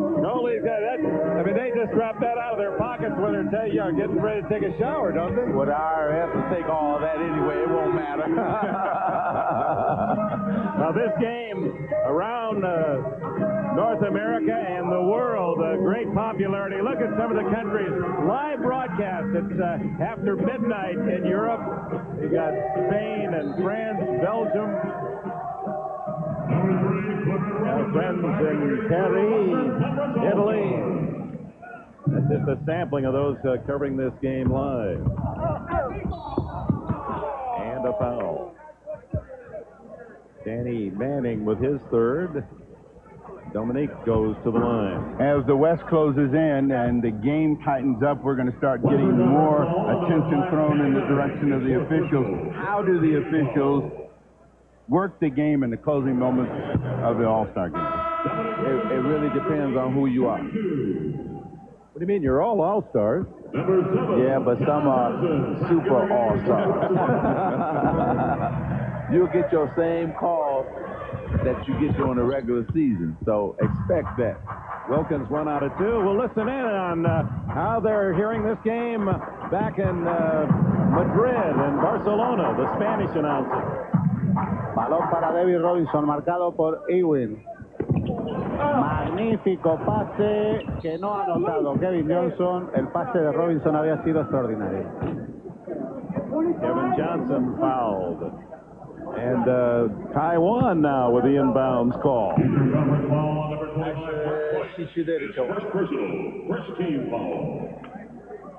Manning 罚接板球，一个单挡 ，Kevin Johnson 出来。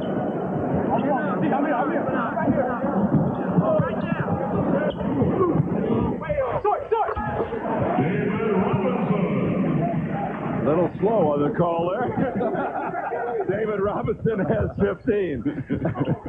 Armstrong at the other end, and the West with a chance, but Horace Grant with a big pickup on the loose ball, and the setup to Ewing in your face over David Robinson. And like you say, oh my, he slammed it right in his face. 106-100. That was a big turnaround for the East. Good drive, he has really improved his offensive game totally, especially his outside jump shot, that being Gary Payton. Well, George Karl said he's taken the mistakes out of his game this year and really stepped up. The veteran Wilkins and Patrick Ewing kind of likes that play. And now we're bringing the crowd into it, too. David Stern, the NBA commissioner, enjoying the action as always. Yes, and this is his 10th year. 10-year anniversary. David Stern. Cliff Robinson. Clifford Robinson. Or Clifford in print. He says, I'm in print Clifford, but you guys call me Cliff. You can even go so far, Dick, since he likes you, you can call him Uncle Cliffy. I do like him. He's getting a chance to play now, and every year his numbers go up. Patrick, 3 for 3? No. Out it comes to KJ. Gary Payton against Price. And Payton wins the battle, and we have a 2-point game.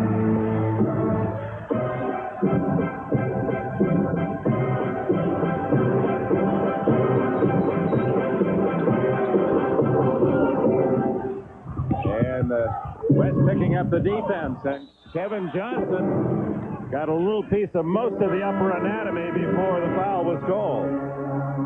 You got everybody doing this. When you came into the league, Mark Price with his version, and it's a thunderous effort by Patrick Ewing over David Robinson. And that got Ewing happy because he got another one, and then he tried that little drive and the little dish on the other side. Couldn't finish the play.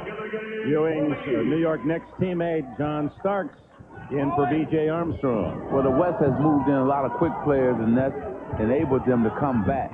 The Mookie Blaylock and Starks now in the backcourt for the East. They controlled Mark Price, and with that unit, they were able to get back in the game. You got a 2-point game, and with this possession, they can either tie or go on top. Oakley in the game. And another Knicks star in as the Oak comes in to make it a 3 New York Knicks on the floor. I think this is the first time in the game we've had 3 players from one team. The Bulls, of course, have 3 as well. Reaching on Blaylock against David Robinson. His 3rd foul. Well, I think Coach Wilkins going to have to, well, I was just about to say, come back with Scottie Pippen. He hollered Scottie on me. This is a man who has made it happen for the East all night long, and they have to come back with him. David Robinson with a chance to tie it. 108 to 107. Well, 3 Bulls, 3 Knicks, half of the Eastern All-Stars from those 2 teams, and they'll be matched up next Sunday. What a battle that'll be at the Garden in New York, and it'll be coming your way on NBC, 12:30 Eastern Time. You can see, Dick, that the changing of the guard has happened. That was usually 3 Celtics, 3 Pistons, 3 Lakers, and so on. So the changing of the guard has happened in the NBA, and the NBA is looking good. 1-point game. Mismatch, and Danny Manning almost got around to make the steal. 8 seconds on the shot clock.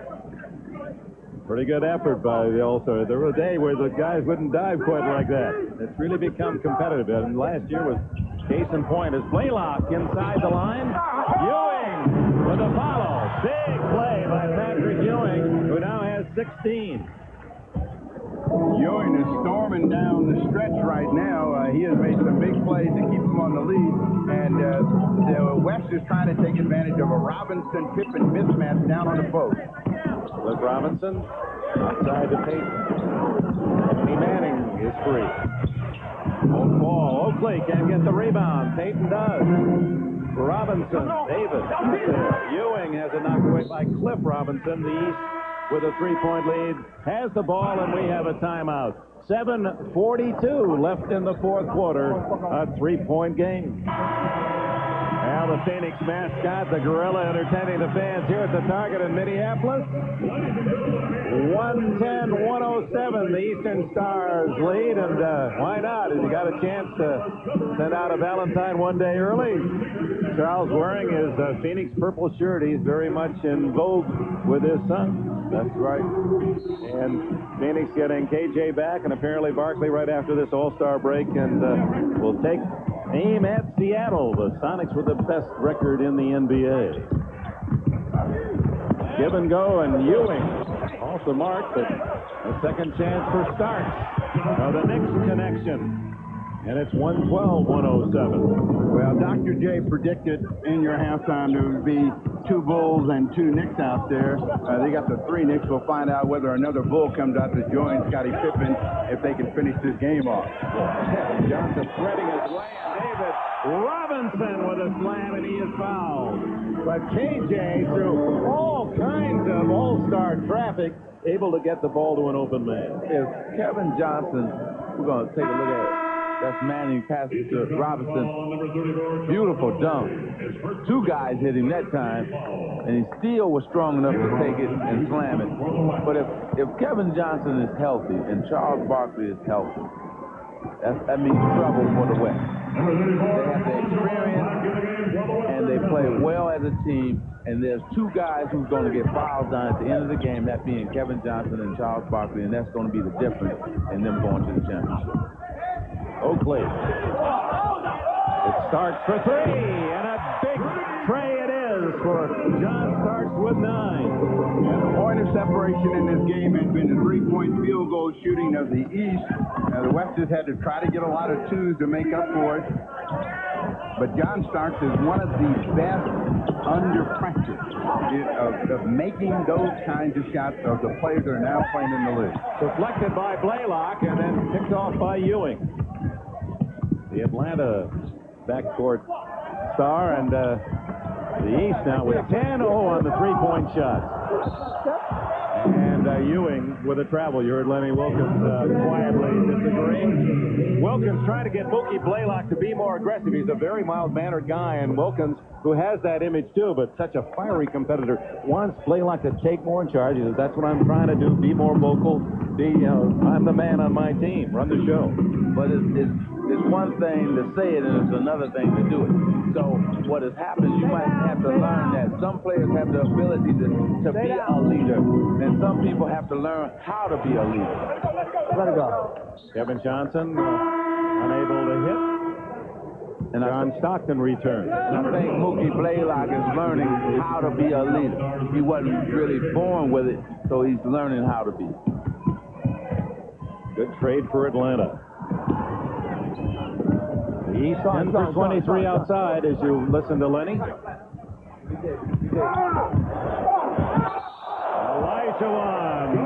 with a goaltend. That was beautiful because David Robinson was scared of the inside move. Patrick baited him and went to the baseline side and took it up, and of course Olajuwon goaltended. John Camp will return for the West when we come back to Minneapolis. Her favorite lady or man, K.C. Jones. How he used to set it up for Bill Russell from their days at San Francisco through their Hall of Fame days with the Boston Celtics.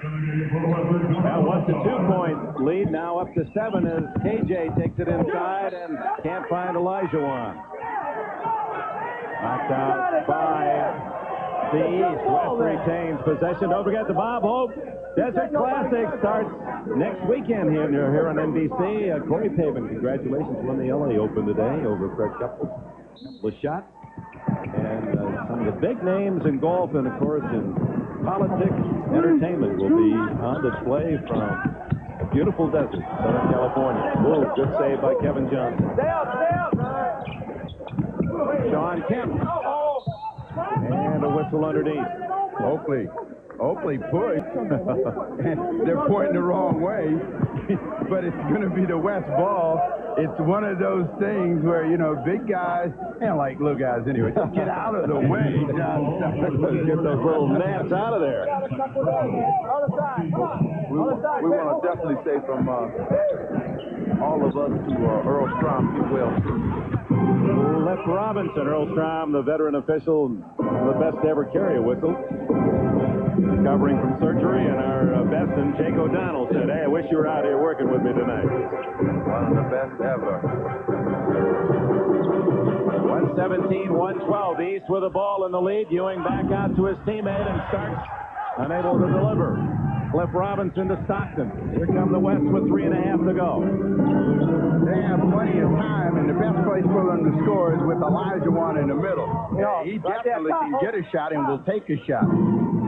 Stockton for 3. It's 117 117-115. That's the first three-point shot made by the West today, and Stockton with 11 in the game.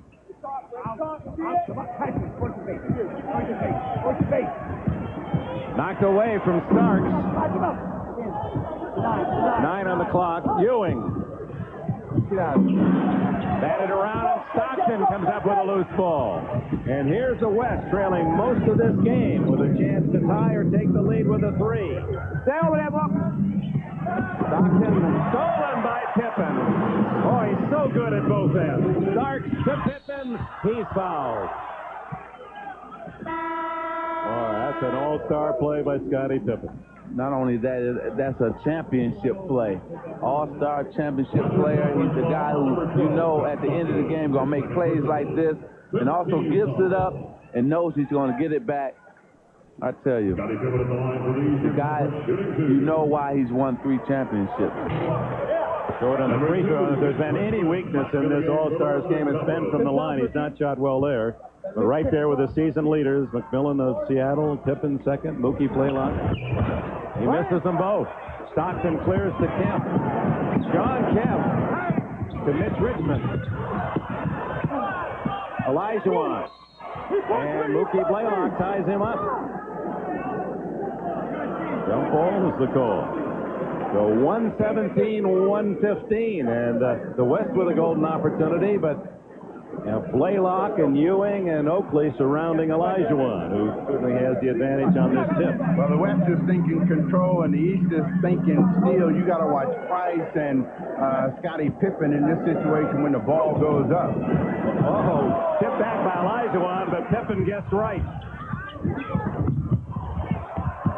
Goes to Oakley. Off to Pippen. Scottie Pippen with 29 to lead all scores.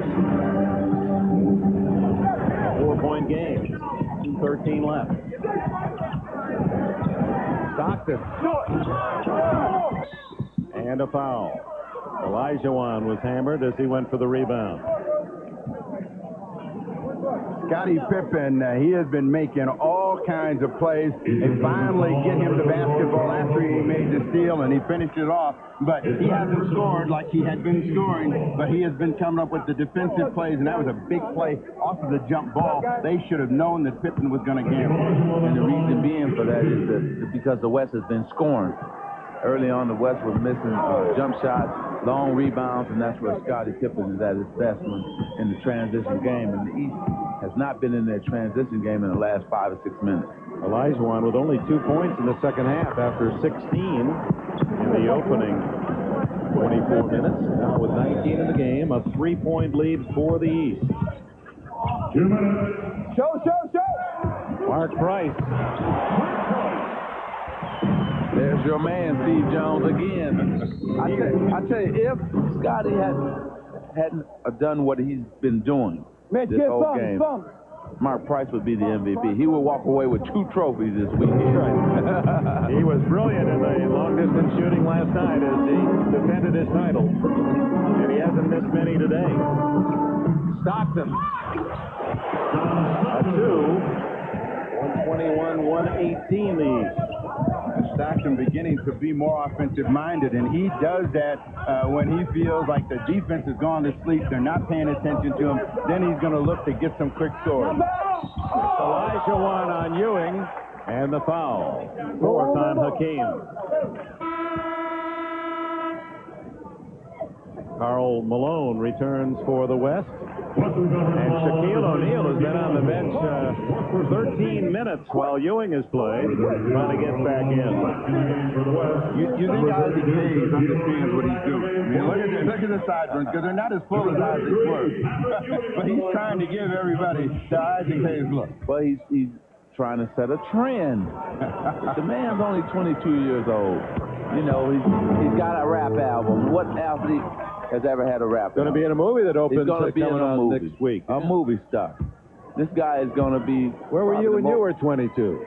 I was out on the court trying to improve my game. You were making Kareem happy, I know that. Kareem had you right where he wanted. Exactly. 123-118. Olajuwon has it picked away. the East, Blaylock and Price. Price 7 for 9 from the floor. Oh, my. And that's what the fans been waiting on. Yeah, that rebound went to Rochester, Minnesota. Sean Kemp with a foul. This is what Shaq had been waiting on all night long as well, and just lost control of the ball. But he had been waiting for a chance to catch it with the basket sitting in front of him and no one in front of him, and to be able to cock it and throw the hammer down. Missed it. This game, Steve, will prove my point, what I've been saying all along. He has to get a shot that he can go to when he's being doubled and triple teamed. 4 of the 5 top scorers in the league. O'Neal with the best season average, but only 6 tonight. He's 4 for 10 from the line. So you have to understand, when the playoffs come, the defense gets tougher. Mookie Blaylock. Whoa! Almost a cuff slam by Shaq. And Go time. Take your time. The West, George Karl calls time. With 1:07 remaining, Karl's Western team needs 5 to tie. The East, 123-118. Backcourt, kind of come into it with a flow, come into a rhythm. The trail, Karl, you take the ball out, you get it to Stock. You come up the court, Stock goes off, Akeem goes down here, you got Latrell for 3, you can get to the rim. Help, right? Now, Mark, you play in between these two guys, so if he moves here and he throws the pass out on the pass, go. That'll give you time to come back to this guy, okay? Well, that's how they want him to execute, and it's witness to the execution right after the All-Star game tonight. NBC presenting the world premiere of the most controversial movie of the year. So stay tuned here on NBC. Richmond with a tough chance. Won't fall. And Ewing tied up. And is there a foul? No. Out of bounds to the East with 53 seconds to go. That was a very important chance for the West. They wanted to try to get to the rim. If they didn't get that, they were going to come back and get the ball to Elijah and Elijah almost got the tip. Latrell, be aggressive. Price takes it in. What a game for him. 8 out of 10 from the floor by Mike Price. He's got 20. A steal. Back to him. Yes. Shaquille. Back to him. Way to set him up, Scottie Pippen. We've been waiting on that. Great pass, Scottie Pippen. Yeah. I love it. See, that was a veteran knowing that the guy has been struggling all night long and set him up beautiful. Good pass by Scottie Pippen. Left hand. Oh, caught his left hand. Ooh. And slammed it. Yeah, but did you like it? I loved it.